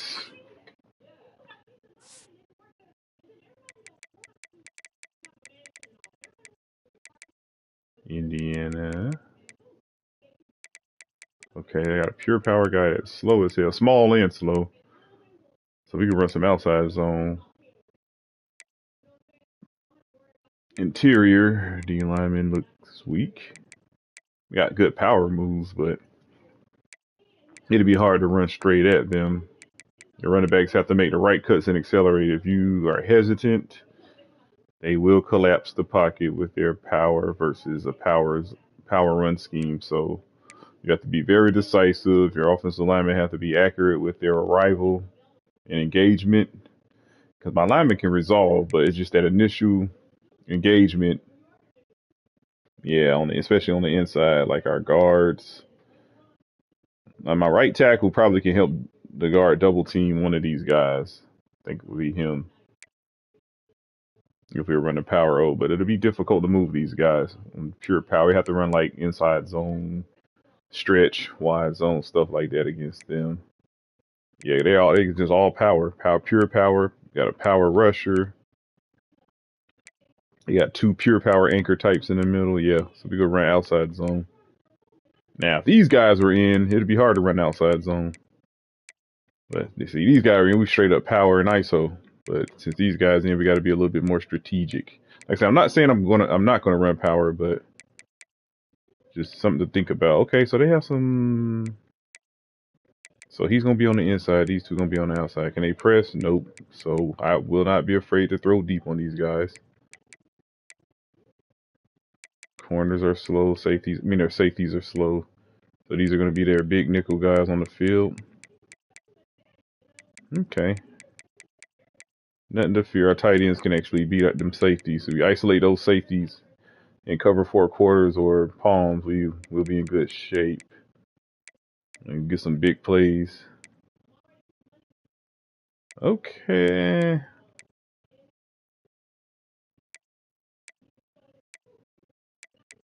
They have some tall linebackers. They're smart too. Okay. Their nickel corner is gonna be. So he's gonna be the nose tackle. So in the under, he's gonna be lined up on my right guard, and the over, he'll be lined up on my left guard, between left guard and center.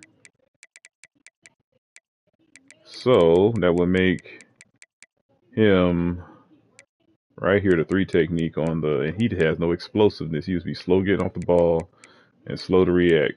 So yeah, running power, counters, tight plays, yeah, all day. We probably can run a reverse in this game too with the low awareness on these defensive ends. Their linebackers are pretty smart. Well, the sub linebackers, the linebackers actually going to be on the field are pretty smart.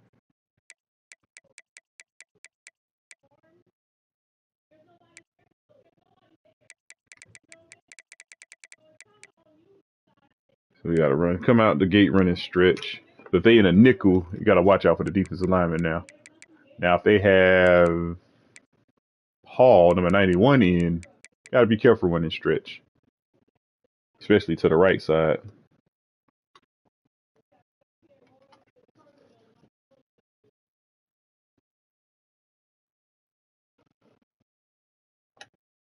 Strong safety.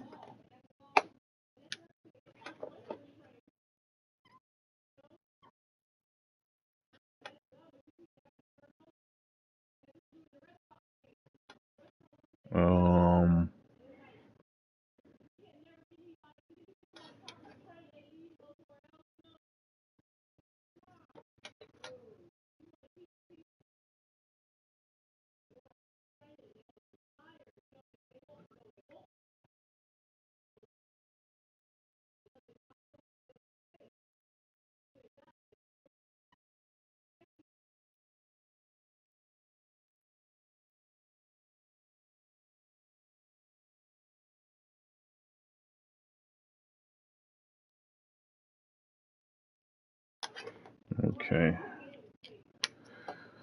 Let's see, I might. Let me see. I'll play one more game. I'm already here. Let's get another game in. Let's go ahead. We got some people watching. Let's keep playing. Keep playing till the stream go off. But it ain't gonna go off because I got my landline on. Let's wear all white for once.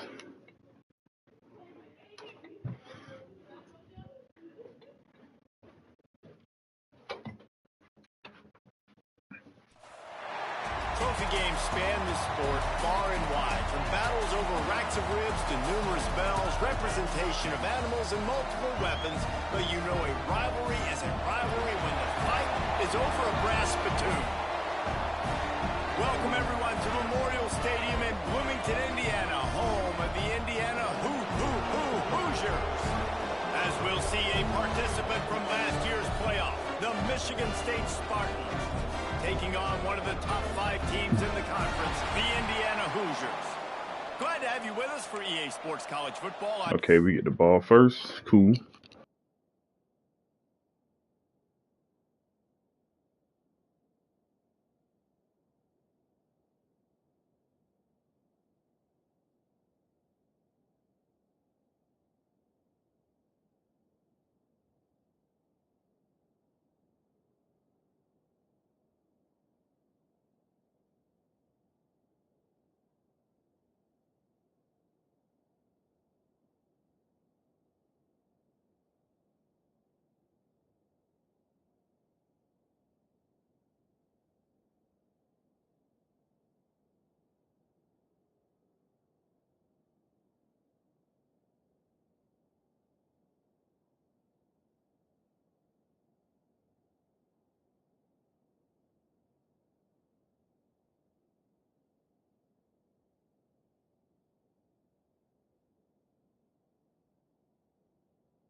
David Pollack and Jesse Palmer with me in the booth. Guys, we are ready to tee it up.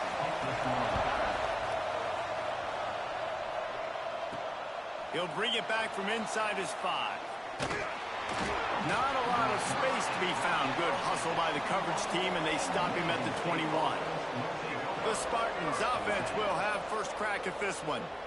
Sparty spanked the Hoosiers all day long the last time these two got together. Yeah, it was incredible to watch Sparty as well. They had a great game plan coming into that. They executed. Their best players stepped up and made big plays in that big game. How does Indiana respond this time around? And I hope they were embarrassed, Indiana, because last year you saw Michigan State celebrating, carrying around that, that $25 trophy, the old brass spittoon. It was a beatdown. It was bad. You had a long time to stew on it. And he's loose at the 30. He's got the sidelines going nuts as he gets it down to the 18-yard line. They say it's still a game of field position, and that last one just flipped this baby. They've got it 1st and 10 in the red zone.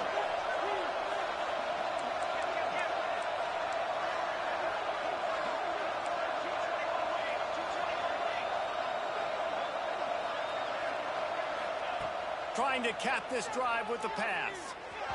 And that one had some juice on it, but it's incomplete. Yeah, I don't know if the quarterback got confused on 1st down. He might have thought the defense was going to be in man coverage that time, but they were in zone. They fooled him and just didn't seem like he had his eyes in the right place, was forcing that ball to his intended target. The window way too small. The guy was not open, so that didn't have that chance to be complete.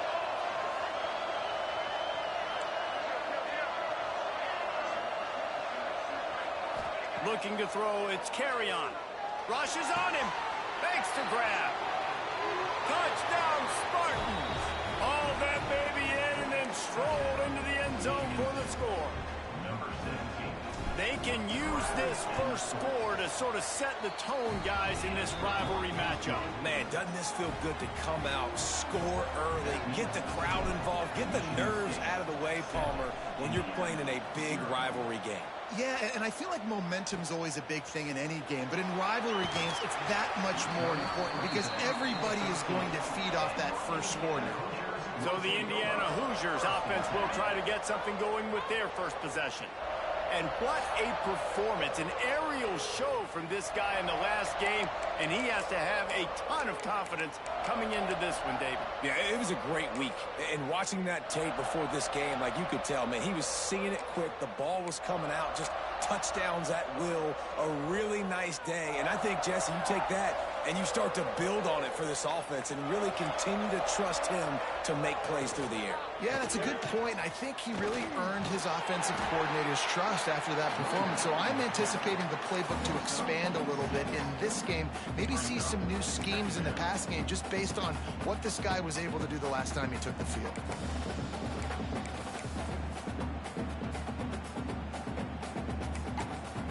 And the Hoosiers with myriad options after that big pickup on first down.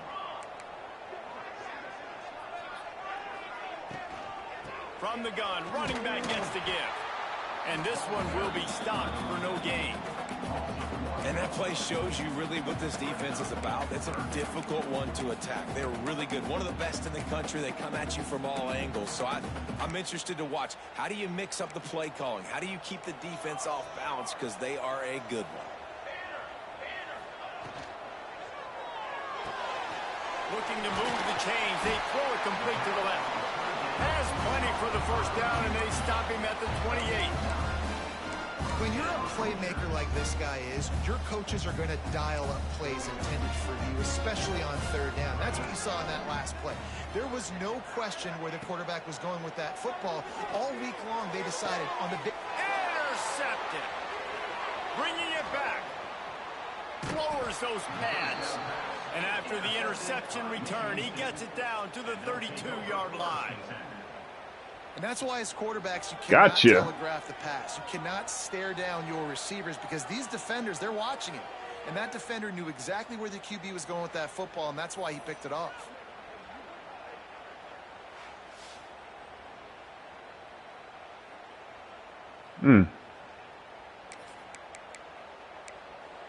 Like I said, we running, we taking vertical shots, baby. Spartans have it back on offense, hoping to play some good ball. Last drive went for 6. We'll see if they can do it again. They'll give it to the back. Okay. He was fortunate not to lose yardage Nice. on that play, able to wedge it back to the line of scrimmage.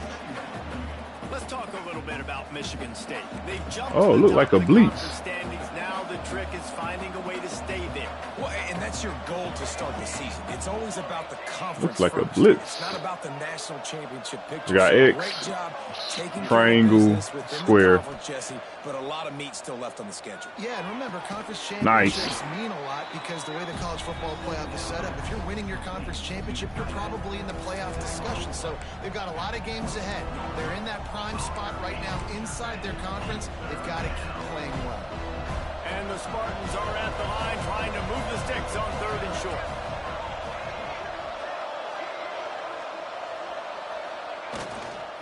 On 3rd and short, they'll go to the power running game. They've got enough for the first down, and they're in the red zone at the 20. I'll say, watching this offense this year, one of the things you have to be really happy about is their ability to move the sticks. This is one of the top 25 offenses in the country in getting first downs. That running back is one of the biggest reasons. He is a weapon.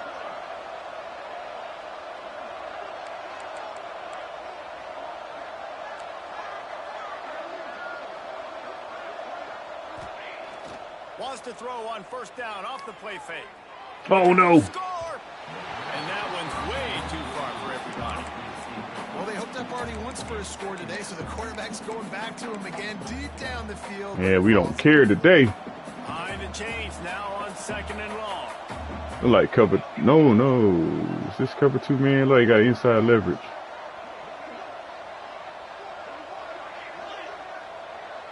It is man coverage. The wide receiver.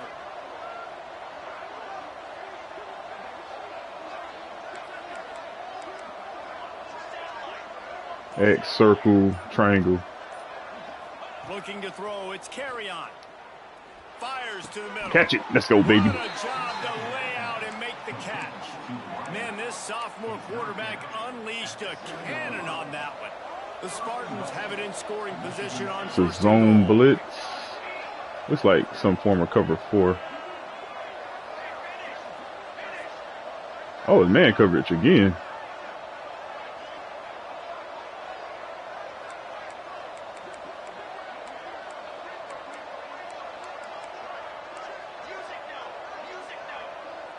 X, circle R1. Looking to throw.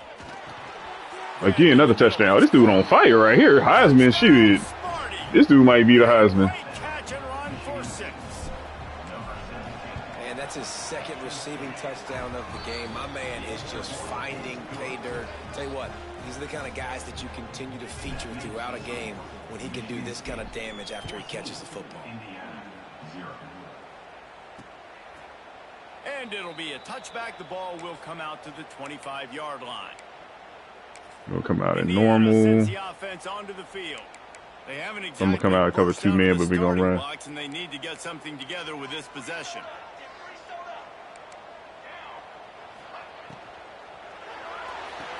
Nope. Out of the chute, quick toss to the right. And a good job of coverage by that defense, just a short pickup.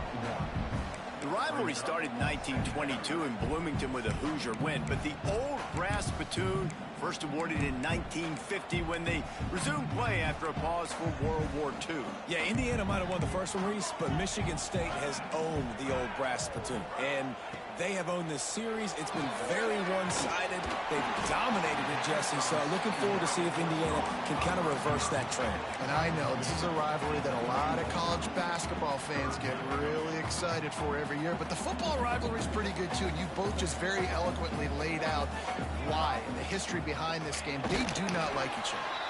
Just nowhere to go against this defense to find that single yard he needed on 3rd down. The Hoosiers send out the punt unit. This will be their first punt of the afternoon. Makes the catch, wants to make a move upfield. They're able to put a stop to that return right at the 30-yard line. Michigan State has the ball back, and here comes the offense. They've come out smoking with touchdowns on each of their first 2 drives, and they're back to work now.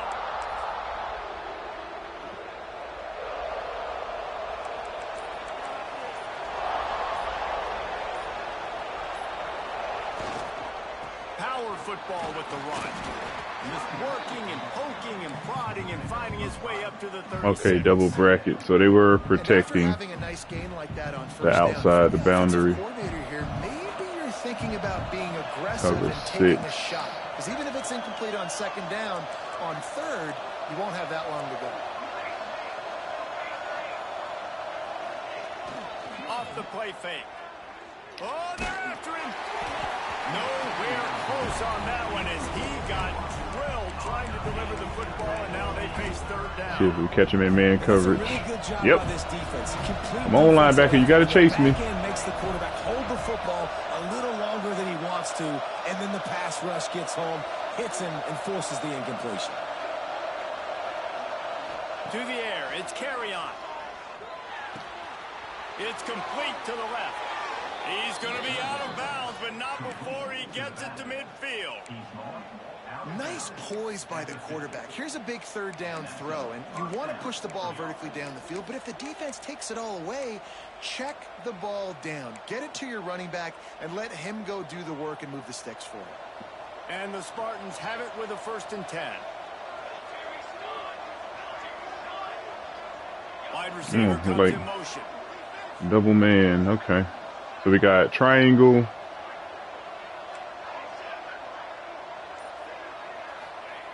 Wants to throw on 1st down. Let's take the sack.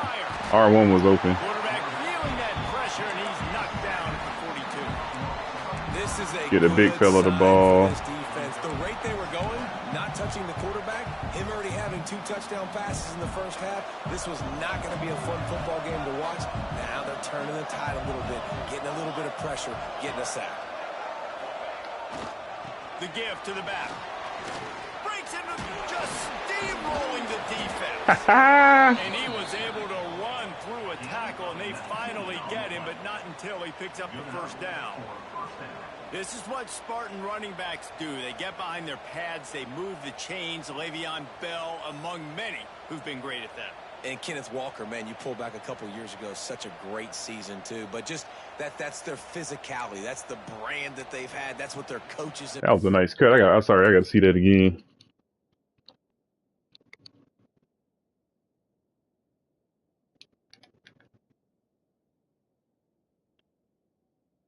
Nice cut by the big fella. Yeah, like I said, we could reach these guys. They got a pure power D line. Every archetype is a power archetype, so they're gonna have trouble. They're gonna have trouble defending the stretch run. Look at that. Look how easy it is to reach them. Look at that. No finesse moves. No movement skills. Boom. Dang. You know, not being the quote unquote main. Hold on, for you who just came in, I want you to see this little truck stick real quick. Boom. I gotta rewind that. Boom. That was nasty. State, but they're gonna hit you in the face and they're gonna play physical. Quarterback making adjustments. Looks like a zone blitz. The toss to the outside. And this time they're waiting for him, and he only gets back to the line of scrimmage. That is a great play by the defensive end. The most athletic this man coverage. Field play defensive end. Yes, you heard me, Jess. It is. Exactly what I said. Great get off. Cover two man. It look like cover two man.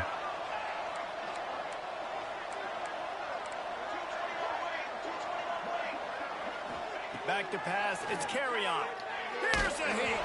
Damn, keep getting pressure on them. Just as he released the pass, it's incomplete.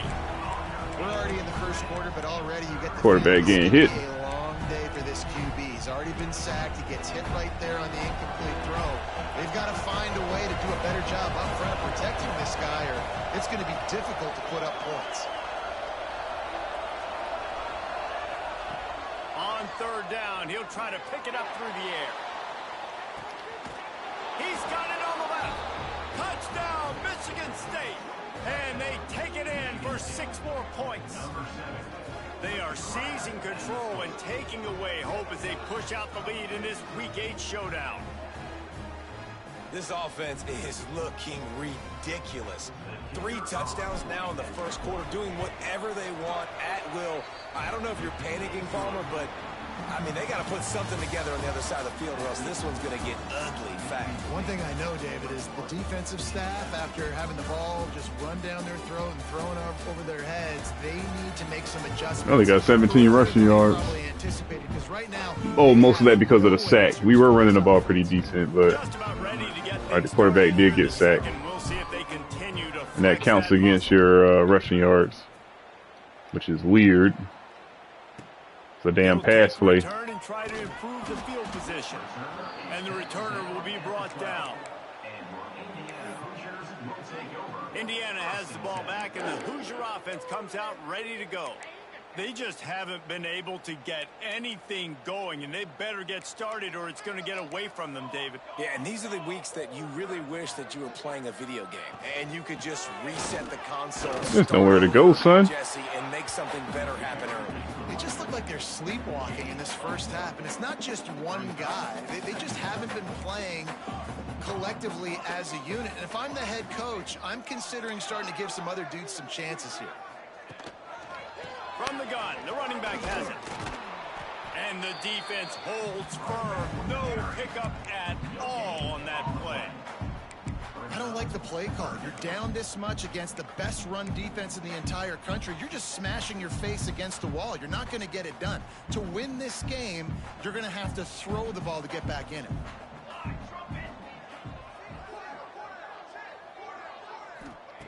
Trying to move the sticks on third down through the air. Nope. Oh, they really could have used that catch there. Physical pass defense. It brings up a fourth down. And the Hoosiers will call on their punt team. This will be the second time they've had to kick it away.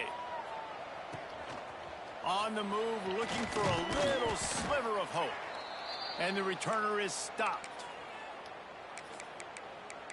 The Spartans have it back on offense, hoping to play some good ball. Everything's been working so far. They've had it 3 times, reached the end zone on each occasion, and now they're back to work.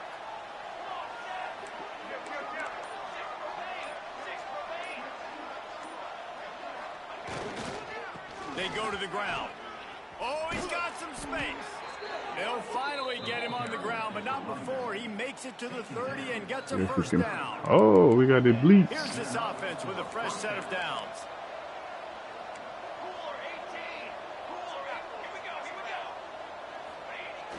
Off the play fake on first down.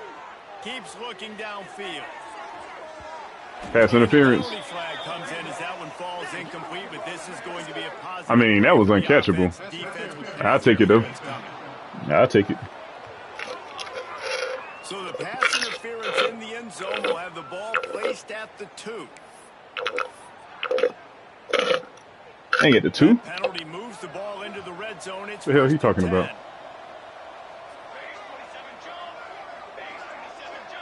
I don't know if this.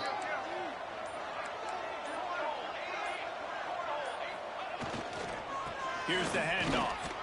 They get him down, but he was driving his way and gets it down to the 7. Wide zone to work against this front. Oh, number 91 in there. So we're going to change this to dive. Like I said, if you see number 91, blow his ass off the ball. Run right at his ass. Let's go.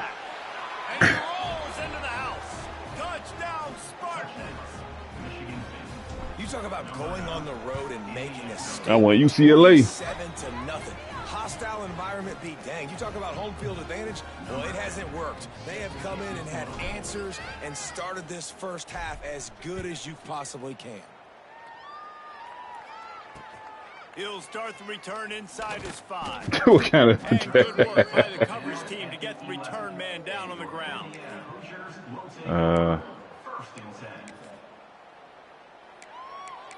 If I run, I'm gonna be aggressive. If I run a odd front. Indiana sends the offense onto the field. We'll see Oh, if hell they no. can be a little more productive this time. Hey, receivers. Around. A 3 and out the last time they had the ball. Gets it out quickly. Routes like that are great times to be quarterbacks. I got great, fast, speedy guys on the outside. Quick drag route, get the ball in his hands, let him do the rest. The Hoosiers in a good spot here with 2nd and short.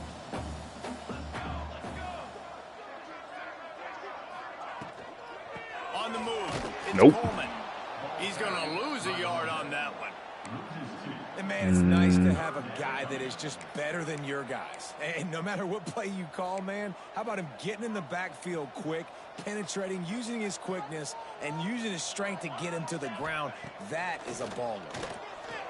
He tosses one high. He held on to it.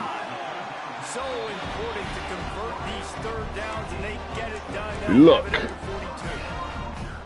And listen, the defense knew coming into this one, they were going to target him early and often. He is a weapon, and there's no mystery where the quarterback's going to be looking on critical down and distances. Let's see how they're able to cover him throughout the rest of this game. Coming out on 1st down with the play fake.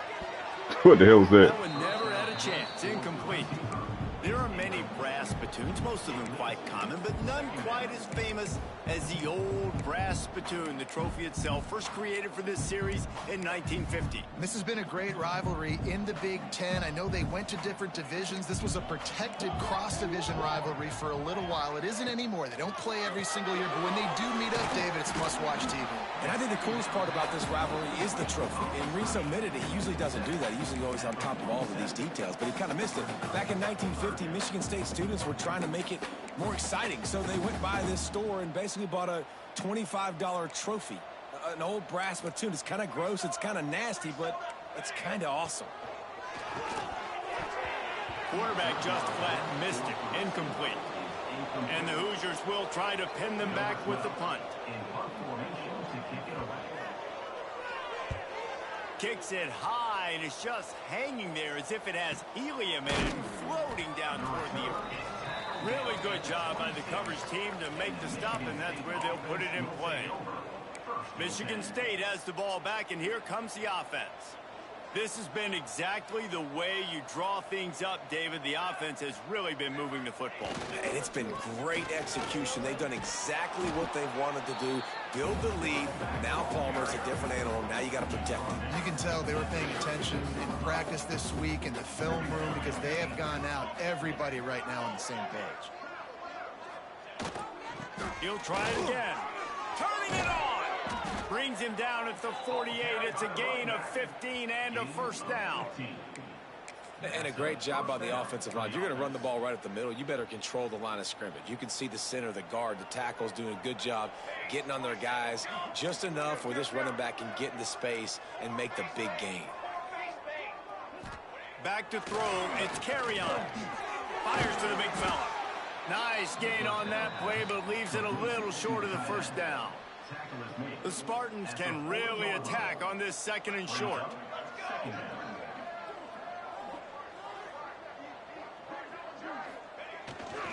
They'll go to the ground. Not much running room there thanks to this senior defender. Oh, that was a cover 6. Oh boy, shotgun. Oh, I know a good play.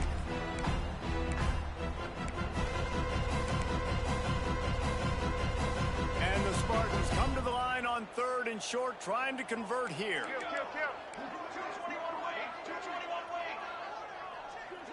So we got triangle, square, X. Trying play action. Ah, hey, help me, help me, help me, help me. Go for it, go for it. I ain't done. Brilliant this season on third down. Doesn't convert this time. And this offense trusted their Are you done? Give him the football. Tell him to go make a play. Nothing open. What does he do? We're in field goal range. We're in a good spot here. Throws the football away. Makes the right decision. Makes a grab past the marker. At the 20, he's got space. All kinds of room to the right. Touchdown, Sparty.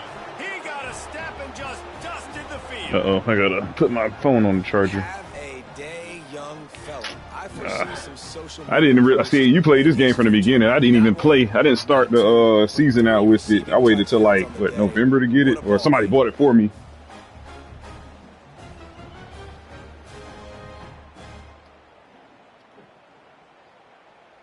So I was late to the game. Had so many bugs in it. I was kind of discouraged from buying it. On the extra point for a 35-0 lead. And let's check in with Kevin Connors in the studio. Kevin, guys, I didn't think it would have been worth full price, but this game is actually, I like this game. I can actually lose. That's what I like about this game. Working from behind, but how many times have we said that? I can actually lose. Something special happen. This time of year, you just never know. It's just a field goal game. They're trailing by 3 to Pittsburgh. Any major changes in this ACC standoff, you'll hear about them first from us, gentlemen. Oh, and how about that? I know Kevin and those guys will be keeping an eye on it for us. To the air on first down. The screen, he can go. Bitch. Found a little bit of room to operate, but he'll be stopped just short of the first down.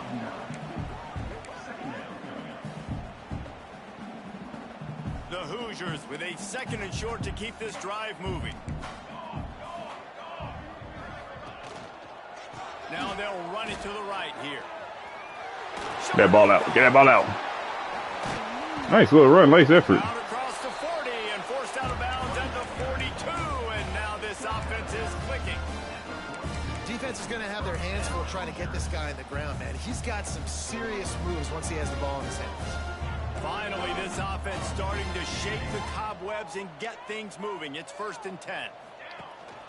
Right. One-on-one, baby. Nice. And the big defensive front wins the battle. No gain on that play. And that's Not only is he one of my best pass rushers, he's one of my best run stoppers. No, he is my best run stopper. The run, he's able to shed blockers, use his athleticism, use his speed, get to the ball carrier and bring him down. Simply one of the best box defenders you're going to find in the entire country. Get him on the ground. It's Coleman. Tackled almost immediately. They're well short of the first down.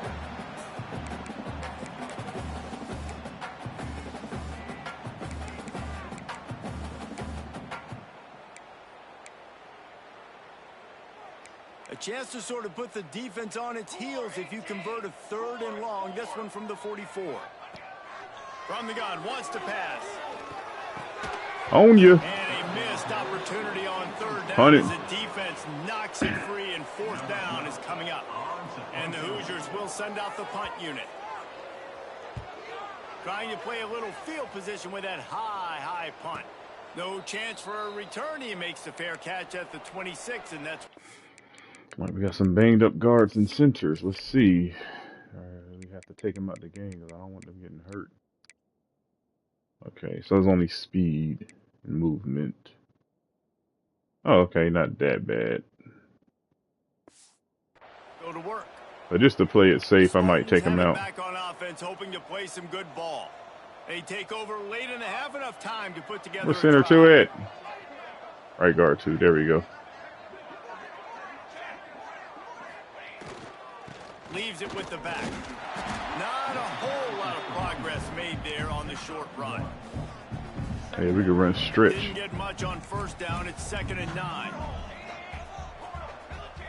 So we got square, X, circle. Off play action. Time to take a shot. Pass interference, yeah. And the throw downfield winds up incomplete, and there's a good reason for that. This guy was being mugged by the defender. And the defender just way too handsy on that last play. You could see all the contact as the ball was in the air. He simply can't do it, and the referees caught it. Just a blitz. Motion from the wideout. Nah, I don't know. They give it to him again, and he'll find enough. I'll take 5 to get it just short of midfield at the 49. Halfway there on first down. Looked like a blitz.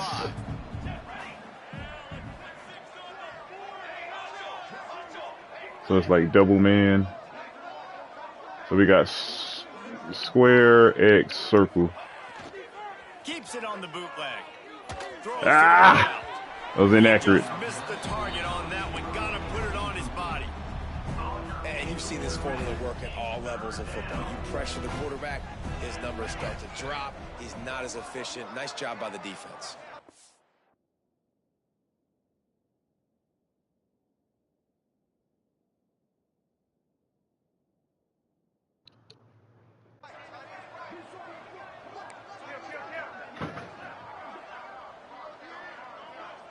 X, circle, square. Looking to throw, it's carry on. Unloads to the wideout. On target over the middle. They pick up the first down. Hold on. Quarterback got hurt. Gotta be expeditious here. Hey, that read right there. Ooh, look at that read. Oh, look at it. He got here. He sacrificed his team for that one. Dang. He was still able to hang in there and get that. Ah, man. That was nice, but he got hurt. He paid the price. Looks as if we have an injury on that last I don't know if we can move. Okay, they got number 91 in there, so I think duo, we could have some success running duo. They're going back to the ground. And how about the work up front by that big defensive line? Boy, there wasn't much room to wiggle for that running back there. Let's see if we get a curl flat. Simple concept. Closing up all the holes, nowhere to run. This man coverage? No. Some form of zone.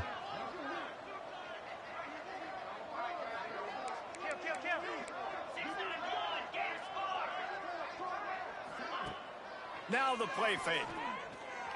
Shit. Pick it up. He's all bottled up, and now it's worse. The ball's loose. Whoop. And they lost 2 yards. And when you do, you so badly want to get them. You're crawling, you're doing whatever you can to get there as a defender, but the offense fortunate enough to cover it back up.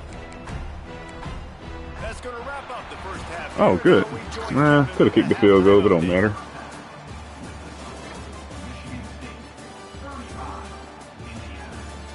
To a lot of people, it's just a brass spittoon, but to these teams, I wasn't even paying attention to the clock. It sure looks like it so far. And talk about a first half for the dude in that backfield. That coaching staff has been giving rave reviews on a weekly basis, and through 2 quarters today, he's been a complete game changer. He's breaking the will of this defense, and that's something that's just he left his feet. Tough to quantify. Guys, gotta love when the brass spittoon is up for grabs. Let's get things back to you.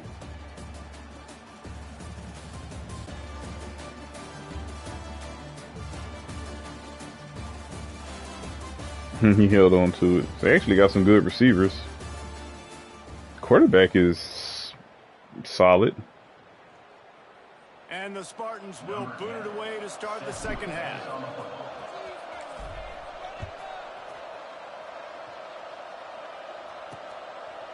And he'll just take a knee, and this drive will start at the 25.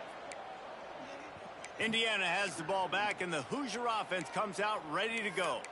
Nothing went right in that first half, and the first order We'll do a corner blitz. here. Try not to be embarrassed any further. No, the running back on that side. Remember 2006, Michigan State down 35 to Northwestern at halftime? They somehow came back and won the game. But it all starts on one play, and that has to happen here on this first drive for the offense. Yeah, the first possession, because your possessions, you're only going to get so many possessions, and you got to score on every single one of them. Offense, defense, special teams have to play out of their mind, but they have to believe. His man to the left. And an explosive play has him on the move, and he gets it all my the way bad. to the 48-yard line. That's a huge throw for the offense, but they're down by a ton. They're going to need a lot more of that, and it's not going to be easy considering the defense knows they're probably going to be throwing the ball every play here in the second half moving forward. Give to the back. Not much running room there thanks to this senior defender.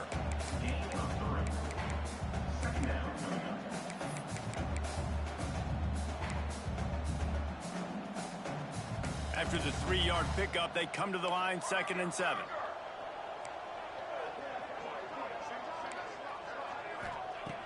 Looking to fire. Throws to the wideout. Nice.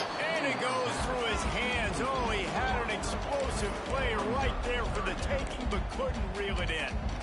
This is a top 25 defense, guys. One of the best units in the entire country. They're so good situationally, and they understand the importance of getting leads early, making the offense predictable, having to throw in these types of situations so they can adjust accordingly, and that's what they're doing right now. Their coverage is being dictated by the scoreboard. They're going to make it really, really hard on this quarterback here in the second half to throw any completions. In search of their first touchdown of the game, they are on the move with a 1st and 10. Wide receiver going in motion. Looking downfield on 1st down. Quick strike complete. And the defense had that one well covered, just a short gain there.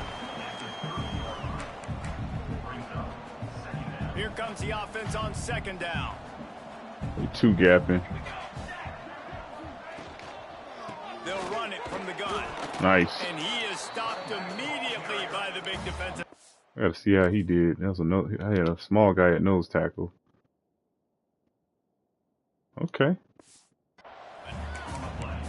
That's a really good stop by the defense, Jesse. They need a few more. You've given up a bunch of yards on this drive and a bunch of plays, but all that matters is keeping them off the scoreboard. Yeah, it's that bend, don't break mentality you're seeing right now, and this is the point where this defense has just got to lock in. Out of the shotgun on 3rd down. And the incomplete pass will bring up 4th down. So now on comes the field goal unit. He's going to have to get into this one a little bit from 47 yards away. He's got it. Showing off that big leg from 47 yards out. And you want a touchdown and you want to be aggressive, but man, right down the middle, that obviously gives me some confidence down the road that I can trust this guy. And he takes this from inside the 5. He was looking for some running room, but not much to be found. I want to get this guy in the game in that way. Let's see. What's he hurting on? Throw accuracy, medium. At the 18. Michigan State has the ball back, and here comes the offense. See if we can run a jet sweep. Dang, that defensive end is not being blocked. They'll move the wide receiver. They'll run it with the jet sweep. Nice, He'll go got it. bounds, but a solid pickup on the run. I like this idea by the offense, using the jet sweep, and you're trying to take a receiver with all of his speed and get him on the outside and get him in space. That puts so much stress on a defense. I'd expect to see this offense dial the play up more. They'll run play action. Looking to take a shot. And it'll be incomplete. Nice adjustment by yours truly. Defense. The Spartans are at the line looking to convert on 3rd and short. Motion from the wide receiver. They'll leave it with him. God damn. I need to start running out formation. Our fullback is not devastating enough. And the Spartans will line up to punt it away. Especially against these linebackers. Try to really get into this one. I got to start looking at my fullback versus their linebackers, and I'll dictate whether I'm going to run a lot of I formation that game or not. Indiana sends the offense onto the field. David, they couldn't pay off that last drive with a touchdown. Now, they moved the ball down the field and executed like they wanted to until they stalled out and had to settle for a field goal. I think if you want to take the next step, too, here and score a touchdown, you got to start finding more There he goes. That's about as close as you can get to that marker, and it will be second and just a few breaths away from the first down. Really good surge that time by the offensive line. You saw all those bodies by the defense being pushed backwards. That opened up the crease for the ball carrier. He's able to get nice. a really nice gain there, setting up 2nd and inches. He knew exactly where he wanted to go with that one, and they've got enough for the first down. I know the offense is down by a lot here in the second half. You just need one big play, though, to spark the offense, get the confidence going, and they may have found it right there in that completion. Good throw, good catch. Now we got to keep it going. Ooh. He's going to let one fly down the middle. Oh, hell no. Hell no, man. I thought I baited him. Whatever. That dude tested my user and won.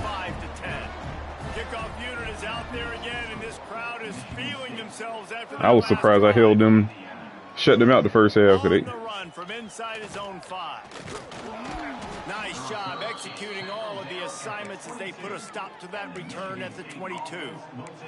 The Spartans have it back on offense, hoping to play some good ball. And even after that last score, still okay, single high, so this might work. Might be calling a hot route.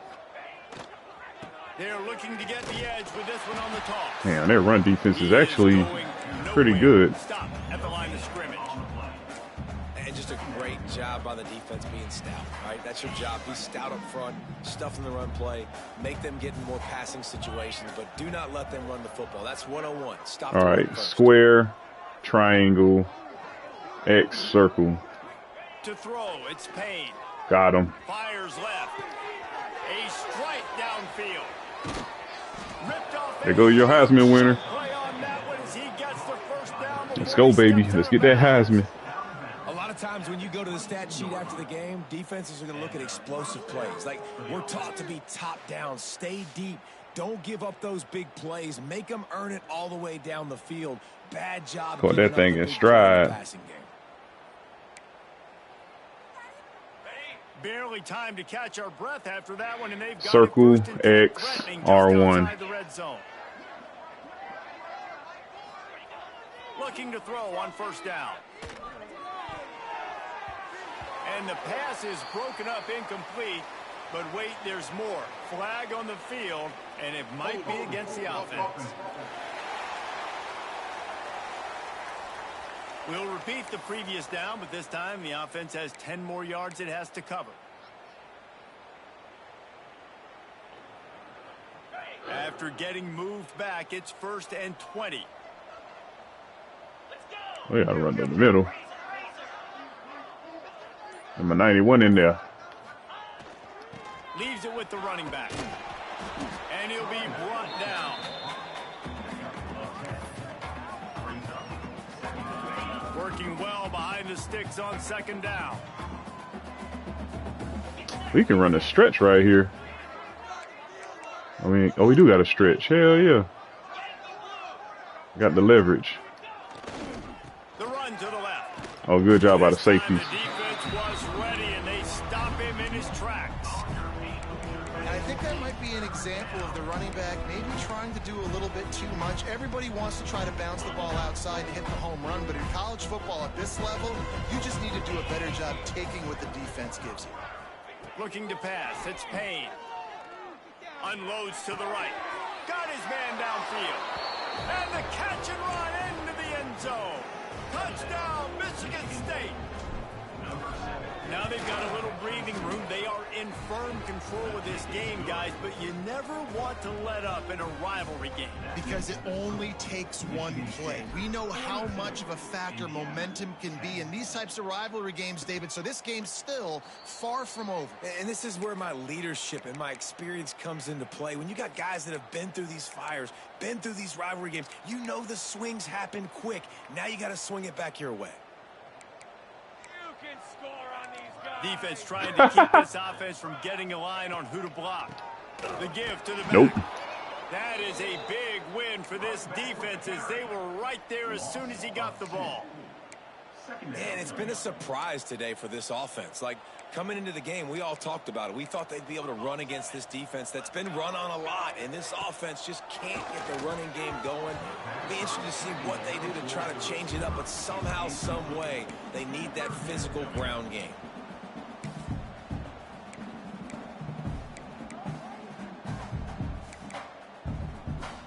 When you've already sent your punter out 4 times, at least he knows he's going to get his varsity letter, and his leg might get a bigger workout if they don't convert.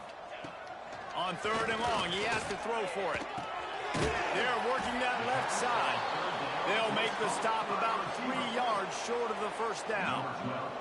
The Hoosiers line up to punt it away. They've been busy out there to punt for the 5th time today. Surprisingly makes a fair catch just outside the 40-yard line. Michigan State has the ball back, and here comes the offense. They're starting this drive with a massive lead, and they just want to finish strong. X, R1, triangle, I don't know. Looking for a man, it's Payne. Snagged out of the air. All down, but he has enough to move the chains. A lot of smiles right now on this offense. They've got a big lead, and they're just having fun out there. They're still throwing the football. These receivers are still getting open. Pass protection is still great. This quarterback's thinking to himself, man, I'm going to be padding my stats here in the second half of this game because everything we're dialing up is working. And what's the closest guy to the football, man? It's those defensive tackles, and those guards and centers have to work together. They got to get those guys and get some movement. They don't on this play, and the big fella eats. Nowhere to go. When you run into him, that ball is intercepted at the goal line. Takes it the other way. He'll finally go out of bounds, but he was showing off all the skills after that interception. QB's got to pick and choose their spots when they want to be really aggressive and try to fit balls in tight windows. Great job by the DB, making a big play, getting the ball back to its offense. Off the play fake on 1st down to throw. And the defense making a play, getting a hand on that pass. I don't know about the decision that time by the quarterback. He may have been expecting man coverage, but that time the defense was in zone, and they did a really nice job closing the window. The intended target was not open, and that's why that one fell incomplete. Plenty of work to do here on 2nd and long. From the gun, give on the inside. Breaks into the open. Oh, what a big play for this offense as they get it to the 33-yard line.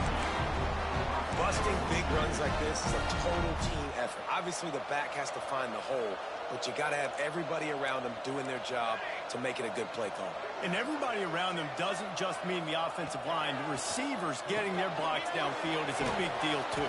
It's a huge deal. We always talk about them catching passes, but blocking is so important for their responsibilities. Man, this guy's going to need some water when he gets to the sidelines. They've been putting him to work on this drive, right? We've seen him toting the rock with success. Now you're seeing him get involved in the passing game, too. They are highlighting his versatility here on this drive.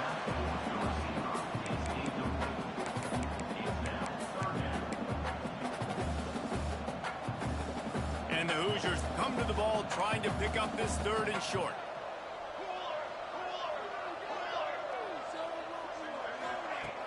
The play action fake. Finds his tight end. Just outside the red zone as they pick up the 1st down. They'll spot it at the 22. The Hoosiers are on the move. Obviously, great job picking up the first down there through the air, but you're trailing by a lot of points now, and you're in that area of the field where you should take a shot. If I was the offensive coordinator, I'd be thinking about throwing this next one into the end zone and trying to cut into the lead. I think really good wide receivers do a good job of making every route kind of look the same. You could tell this looked like a vertical route. So if I'm a DB, I'm bailing, and all of a sudden he sits that hitch down. Nice job by the wide receiver, creating enough separation to create a positive gain. Back to pass. Snagged in the middle. It's Johnson. And just a short, safe pass play. They pick up a few. Well, this offense knew coming into this game they wanted to try to attack the middle of the field in the passing game, and they're able to execute the in route there. And the Hoosiers come to the line on 3rd and short, hoping to keep the drive alive. In the gun, looking to throw on 3rd. Oh, shoot. Grab near the marker is Coleman. Touchdown, Indiana! Made the grab and took it on in for the score. The offense slips the running back out of the backfield. Nobody decides to cover. My man makes the play. Shows off the hands first. Got to make the catch first. Does the rest. Walks in the end zone for the touchdown. 42, Indiana, 7. And it'll be a touchback. The ball will come out to the 25-yard line. They'll put this one in play. First snap of the drive from the 25. The give to the tailback.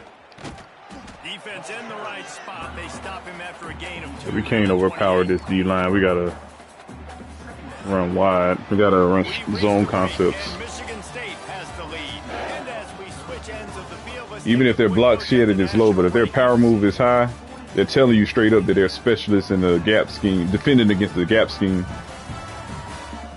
So yeah, I'm not even going to test them anymore. I'm just going to run straight up zone runs. Moving forward, so let's go off tackle. So the final period starts with a 2nd down play.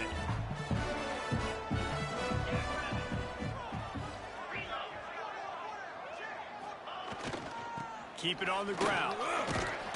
And he'll move his way forward to the first down. They'll mark it at the 35.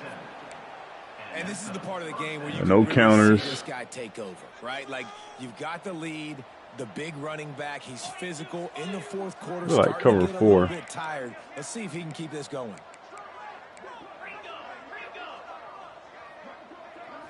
Back to throw, it's Payne. Quickly to the tight end. Brought down at the 46, but he got 10 on the play. It's not a great feeling on defense, too. When you're blitzing, you're expecting to get a sack. You're expecting to get a hit on the quarterback. If the offensive line and running backs pick it up, because now you have one less guy in the back end trying to cover all these receivers and tight ends, and you know you're in trouble. To the ground with the back. Dang. And maybe he'll get back to the line of scrimmage, but no more than that. Didn't get much on first down. It's 2nd and 9. Off the play fake. Flushed out of the pocket. And he's left with no option. He just threw it away. Like the job by the defense there in coverage. They took every option away from the quarterback. He was outside of the pocket, nowhere to go with it, so they forced the incompletion throwaway. It's cover 4.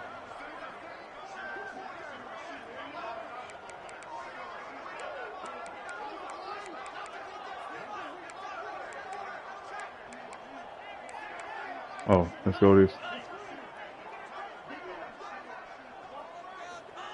On 3rd and long, trying to have a big completion. Ah, come on, man. And the incomplete pass will bring up 4th down. The Spartans decide to punt it away. This will be the 2nd time they've had to kick it away. Special teams coming through as they pin them back. They'll mark it dead at the 10. Indiana has the ball back, and the Hoosier offense comes out ready to go. Linebackers trying to create some confusion. Wants to go up top on first down. Fires to the tight end. He stopped just a chain link or 2 away from the first down and sets them up beautifully here. And that's why QBs love their tight ends so much, right? Especially when they're athletic, because they make short throws turn into long gains. Because of his ability after the catch, it's so unique and special. He is dominant in this offense. Pulls and fires complete. A quick tackle made, but he's got plenty for the first down.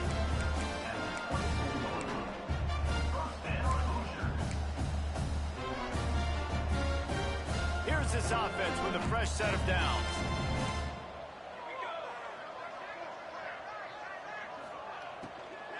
He'll try the left side. Runs through a tackle. He had all kinds of company as soon as he got it. He had to fight his way back just to get to the line of scrimmage.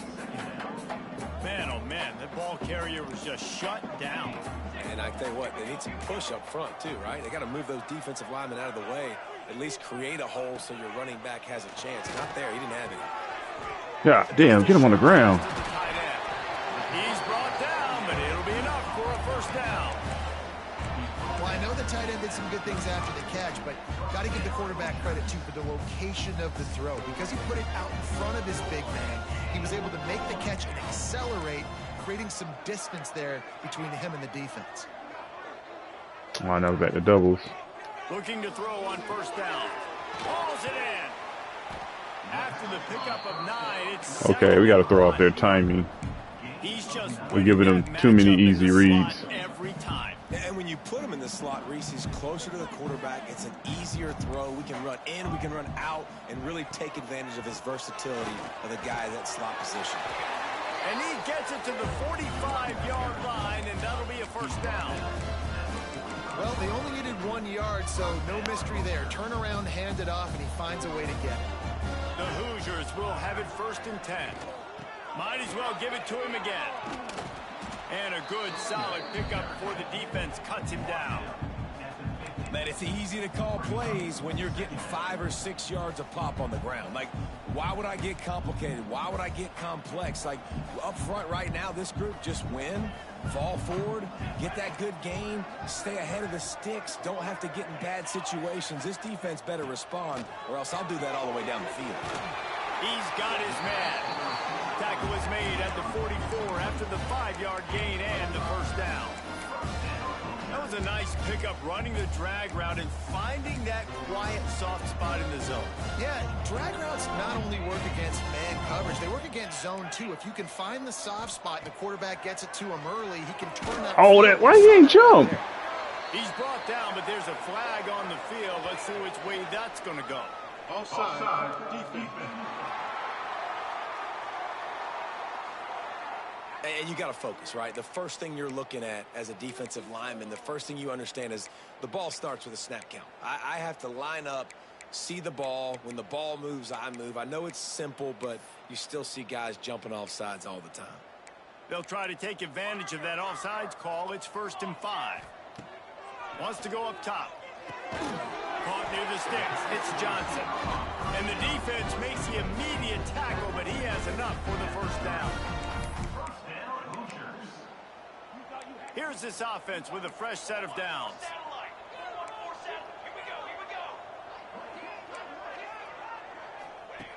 Wants to throw on first down. Quarterback needs to make a better throw there. Incomplete. And I absolutely love what this defense is doing, man. You know exactly what time it is. You've got a big lead. They're going to have to throw the football. So more nickels, more dimes. Bring the speed on the field and get ready to play the pass. What will they dial up on 2nd and a long way to go? Rides the back and leaves it. They'll make the stop, but he gets 4 on the play. Ball's at the 25.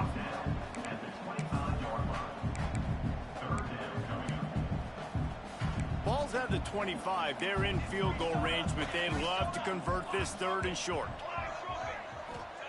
From the gun, wants to pass. Pressure coming. Had to get rid of it quickly. And we need more of this from this defense, man. They have let this guy have too much time to throw the football. They haven't gotten that jersey dirty yet, haven't sacked him. But this is just as good as a sack. Getting to him, hitting him, letting him feel the physicality of this game, and not letting him feel comfortable. Down in the 4th quarter, it's too late for empty possessions. They'll go for it on 4th down. He'll try to throw and pick up the first down. And that one is picked off in the end zone. Man down on the play as the officials take a break to let him be checked out.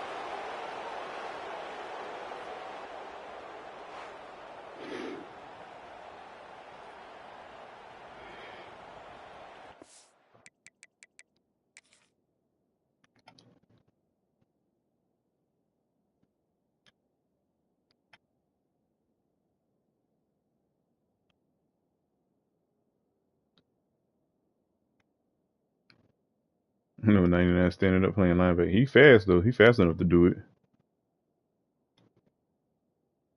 He'll be short in the field. We was able to press.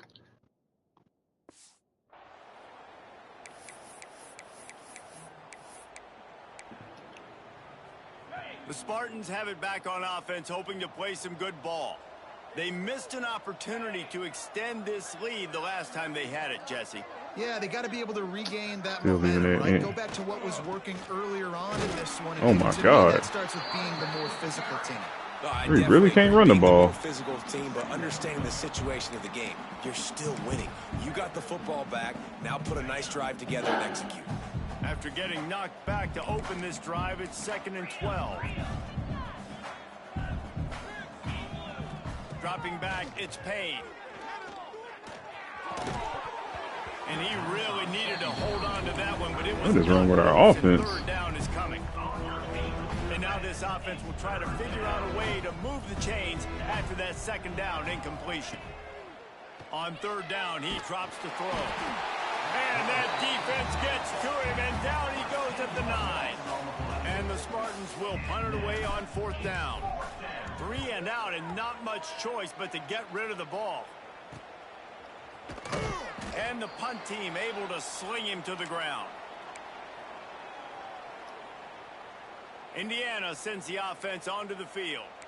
Boy, they had that last drive moving a little bit, David, but then the mistake just crushed them. Yeah, and those mistakes are going to happen. You're going to throw the football, you're going to throw interceptions, but I think I stay aggressive with this offense. I get back to what I did in the first part of that drive, what made me successful. I agree, David. Just turn the page if you're a quarterback, right? On this drive, you did a lot of good things there leading up to that pick. Forget about it, move on, play the next play. Looks as if we have an injury on that last play, and we'll take a break to check him out.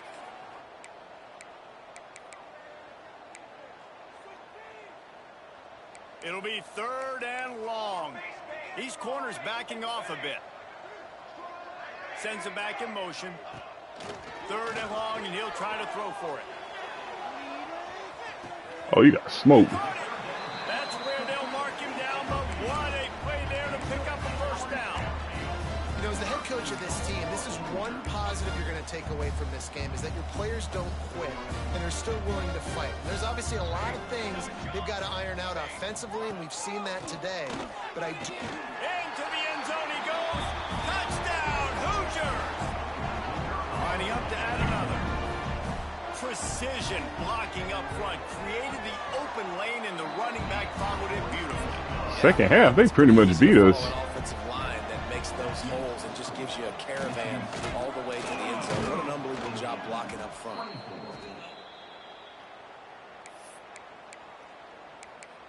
Michigan State has the ball back, and here comes the offense.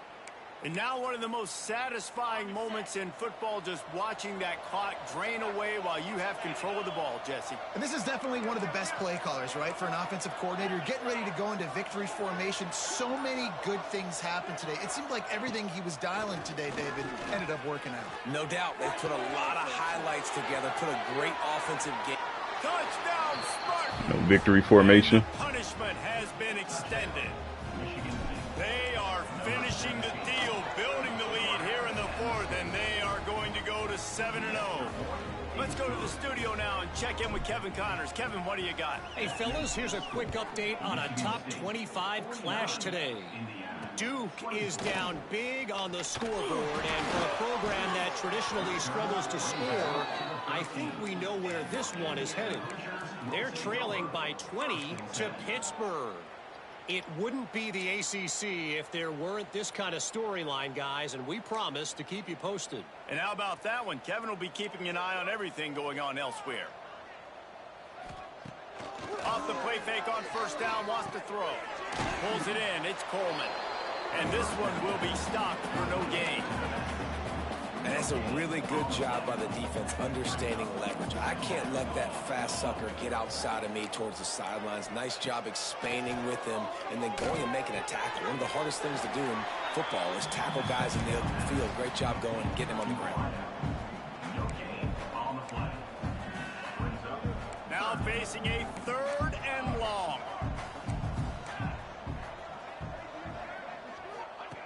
From the gun, wants to pass. He's taking a deep shot late in the game. And that one's incomplete. They weren't just trying to move the chains. They were trying to move the scoreboard. Instead, it's 4th down. And the Hoosiers will punt this one away. They'll look to pin him deep. He's got great speed.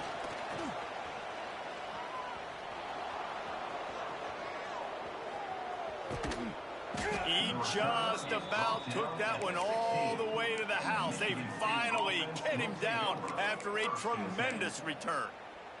The Spartans have it back on offense, hoping to play some good ball. With this big cushion they're working with, Jesse, they're ready to send these fans toward the exits. And you know the coaching staff they really are good against the run. How this offense has been able to come out here on the road, fullback. Fight the crowd noise and execute at such a high level, David. Yeah, just dominate the football game. And now, listen, it's mode where I can run the football, run out the clock, watch this game go to zeros and get the dub. Got stuffed on 1st down. It's 2nd and 10. Takes a handoff, and he's going right. There we go. He'll be hauled down just inside the 10 of the 9 as they're trying to turn this into a score. And this is exactly where you want to be as an offensive coordinator. Like when you've got the lead late in the football game, just run the football, keep the clock. Man, they put a good day together.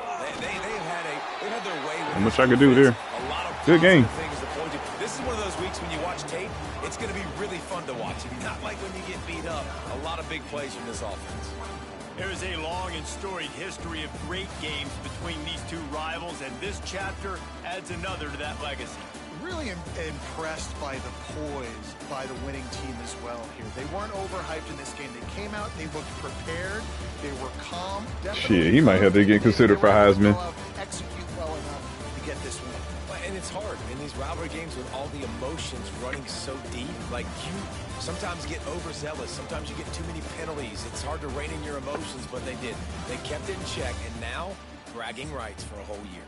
Thanks so much for spending some time with us. For David Pollack and Jesse Palmer, I'm Reese Davis, and this has been another presentation of EA Sports College Football. Let's see. Yeah, that second half, they technically beat us 24-14.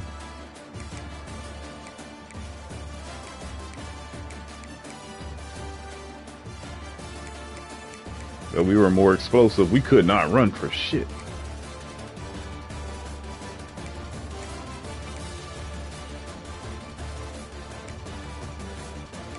Well, at least with the power guy, yeah. Because they were trying to fight fire with fire. They were better at stopping the power run than we were at running it. So we had to run zone, and this guy was good until he wore down. But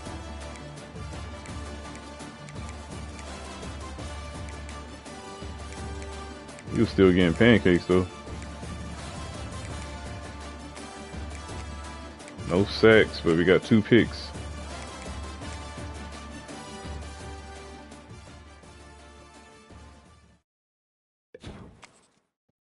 Come on, man.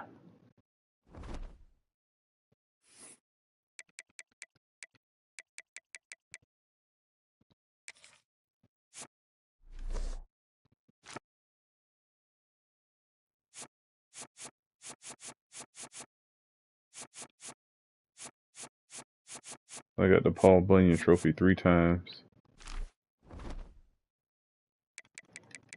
All right, let's see if we got any recruits, any commits.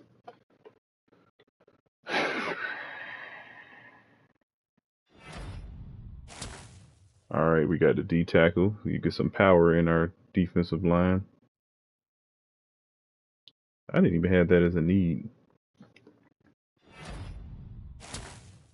It was kind of a oh, good, we got that guard. We took him away from Tennessee. Hell yeah. I needed him. And he's a gem.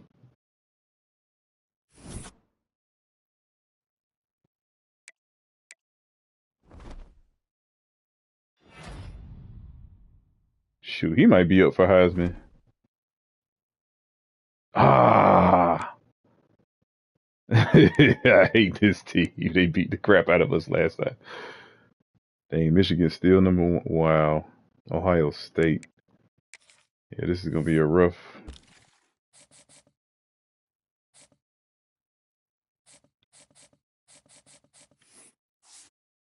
Okay, we're the number 3 class.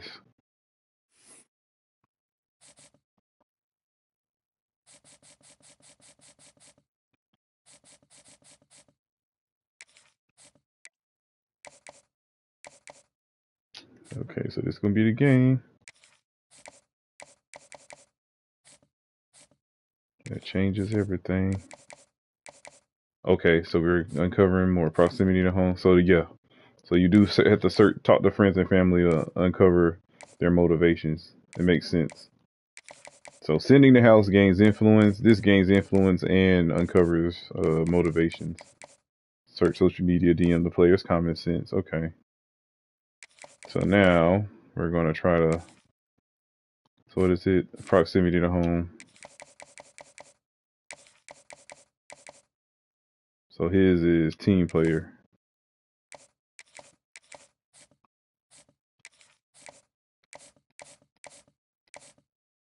So let's see. So him, we uncovered some more stuff. Playing style. So playing style is his main motivation. So we uncover his other 2 motivations. See? So friends and family, DM player, and social media. Search social media helps you uncover their motivations. Which is it's smart to send the house to gain the influence first. You want to gain the influence first and find out about him. As if he's not, like, if he doesn't have you on the board. If he has you on his board, then you want to search his social media, DM player, and contact friends and family to uncover their motivations to see if you can match them. Then you can move on if you don't feel you can match their motivations, or you can probably sway them when they hit the top 5 if you feel you can sway them. But yeah, so we're going to schedule a visit. I don't need to schedule. Well, he's a 4-star. You got to schedule a visit for him, even though. Hold on. Let's close the deal first.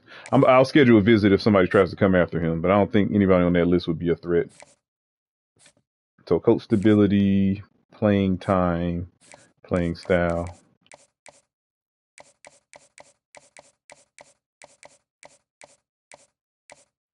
So it's clutch. Now see, this is where you can actually sway, but I ain't gonna sway. I think we can win this one without swaying. And I ain't even gonna set the visit because I think we can win this without a visit.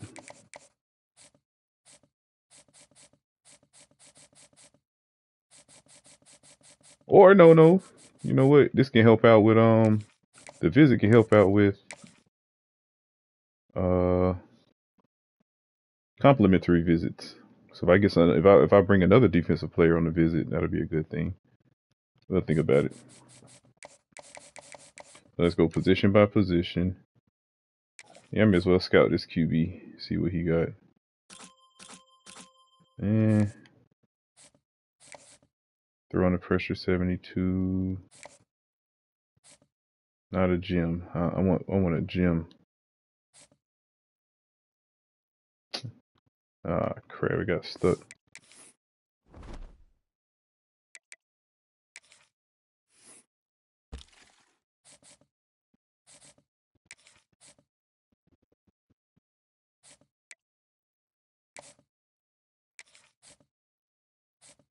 Michigan really trying. God damn it!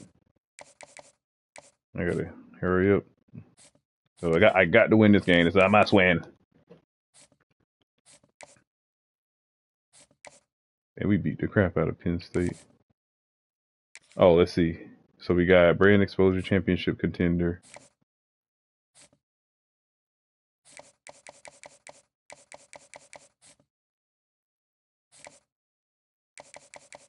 Trying to get to know ya.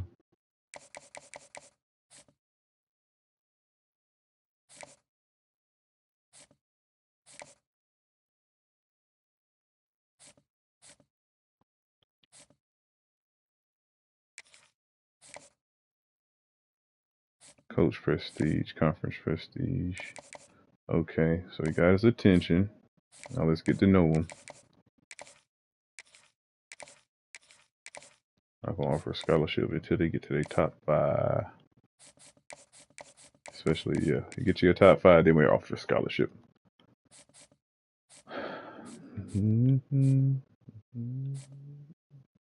Oh,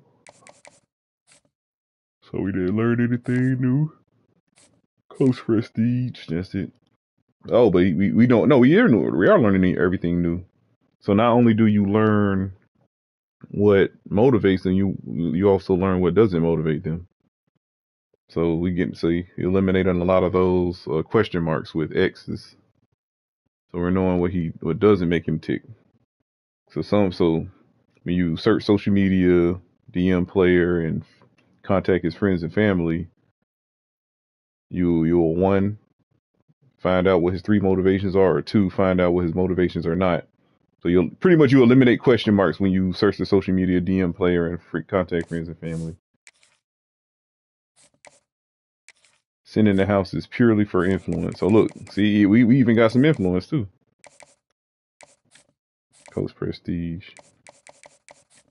Look at that, we moved up above. So the LSU starting to. So what we're gonna do, we're gonna send the house now to try to gain influence over LSU since LSU went back. LSU offered him a scholarship. He got quick step, O-line rally. It's not a need, so I'm not really gonna offer him a scholarship yet. So brand exposure, pro potential. So we're finding out what doesn't motivate him. So we'll see pro potential and brand exposure. So when he reaches his top 5, we'll know what to do.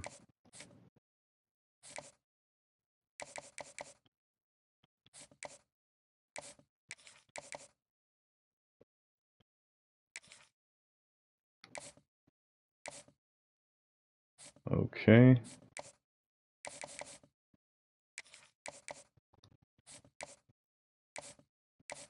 Gaining influence? Not yet. Give it some more weeks. Give it time. I don't even think I offered a scholarship yet. You don't have to. Hybrid. Let's see if we can get on his radar without offering a scholarship. So if I send the house to him and we don't gain any influence, it wasn't meant to be. So now we got 220. So I gotta go ahead and scout this runner. Oh, who's the babe? Now let's see if we can gain influence. This will tell us whether we should offer him a scholarship or not.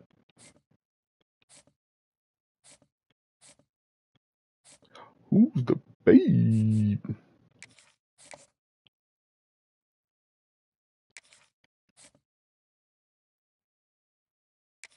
So I'm about to find out more information about him.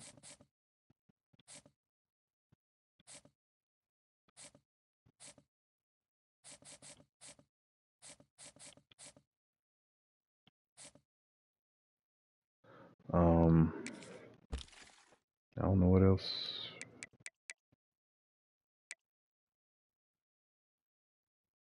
I think we're good, man. Wide receiver.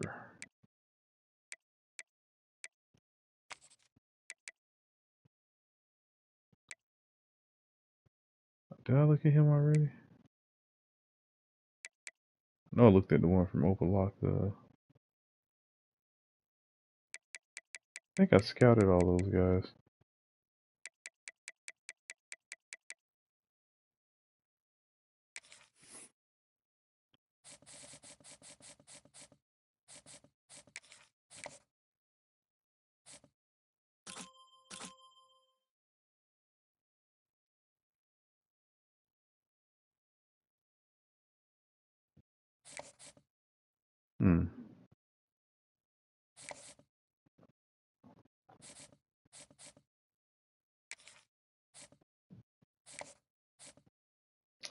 I don't know.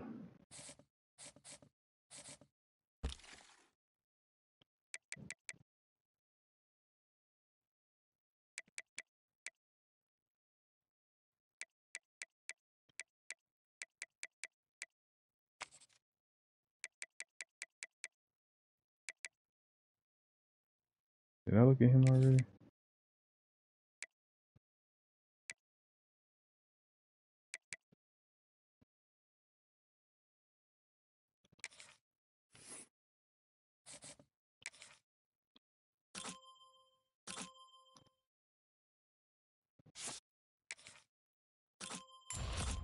Ooh, ugly.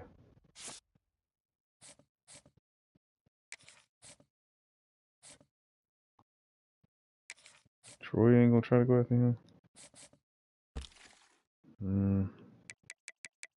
I think I'm good as far as position wise.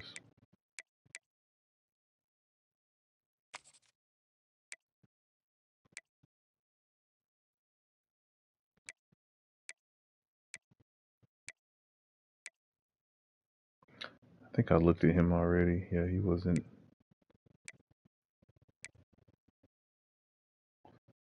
I don't think I ever scouted him. I think I'm.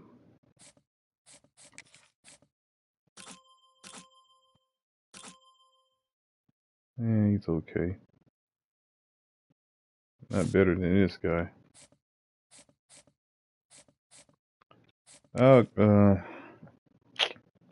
Got 90 agility. Got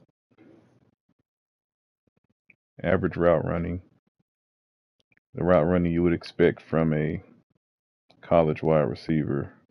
Subpar speed, so he would get redshirted. There's a reason no one's going after him. I'm about to find out.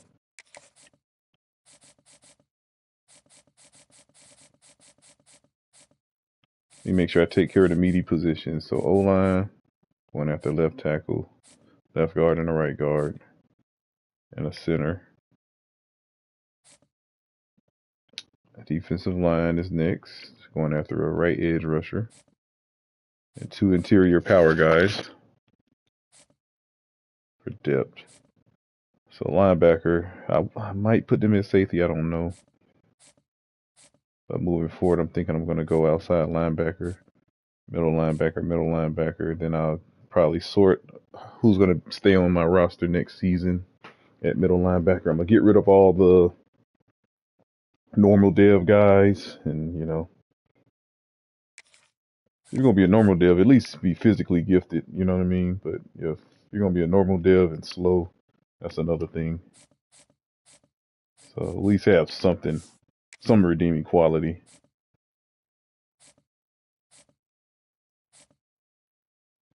So I'm going bump and run field. I'm changing the way I play defense.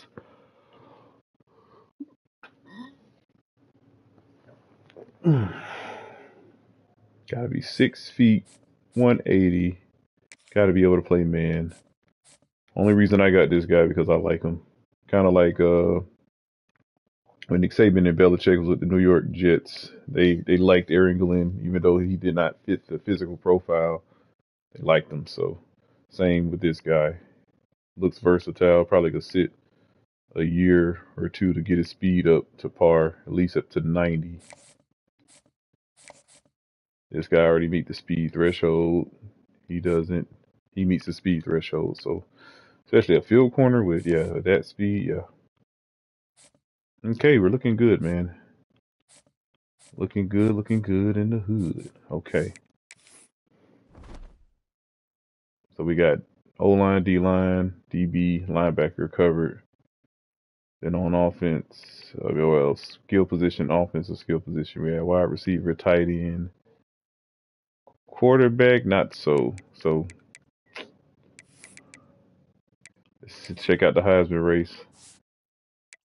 Hey, he fell off, man. None of our guys went back on. So he like off and on, man. Yeah, but the most important thing, we're in the top 25. Michigan.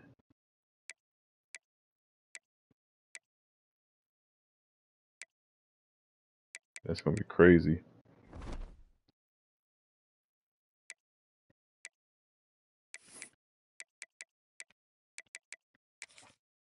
Let's see what UCLA is talking about. I mean, y'all in the stream here.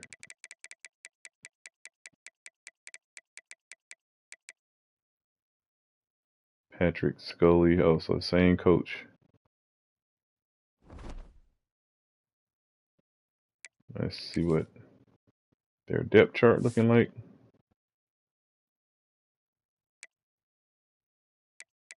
Finally up to 85 overall.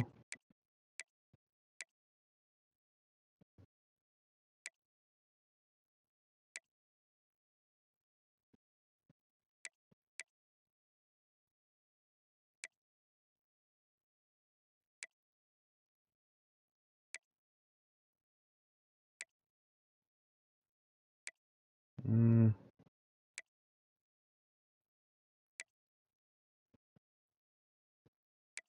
look like our edge rusher got better. What the heck?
Okay.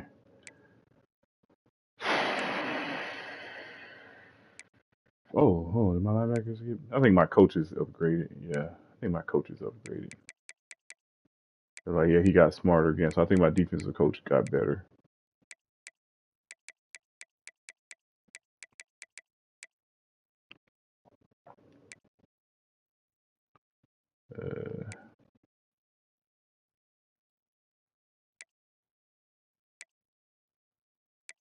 I think he got better. Yeah, he went up to 85 overall. This is the type of balance I look for. But she was a better tackler.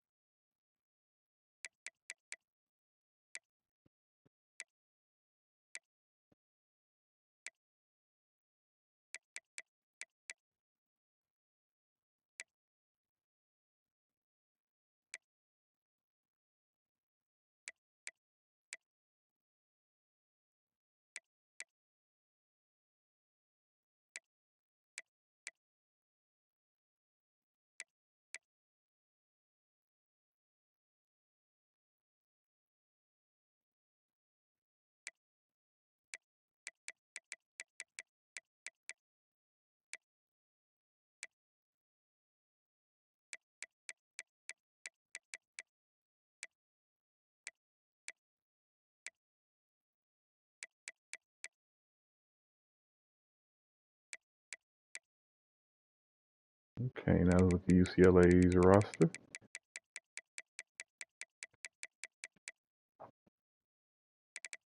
Oh, they had bad quarterbacks. I gotta see who they play. They're 6-1, 3-1 in the conference. Who the hell they played? Oh, never mind. This dude has great vision, solid carrying, average instincts, average change of direction, elite agility, elite acceleration, good speed. Man. Okay. Dang, is that a two-headed monster at running back? Is he from California? Utah? Is he a junior? Senior, okay. Hold on, let's see, can they take a hit? Nope. They're fragile. Good. So let's see, wide receivers. They got a good speedster. Oh. Yeah, solid speed, not good speed.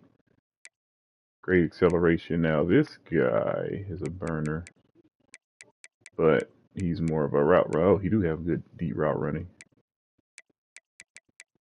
Careful pressing this guy. But they don't have the quarterback who could get them the ball. A pure blocker with this. Oh, this is a real person, Noah Fox Flores. So this is actually an NIL player that's still in the game. If they're a redshirt senior by the 5th season, by 2029, they're an NIL player. Okay, I would say a pure blocker with that speed. It's crazy.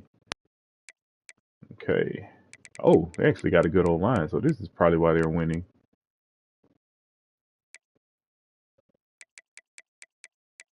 Damn.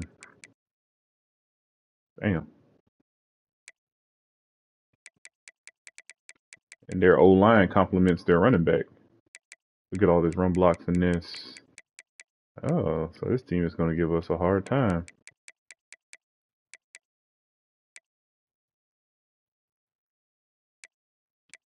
So I have to put my best run blocker over here. Second best. Hey, this is going to be a crazy game. I was about to say, how is this team 6-1? But now I see. They have the best edge rusher in town, in the nation. This dude is great.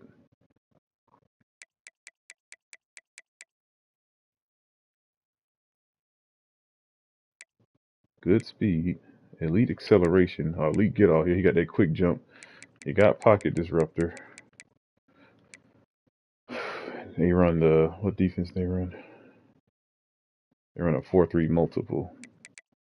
That dude could be lined up at linebacker or defensive end. So he's what you call an edge rusher.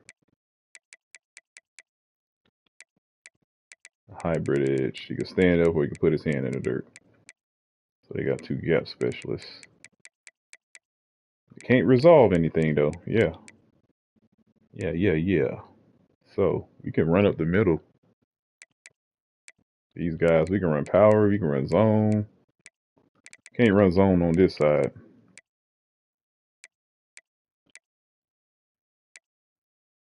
Yeah, it looks like we could barely run power. We're gonna run away from him. We're gonna run at this guy.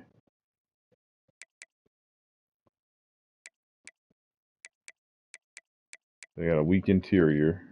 Got some good linebackers. Well, solid linebackers. He's average. Dang! Oh my God! How? Oh man! Dang, they got all boundary corners. They are very objective about the type of corner they want. Dang, these dudes are fast and athletic. Oh, these are real players. These are NIL players. Dang, they still have their NIL players in the game. Okay. I mean, he's the only good one, especially in zone. And they can pursue and tackle. Well, he's going to be the nickel guy. I mean, skill-wise, they're not so good. The athleticism is what's boosting their overall more than anything. So we could run some crossing routes. Yeah, we can beat them in some we run some crossing routes. We could get them. Only person that could get beat deep is this guy. So they're nickel.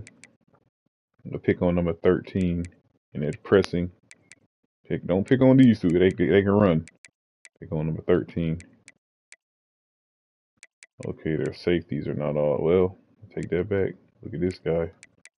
One of these dudes might be a sub package linebacker. Dang, he only got 42 tackling. Never seen anything like that for a red shirt senior. So this obviously is an NIL player, but dang, his tackling was so poor.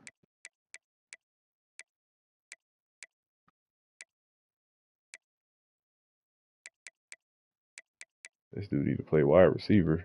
He's fast too.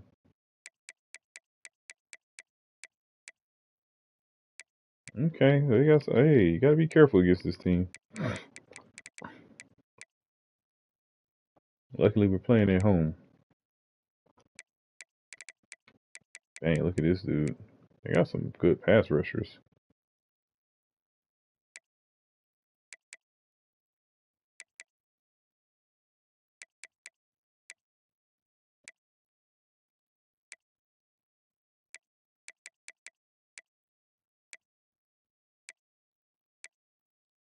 The defense ain't bad at all.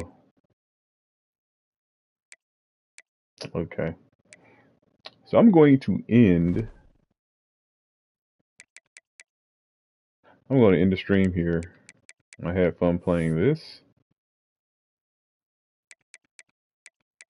And until next time, hopefully I can play a game tomorrow. I'm gonna have to do some preparing for this team.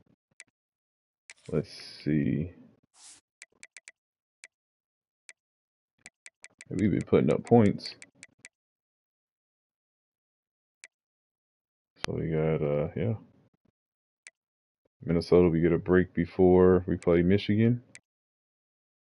We play at Iowa, oh my God. And then after that, we got UConn.